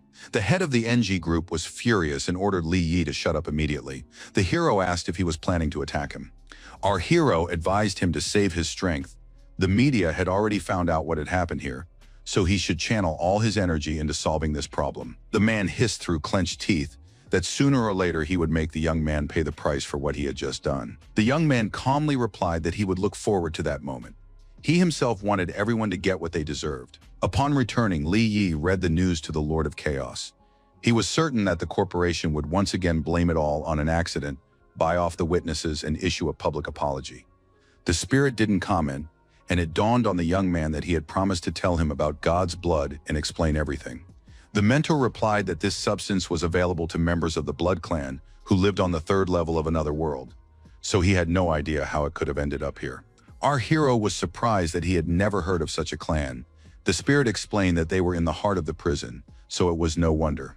Upon hearing that even the weakest among them were S rank, Li Yi asked if he was referring to newborns. The Lord of Chaos didn't appreciate the joke. He explained that it wasn't exactly a clan, but rather a category of beings who had managed to adapt to the blood of the gods and survive. The young man decided it was simply impossible for anyone from the clan to have left the prison, but he saw no other explanation for the elixir's appearance in his world. The spirit confirmed that if such a thing had happened, the human world would have been destroyed by this creature long ago. He opened a portal and stepped inside. Li Yi was surprised that his mentor had decided to vanish right in the middle of their conversation, but he was told that it was best not to interfere with the affairs of the young. It turned out that the Lord of Chaos already knew that a visitor, or rather, a female visitor, was about to enter the room. Our hero, however, had no idea. It only dawned on him when the figure of Shin and her assistant with a suitcase appeared at the house. The girl waved cheerfully. She rushed to hug the young man the moment she crossed the threshold of his home.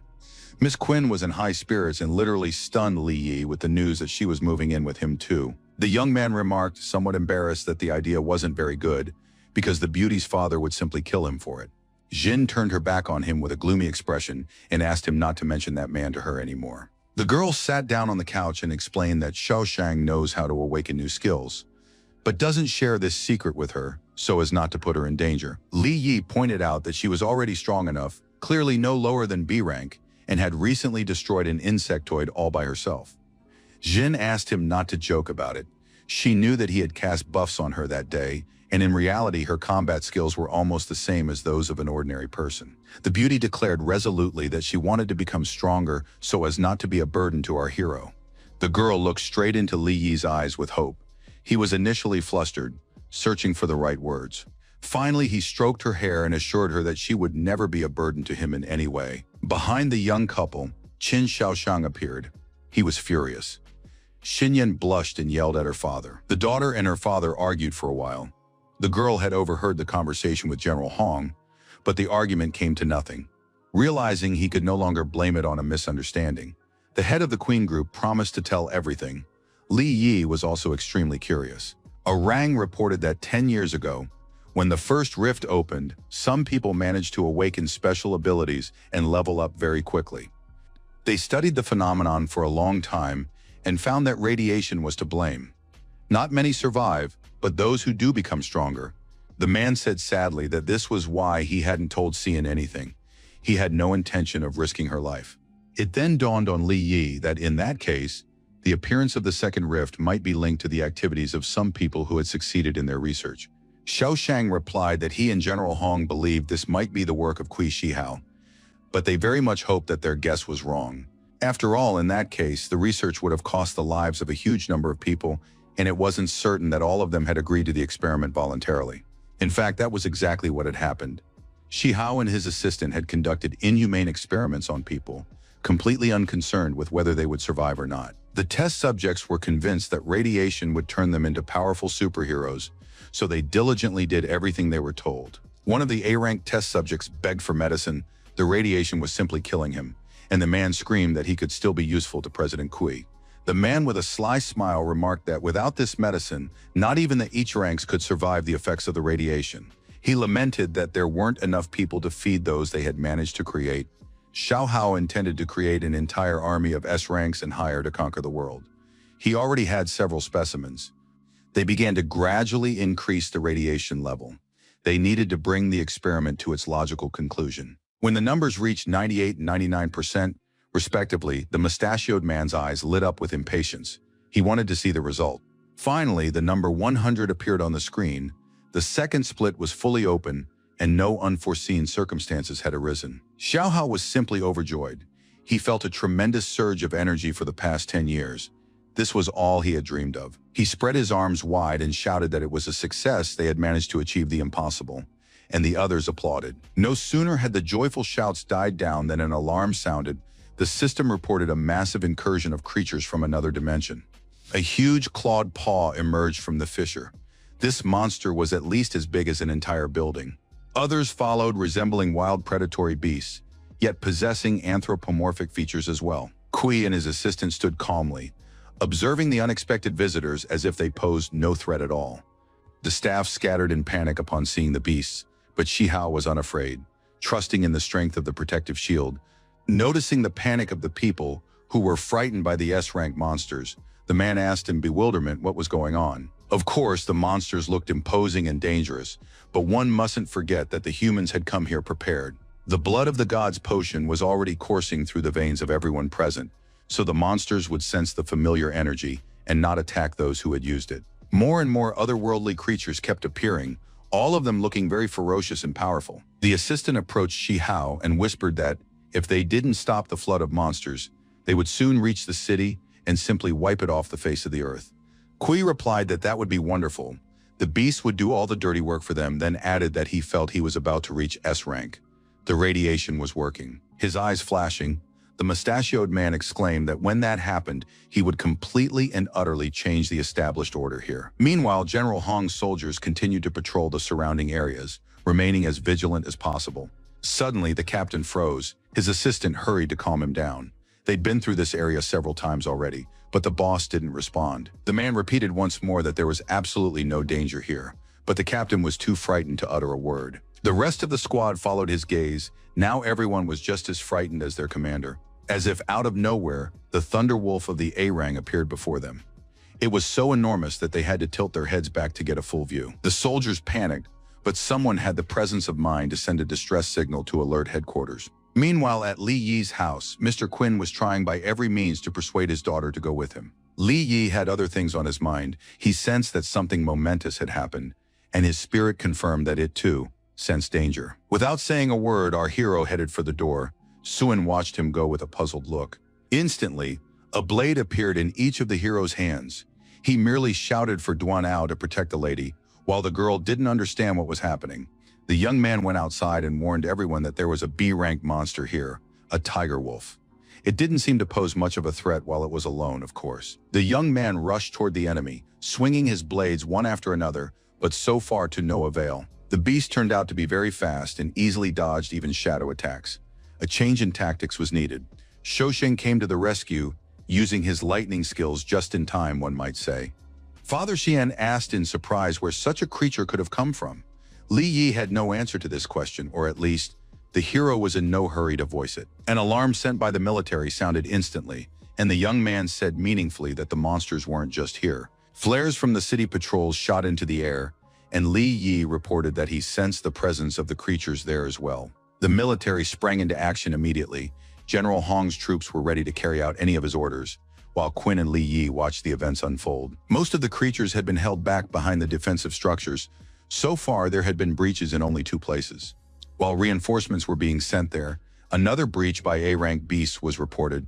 Combat power needed to be reinforced. Monsters had also appeared within the city. There were only a few for now, but events were unfolding rapidly. Li Yi still didn't understand why there were so many monsters, scattered across different locations. Xiaoshang didn't have an answer to that question either. General Hong entered the room. He had arrived just in time to assess the situation and issue new orders. The man informed Xian's father that he must go with him to the front lines. Aran would be very useful there. Hong also ordered the girl to head to the Queen Corporation base. Having someone experienced there wouldn't hurt, as problems could arise without a strong leader. The girl asked Li Yi if he would go with her. Our hero replied that either option would suit him, and he would follow her lead. General Hong said he had another assignment for the young man, so he wouldn't be able to accompany Sin. Then the guy gave his friend a wyvern, saying that if anything serious happened, it would help her. The beauty was surprised. The little monster was small and very cute. It was completely unclear how it could possibly stand up to rank monsters. Li Yi ruffled Xian's hair once more and told her to take care of herself. This gesture drove Xiaoshang into a rage. The heroes waved goodbye to each other, promising that they would be all right. The girl's father clutched his head, and Hong remarked that being young was wonderful. The man pointed out the location of the most powerful monsters and said that if they broke through, the A ranks and S ranks needed to be on standby.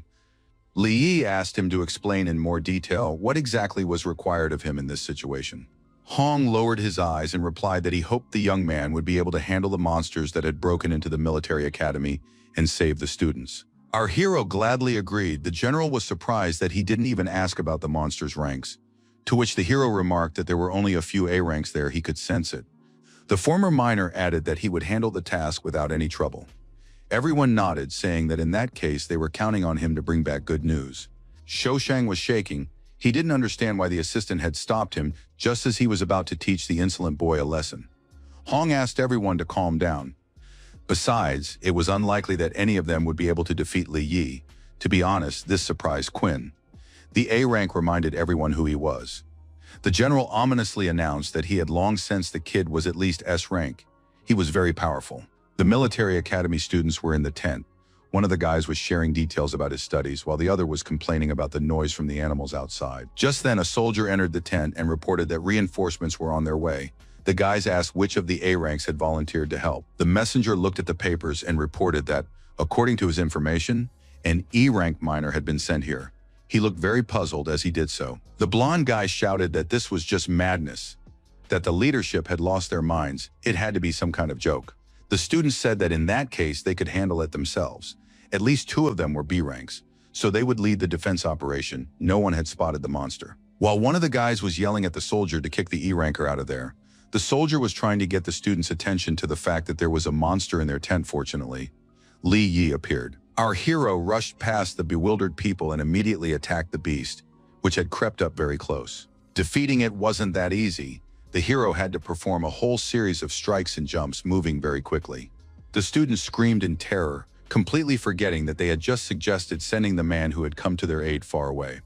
During this time, Li Yi managed to thin out the ranks of the beasts that had closed in on the military academy students' base. He realized that with such poor vigilance, they wouldn't survive. One of them asked again if the newcomer was indeed a Y rank and a minor, since he had been able to destroy B rank monsters with a single blow.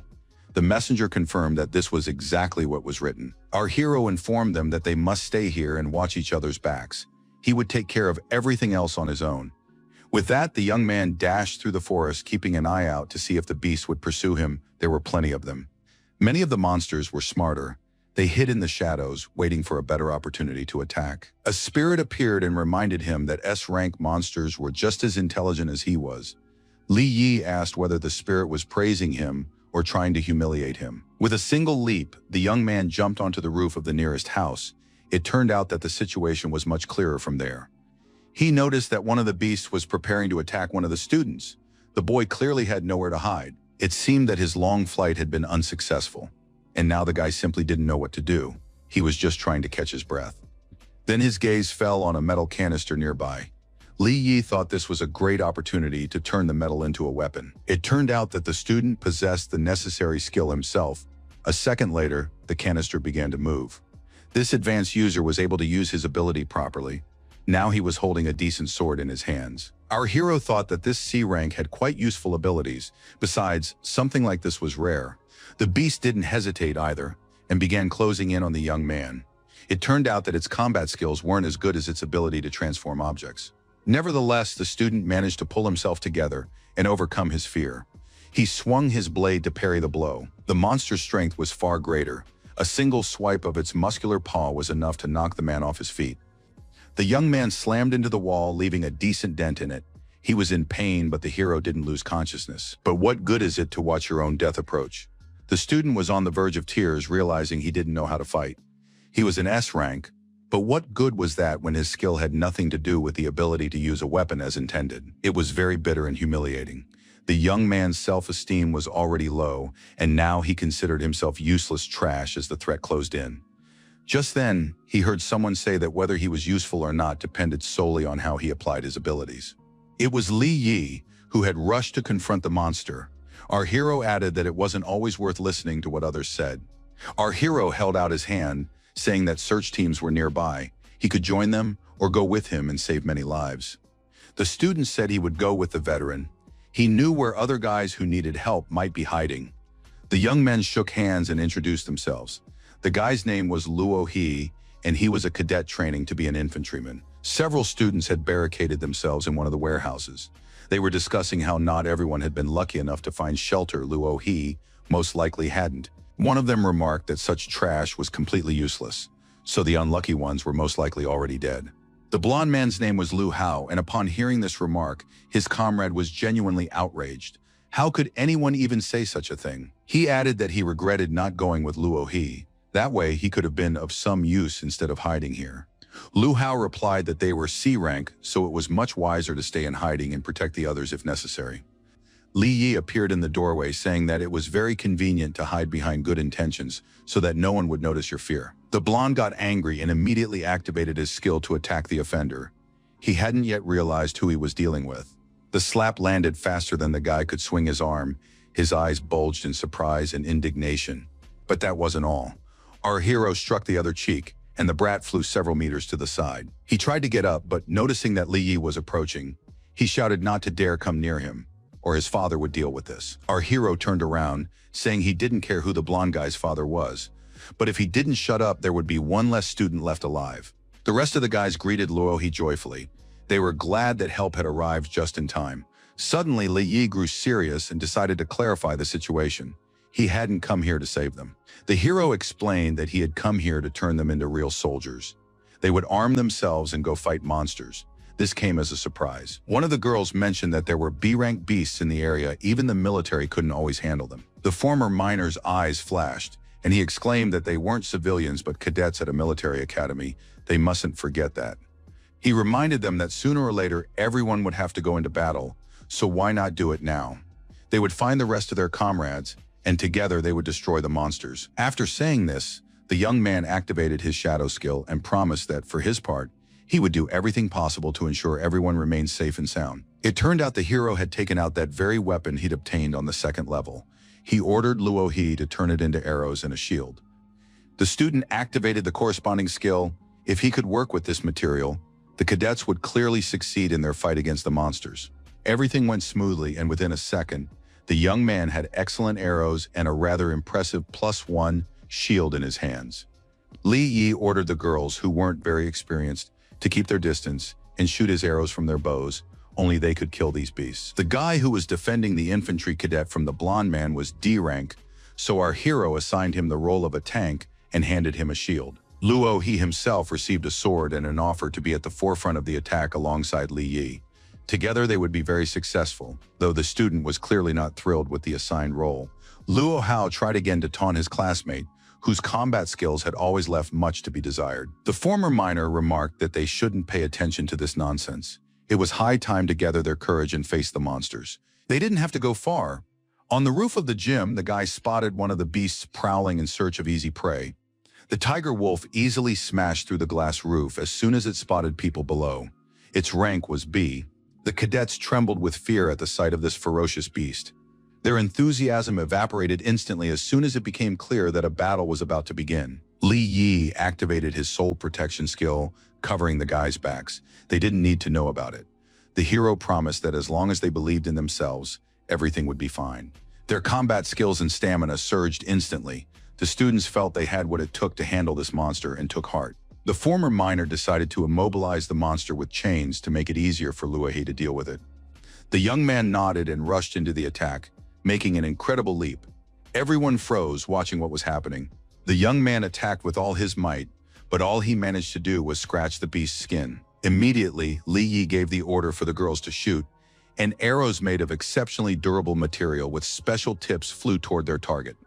The tiger wolf roared in pain and rage. He clearly hadn't expected such an attack. The beast jerked and broke some of the chains. They flew toward the students, but just in the nick of time, their comrade with the shield appeared, taking the damage upon himself. Li Yi joined the fight as well, praising the students for their excellent teamwork. Now all that remained was to kill the monster. He landed several blows and shouted at Luo He to use his skill. The sword in his hand could become any weapon. It could be a chain or a massive hammer, almost as huge as the hammer of shadows the hero himself had summoned. After striking the tiger wolf, the young man suggested transforming the sword into anything, as long as the weapon gave him an advantage in the situation. The information surprised the cadet a little. He had never thought that he could actually transform metal into any convenient form. The student decided to follow his senior comrade's example and transformed his blade into a massive slab, then charged forward. He thrust this improvised metal creation straight into the monster's mouth, preventing it from closing its jaws. Teeth cracked and began to fall out. The monster was furious but could do nothing to free itself. Then the cadet activated his metal melting skill, and the metal became liquid, losing all shape. His plan was not yet clear. He pulled the stream of metal toward himself, and it began to grow in length, turning into a huge cable of incredible strength. Soon the tiger wolf was securely wrapped several times. Its eyes burned with confusion. The creature had never encountered such a weapon before. Luo He was inspired and believed in himself. He pulled with all his might on the free end of the cable, and the monster fell to the ground. Li Yi arrived just in time to deliver the final blow with his shadow spear. It was a clear victory. The cadets were ecstatic. It dawned on them that monsters, even B-rank ones, weren't so scary if everyone worked together. Our hero took advantage of this euphoria to announce the start of their counterattack against the creatures. Luo He asked the blonde guy who had been picking on him if he wanted to join their group. He was clearly in a friendly mood. The other replied that if anyone wanted to go to their certain death, they should go ahead. He would stay here and wait for the help his father was sending. Li Yi declared that there was no time to waste when people could be saved, but the student didn't want to leave his classmate behind, even if he wasn't exactly pleasant to be around. Our hero pointed out that it wasn't them leaving Lu Hao behind. It was he who was leaving them without support and dooming himself to certain death. Meanwhile, the soldiers weren't wasting any time either. Upon encountering the monster, they quickly took up the necessary positions to repel the attack, acting with the utmost precision. The enormous beast delivered one blow after another, but the shields made of durable material withstood even these claw attacks. The leader ordered a simultaneous attack on a single point. All the advanced soldiers prepared their fireballs and took aim. Finally, the advanced soldier gave the order to fire, and everyone as one launched their projectiles in unison. Every shot hit its mark, and the tiger wolf howled in pain. Victory was still far off, but the beast was wounded, there was no doubt about that. One of the fighters decided to use a special skill and bind the enemy with streams of sticky green slime. He could control them. It turned out to be a pretty good idea. Now the monster couldn't move freely on its own. At least that's how it seemed until the moment it spread its shoulders, tearing through those flimsy bonds. The soldiers gasped in surprise. For a moment, they all felt completely helpless and defenseless. The tiger wolf lunged toward the squad, and the commander immediately ordered everyone to scatter across the terrain. Almost everyone managed to jump back to a safe distance, and the commander took the brunt of the damage, managing to put up a shield. The man couldn't stay on his feet. Though he was unharmed, he now lay on the ground right in front of the enormous creature, which was creeping closer and closer. The soldiers couldn't leave their leader without support and immediately began firing at the monster. A deafening volley rang out. The bullets didn't pierce the monster's hide. The commander shouted for everyone to run away. Leaving him behind, he would take care of everything himself. The tiger wolf towered over the man and, with a deafening roar, swung its paws, displaying all its claws and fangs in full view. The commander raised his arm to shield himself and closed his eyes tightly. He knew he was doomed and would die now. A black shadow appeared behind the monster, a sword raised high. Li Yi praised the instructor for his courage and for setting an excellent example for the soldiers. He struck with his massive blade and the creature's head flew off to the side. Our hero realized he had acted just in time. The man he had saved was impressed. Since the advanced fighter had killed a B-rank monster with a single blow, that meant he himself was at least A rank. The rest of the squad arrived, and the leader asked who was standing before him. He wanted to know the rescuer's name. Then Luo He appeared and told instructor Yang that this was Li Yi, sent by the military to help them. Our hero asked how many other people were left at the academy. Yang replied that not counting the 9 of them, there were 63 people, but now he wasn't sure if they were all still alive. The young man got seriously angry and grabbed the instructor by the collar, shouting that he'd better take care of all the students. The man put on a sorrowful face and explained that he had planned to do just that, but certain circumstances had prevented him from carrying out his plan. The other instructors and Director Wu were also sitting in the shelter. They were all glad they could leave the battle with the monsters to others and wait it out here in peace. One of them was about to say that this was going too far, at which point the others suggested he go outside and join the cadets if he was so smart. Director Wu explained that his best decision was to send the students out in teams of 10 with an instructor. This would give the leadership the best chance of survival. And since the people gathered here were the future of the country, capable of becoming generals, they all began to thank him. They promised they would remember this kind gesture forever and repay him in kind at the first opportunity. Li appeared in the doorway and asked if the rest of the cadets had really been treacherously sent to their certain death just so that a couple of scoundrels could survive. Our hero was impressed by scoundrels capable of becoming useful in the future and repaying such kindness. One of the men stepped forward and asked who this hero was anyway and what right he had to speak on the matter. The instructor whom the young man had saved turned to the director, saying that it was a disgrace to sit here with the rest and do nothing. The men shouted that Luo He and Song Kui had disobeyed orders. Under Yang's command, they were supposed to be guarding the perimeter instead of hanging around here. The director asked the cadets why the 2 of them had left his son unprotected, since they were supposed to be helping him level up on monsters to reach C rank. Luo, he replied that Lu Hao had claimed he was tired and refused to leave the shelter and go outside. The man became agitated and lunged at the boys, shouting that he had to find Lu Hao, that he was in grave danger, and that they shouldn't have left him. The cadets explained that the boy was in the east wing of the gymnasium. He had refused to go with them, so they had no choice. The principal hissed that they would be held accountable for this. He swung his fist to strike Luo He, declaring that this was a well-deserved punishment for disobeying orders and acting on his own. At the last second, Li Yi stepped right in front of Wu's fist. He simply couldn't let the student be punished. Our hero's fist met the principal's, and a flash of energy showed that both had struck with tremendous force. And yet the boy turned out to be far more powerful, and Wu was sent flying backward, skidding hard across the floor as sparks flew from beneath his feet. His astonishment knew no bounds. The soldier couldn't understand who this kid was or why he was so strong. Li Yi explained that, as an advanced B rank, Wu was simply obligated to protect the students rather than send them to their deaths. The man noted that this was a strategy, a special training tactic, and besides, the young man had no right to question orders. Our hero replied that, in that case, his order to spare Wu's son was also a strategic necessity. The director realized he was dealing with at least an A rank, and considering his age, he concluded that Li Yi came from a noble family and it would be best not to get into a dispute with him. He waved his hand at Instructor Yang and replied that he and his squad must now escort Wu to the operation to rescue his son. No one listened to him. Our hero ordered the instructor to contact the other cadets via radio and summon them all here. Li Yi ordered Luo He and his team to gather all available weapons and armor. The cadet immediately agreed. The director asked who had given the young man the authority to issue orders. The more people gathered here, the greater the likelihood that they would attract the monster's attention. The young man looked at him and asked him not to test his patience, because if this went on much longer, he would simply have to kill Wu. Soon, almost everything was ready. Our hero climbed onto a raised platform to better oversee the process, an automatic rifle appearing in his hand. All the cadets lined up in front of Li Yi, who informed them that everyone was well aware of the threat from outside, and that each of them could choose one of two options. The first was to continue hiding here in the hope that the beast simply wouldn't find them. The young people frowned. The second was to go with him and defeat every single monster, proving they were capable of fighting for their lives. The director appeared with the other instructors and noted that this call to arms had been delivered quite effectively. But this weapon is useless against B-rank monsters, so it's still unclear which of the two was sending the cadets to their deaths.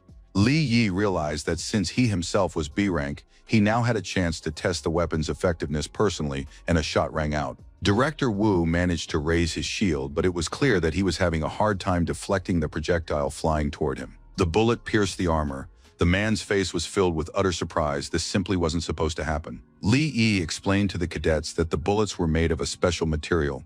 If they stayed close to Luo He, they would receive as many as needed to destroy the monsters. This caused a storm of excitement among the guys.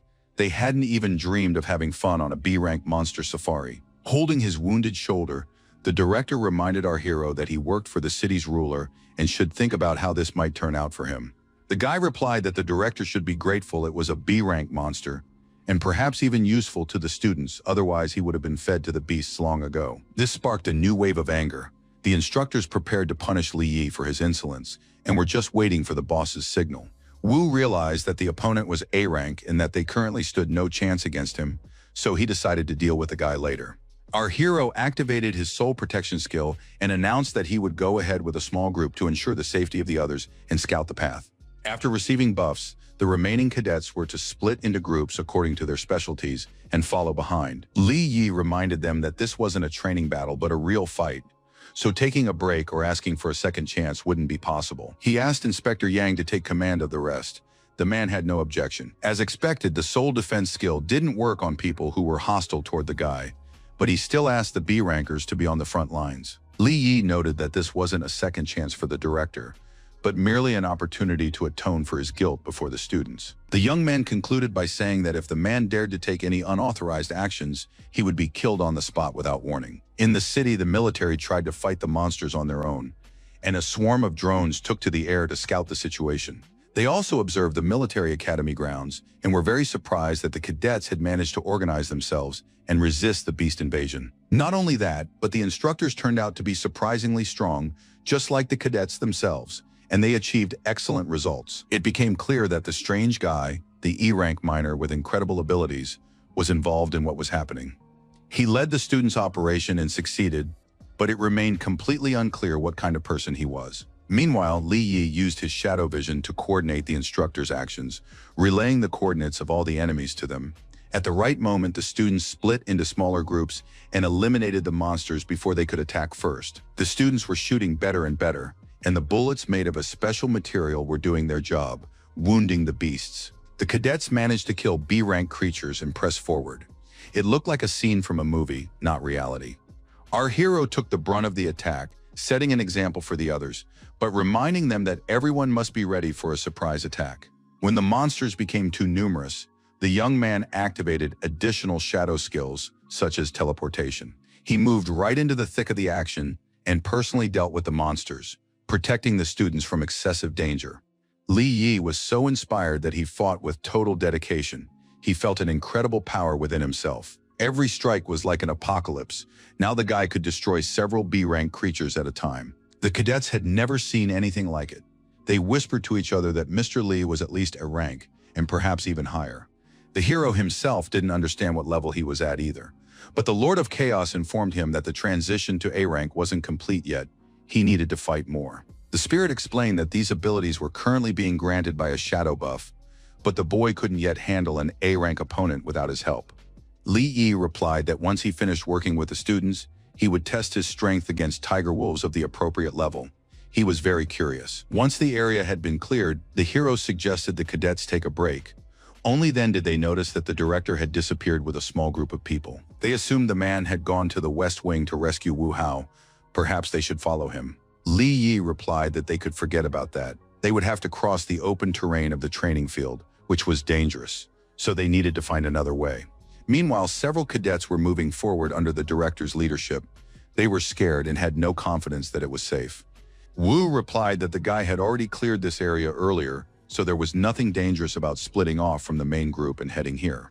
Just then, the scout turned a corner and froze, seeing something ahead of him. The others asked what was wrong. The director also approached the spot. The students simply stated that there was a huge monster in front of them, or rather several. Wu realized that these creatures were of a higher rank. Moreover, there were so many of them that there was no doubt the passage hadn't been cleared earlier. He had heard that such monsters take breaks to recover and eat. It seemed that was exactly what was happening. His hunch proved correct. The monsters were about to feast on a student who was screaming in terror. One of the guys asked the director what to do, turn back or help their comrades, since it was obvious they wouldn't make it to the stadium without a fight. Wu replied that he had a plan. All they needed to do was divert the creature's attention to Li Yi and his group. They had just gathered in one of the rooms to discuss their next steps. They were still about 3 kilometers away from the first group of students, and high-ranking monsters remained on the premises. They decided to rest for 15 minutes and then move out. But just then an explosion thundered, disrupting their plans. Yang contacted the military to find out what was going on. It looked like someone was using hand grenades. The instructor reported in a panic that someone was throwing grenades at their position. He tried to get at least some explanation. No one knew anything, so the command suggested they try to see who was doing it, but even through binoculars, the enemy was nowhere to be seen. Finally, Yang managed to find the right direction and focus the binoculars. It turned out to be those very same missing cadets with the director. The latter was firing rounds with particular force and undisguised pleasure. The instructor couldn't believe his eyes. Monsters fleeing the explosions also came into view. Now the scene didn't look quite so surreal. Looking more closely at the monsters, Yang suddenly realized that they were A-rank. It was an unpleasant discovery. The cadets from Wu's group continued to praise the intelligence of the man who had so easily driven the monsters away from them. The director happily announced that now they had enough time, while Li Yi dealt with his problem, to reach his son. The A-rank beasts instantly smashed through the glass wall and burst into the room where our hero's group was. He was already aware of the impending danger and had hidden around the corner to launch a surprise attack, taking advantage of this opportunity. The young man reported that there were about a dozen B-rank beasts and a couple of A-rank beasts. They needed to get out of there as soon as possible or put up a fight. Yang, like the others, tried to hide, but he knew full well that sooner or later they would be found. They needed to decide what to do immediately. Li Yi suggested that the only sensible option was to distract the beasts and escape while he fought them. The guys shouted that it was too dangerous and that they wanted to stay with him rather than run away. The former miner assured the cadets that he could fend for himself and that they should evacuate under Yang's protection. Once they reached their destination, they should take care of the other students. That was the top priority for everyone. Li Yi stepped forward, and the hero added as a final note that even if he couldn't kill all the monsters on his own, he would always have time to slip out of their clutches. Meanwhile, the military received fresh footage from the drones. They froze in place, realizing that A-rank monsters were on the military academy grounds. An order was immediately issued to request a rank support, but Li Yi appeared on the screen, and his actions puzzled the leadership. Even if the guy were A-rank, he wouldn't be able to defeat that many creatures. It was pure madness. Watching the former miner rush into the fray, the men unanimously concluded that he had lost his mind. Nevertheless, the first few minutes of the battle went quite well for our hero, and the observers continued to track his every move. The A-rank beast stepped forward to protect its weaker kin. Against it, Li Yi's blade was not very effective. And yet the young man did not give up trying to defeat the beast. He lunged at it again and again, many times in a row, sparks flying in all directions. The battle was so intense that the ground split beneath the opponent's feet, leaving a sizable dent in the rock. The second monster decided to cover for its kindred and appeared behind Li Yi.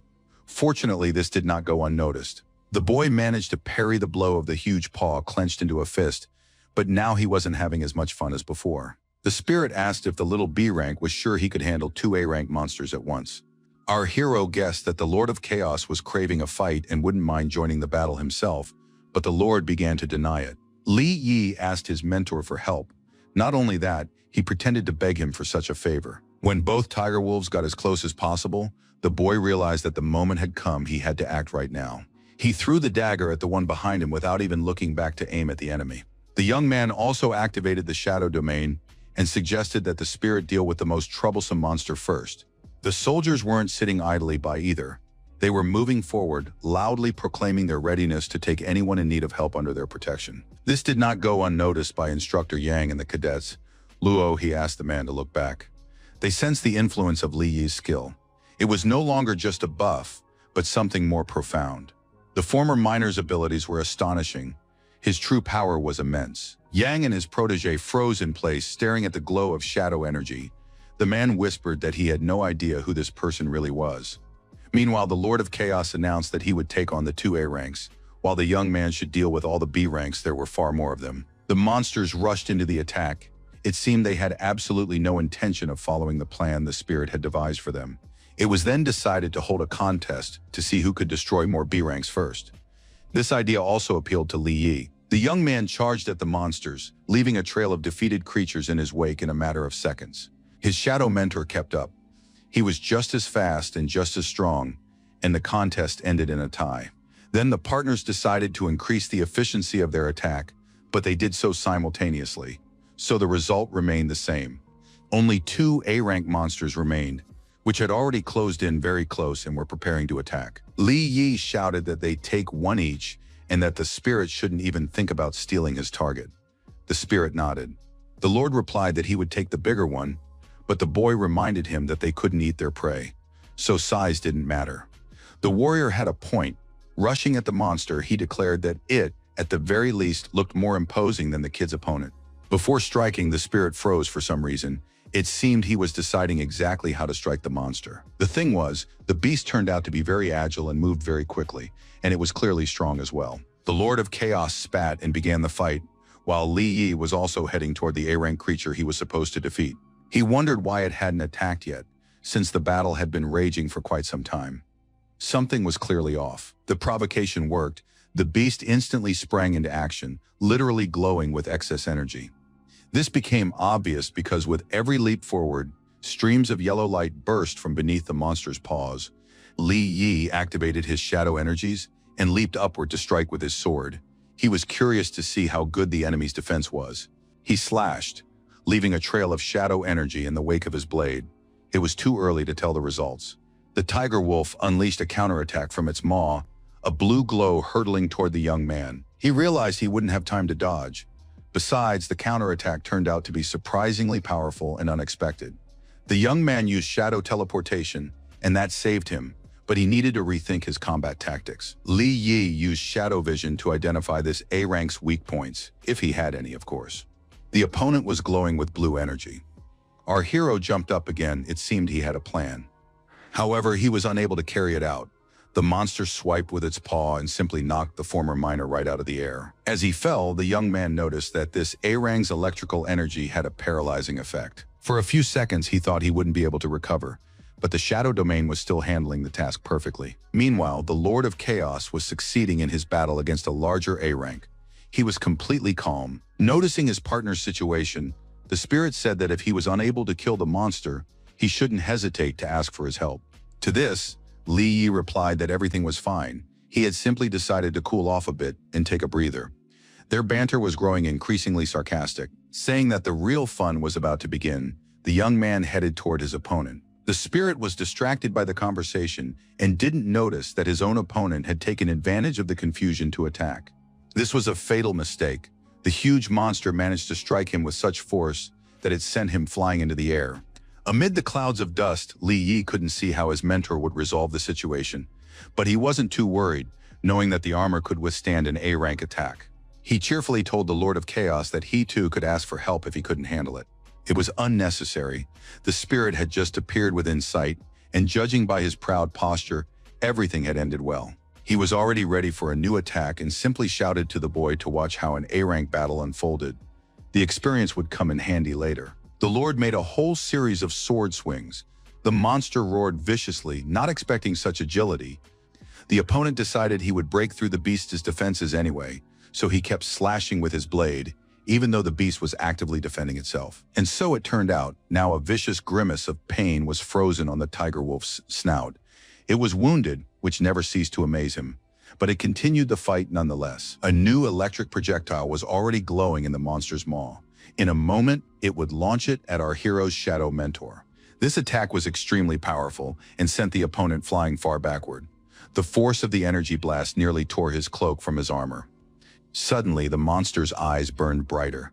It looked as though it had looked death itself in the eye. A huge spirit clone loomed over it, saying that one shouldn't bark at someone who knows how to handle shadows. A massive foot came closer and closer, ready to simply crush the beast right where it stood. The monster was stunned. It realized there was no way to avoid the damage, but couldn't gauge its strength. So the tiger wolf raised an electric shield, hoping that the giant clone was weaker than its summoner. The spirit's face hardened, and he said only that this defense wouldn't last long. But if it wanted to, let it try. The giant began leaping at the dome, intending to break through it, while the monster continued to hold the charge.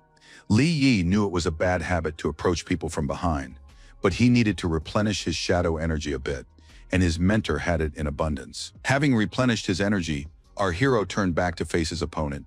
He knew that the Lord of Chaos was about to finish him off. The guy activated his Shadow Walk skill and was right in front of the tiger wolf's nose. Such a quick movement caught it off guard. The creature wasn't one to think twice, so the monster struck instantly. Fortunately, the hero managed to use his shield. Now the battle had become even more interesting. Li Yi was confident he could handle the task faster than his mentor. Meanwhile, Director Wu and his group had finally made it to the exit, where the soldiers greeted them joyfully. The man didn't beat around the bush and immediately set about finding out where the squad commander was. It turned out to be a second lieutenant who had graduated from that very academy a few years ago. He greeted the head of the educational institution warmly. The latter pretended to recognize the young man and patted him on the shoulder. Now Wu had a chance to give orders to the soldiers as well. The commander asked how things were going on the ground, and the man replied that they had made their way here past the A-Rang monsters. He had done everything he could to save the students. Then the director dramatically sniffed and added that his resources were limited, which is why he had only managed to evacuate this group. The rest of the cadets were still on the grounds. The military reported that he had done everything he could, and the students confirmed that this was true. It was in their best interest to cover for the villain as a token of gratitude for their rescue. One of the soldiers reported that there had just been a message about another dozen cadets leaving the premises. These were cadets from Inspector Yang's group. They requested assistance from Mr. Li, who was currently fighting two A-rank monsters. He insisted that this be reported to base. Director Wu was annoyed these people were not supposed to survive. The son asked what they should do if the students started talking. The man replied that silencing them wouldn't be a problem. Dealing with Li Yi was far more important. He recalled how our hero had promised to kill Wu if he disobeyed orders or deserted. Clearly, the guy wasn't joking. This sent the director into a rage, and he shouted that he simply had to destroy that vile, insolent man. But first, he had to take care of the others. The director walked toward Yang's group with open arms, shouting that he was happy to see them safe. Seeing Wu Hao with his father, Luo He and his commander were stunned that someone could behave so hypocritically. Yang shouted that it wasn't enough for the scoundrel to simply abandon his students. Now he was pretending to care about anyone other than his own son. The director grabbed the man by the neck, saying that he had no idea what he was asking for. He lifted the inspector up. The latter tried to break free, but not very successfully after all. Wu was a B rank. The principal narrowed his eyes and asked if the squad commander was truly dissatisfied with his tactical retreat to save the students. Wu ordered the commander, Gao Ao, to request heavy artillery support. Yang shouted that it was impossible, as Mr. Li was still on the premises. The former cadet wasn't thrilled either. You can't fire shells at residential areas. It's forbidden. The director insisted, arguing that if A-rank monsters broke into the city, no one would be happy about it.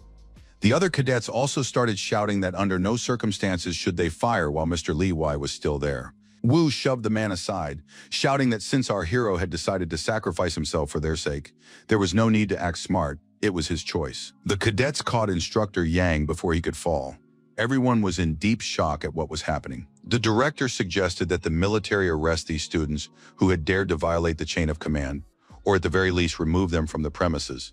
He continued to insist on requesting heavy artillery support, convincing his former student that it was necessary and not dangerous. The man whispered that the reward for defeating 2A ranks would be excellent, and the commander nodded in thanks.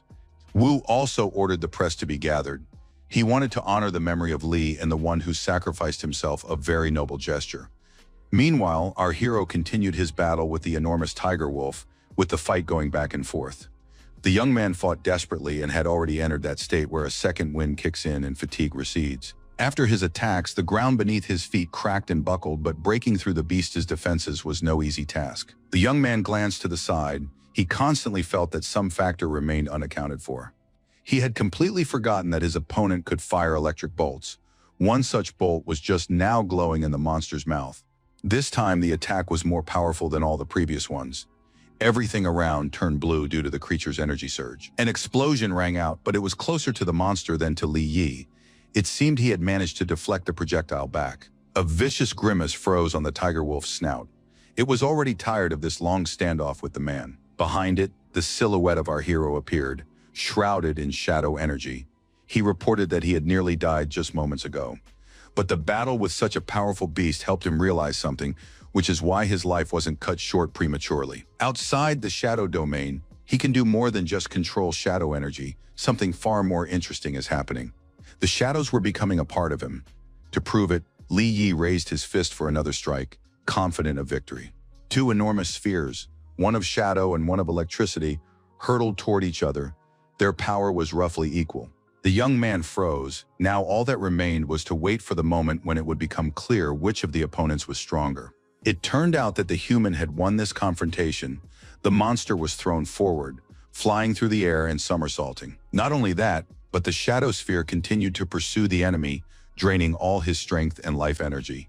Finally, the tiger wolf collapsed to the ground. It was dead. Li stood motionless, trying to catch his breath. The Lord of Chaos appeared nearby. He praised the young man, but noted that he wasn't yet as fast as he was, and besides, he was pretty battered. The young man replied that the remark seemed out of place. Surely his mentor hadn't noticed that they had a new problem. It was a missile that was getting closer and closer with every passing second. It seemed the commander had managed to carry out Wu's order. Duh replied that the blast would be massive. He wondered who had given the order to fire, but they would be safe if they hid in the shadow training tower. Li Yi's eyes flashed, and he declared that whoever it was, he would make them pay a heavy price for that decision. Meanwhile, the cadets from Yang's group were outraged by what was happening. They realized that everything had been staged to hide the truth. Luo, he exclaimed that they had to stop the military and save Mr. Li. The others backed him up. Just then, soldiers entered the room. One of them declared that they shouldn't stir up trouble, and that now everyone was responsible only for themselves. They threatened to court-martial the students. Soldiers have no right to question orders, and a gloomy Yang stood to the side. Suddenly, he hissed that there was only one person here who should be court-martialed immediately. It's Wu and his henchmen. With those words, the instructor unleashed a torrent of slime at the soldiers, preventing them from firing. The man told the students that he would go with them to save Li Yi. The guys were genuinely delighted. Then Yang added that as the group leader, he would take full responsibility for what happened next. The bound soldiers tried to shout something about orders, but the cadets and their commander were already heading for the exit. Just then, an explosion rang out and plaster rained down on them. The guys gasped, realizing that everything was happening too fast. Yang replied that there was an initial round of fire, and the first missiles rarely hit the target they were aimed at. They ran outside. The military academy grounds were ablaze. It seemed there was now no way to save Li, and his comrades couldn't believe it. Director Wu and his henchmen were on their way to an interview. The cadets were amazed by his influence and connections. The man laughed, saying that sometimes you have to exchange a few words with the right people to get what you want. The reporter asked for more details about how Mr. Wu and his son had saved dozens of academy students from the monsters. The man coughed and replied that they had acted like true soldiers, risking their lives to save the people who had been trapped. He also thanked Lieutenant Gao and his men, who had managed to defeat 2A rank monsters. Just then, the guys from Yang's group burst into the interview and shouted that it was all a complete lie. The inspector shouted that it was his boss who had abandoned the students to certain death. And to cover it up, had ordered the bombing of the school grounds and Mr. Li Yi. Wu launched an attack on Yang, shouting that they were deserters who had dared to disobey his orders. He was strong, and for a while the guys had to fall silent, trying to fend off the attack. The principal asked sternly if they were familiar with the concept of military discipline and respect for superiors. A familiar voice remarked that one shouldn't jump to conclusions. There were still many unresolved issues in this matter. It was Li Yi who was making his way through the crowd toward the journalists. He looked quite alive and well, cheerfully teasing Wu. He greeted Luo He. The cadets in his group nearly jumped for joy. They couldn't believe it was possible to survive the bombing.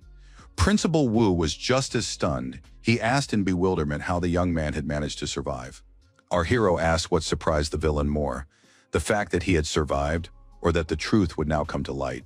The man quickly recovered and raised the young man's hand, asking everyone to cheer for the hero who had personally killed 2 A-rank monsters. Li Yi brushed the scoundrel's hand aside and said he hadn't become a hero simply because the director had decided to cast him in that role. The man couldn't understand what was wrong and even began offering monetary compensation, but the former miner replied that he wasn't interested in money or fame at all. This shocked Wu, and he asked what conditions would satisfy our hero in that case. He was ready to offer a lot. Li Yi's eyes flashed and he cheerfully declared that all he wanted was for the director to tell the truth. He instantly activated the shadow domain. Energy slipped beneath his enemy's feet, but they couldn't see it. Shadows crept up the villain's legs. They sensed it, so they shouted that they couldn't be attacked in front of the press. Li Yi replied that he wasn't stupid enough to do it openly. His attack was invisible to everyone present, and yet with the help of the shadows he could shatter the bones and internal organs of his enemies. Wu, his son, and everyone else would die if they didn't confess. And this young man could guarantee that he would spare none of these traitors and liars. Our hero stepped closer and asked what it felt like to have something squeezing your bones. The director and his son couldn't understand why Li Yi was doing this, what they had done to deserve such a terrible death. Journalists approached and asked Mr. Li to tell his version of what happened. It seemed many details were missing. The man replied that what he said would depend entirely on whether these people were willing to tell the truth. He looked at Director Wu and asked him to think carefully about which version of events to choose. It was clear that our hero wanted the villains to confess on their own. He reminded them that his patience was not unlimited. Gao Ao jumped forward.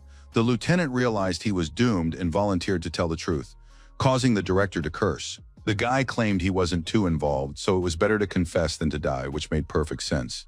The soldier fell to his knees and declared that Director Wu was to blame for everything. He had betrayed the boys, thrown them to the monsters, and then ordered the artillery to cover their tracks. Listening to all his own misdeeds, the man showed no remorse whatsoever. He was only angry that the deception had been exposed. The journalists hadn't expected such a turn of events. In fact, the new version of events turned out to be far more interesting and gripping. They asked the director if this was true and how the head of the educational institution had managed to arrange the bombing, as this was not within his authority. Out of desperation, Wu could think of nothing better than to claim that everything said about him was untrue. Suddenly, his heart tightened, and it became clear that Li Yi's threat continued to hang over the lives of the scoundrels. Father and son felt that in another second, our hero would simply kill them, forcing the organ to stop working. The boy fell to his knees and began begging him to tell the truth. He was still too young to die like this. The director didn't want to die either. He clenched his teeth and hissed that he didn't want to die either. He had no choice, and the man confessed that everything had indeed happened just as Lieutenant Gao had described. Li Yi nodded and asked Inspector Yang what the punishment was for desertion and other offenses. The man replied that given the martial law, the punishment must be very severe and merciless. Our hero stepped forward and remarked that in that case, he would take care of it himself to avoid unnecessary trouble. He activated the shadow chains, which instantly moved toward the director and his son to prevent them from escaping. Wu was frightened, but even more angry. He didn't understand how they could punish him after forcing him to confess to the crime. The man collapsed to his knees and began begging for mercy. He understood that his future was now at stake.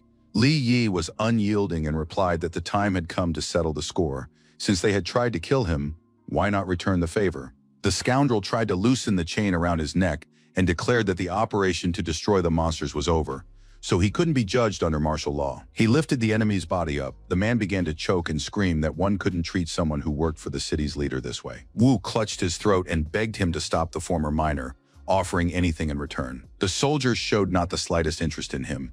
They all felt only immense revulsion. The chains ended in sharp spikes, which immediately turned toward Wu. Li Yi noted that the soldiers, unlike the director, were not nearly as corrupt. That was the end of Lu Hao's father's life. The boy washed his face with his blood, still unable to believe that what had happened was real. The leadership was informed that the rescue operation at the military academy was complete. All 67 students were safe, and 2 A-rank monsters and numerous B-rank monsters had been neutralized. General Hong remarked to Queen and the mayor that this was exactly what he had been talking about. Li Yi is very powerful. The envoy also reported that a conflict had arisen after the operation ended. Our hero had killed the academy director, whose surname was Wu. Upon hearing this, the city governor grabbed the unfortunate reporter by the collar and began shaking him. He demanded that the military officer explain in detail exactly what had happened. The officer suggested watching the news, as the media had covered it all. All the photos and videos flashed by in just a few minutes. It all looked truly terrible. The mayor shouted that this public lynching was nothing less than an unjust and brutal murder. He was furious. The man was seething with rage and ordered someone to be sent immediately to arrest Li Yi.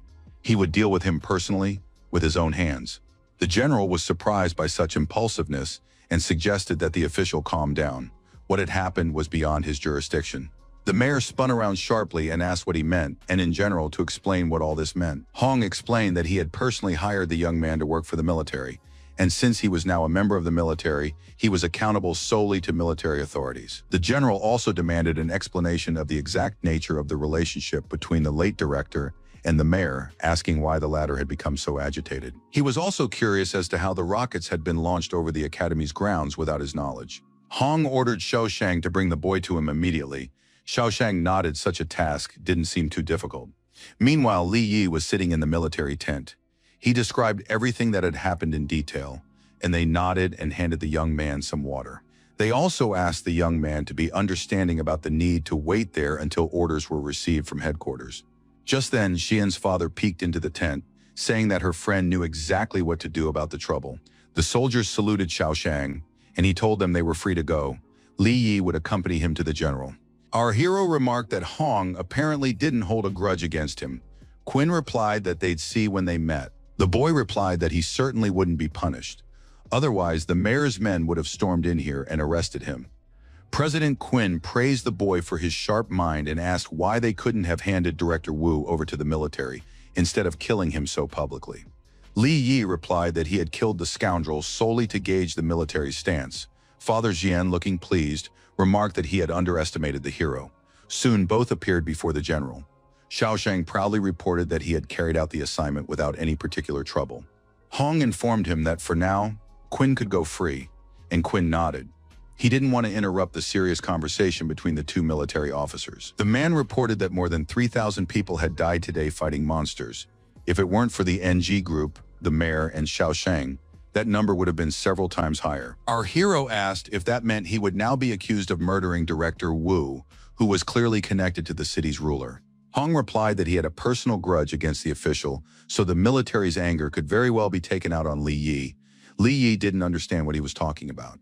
The general explained that somehow the city authorities had found a way to use the shells without the military's knowledge, which meant they could be useful to him. Our hero said he wasn't a politician, so he'd simply acted as he saw fit, trying not to strike first. The general praised the young man. He was glad that he was so sensible, otherwise he would never have been fit for the next mission. Our hero asked to cool off. He wasn't part of the army, so why on earth was the general assigning him special tasks? The man replied that the young man himself was interested in going on this mission. The number of monsters was constantly growing. Not only that, but the monsters' levels were getting higher and higher. They needed to find the second rift immediately and seal it. He had the exact coordinates, but the difficulty lay in the fact that these territories had long been abandoned. This was the place where Kui Shihao was last seen, as well as the very territory where Li Yi's parents had perished. The young man asked if the villain was still continuing his experiments, and Hong replied that they would have to find out soon. The young man agreed to go on this mission, and Hong happily announced that Qin Xiaoshang would fill him in on the details. The area where the second rift is located has a radius of about 60 kilometers, and the radiation there is so high that even the advanced ones cannot stay in the zone for long. One group will be led by Ning Donghao and the mayor, and the second by Li Yi and Xiaoshang, so the search for the fisher will be more efficient. And here's their team, 5 B ranks. None of them greeted Li respectfully, considering the guy too green and inexperienced. President Quinn announced that our hero could take these guys, while he himself preferred to work alone. Looking at these hapless soldiers, the young man decided they would be a burden to him, and in that case, he would have to spend time protecting them. This sparked a storm of indignation. The B rank's eyes flashed, and now each of them wanted only one thing: to punish the hero for those words. Looking into their faces, Li Yi announced that he was ordering the guys to follow him. Judging by their personalities, they would work well together.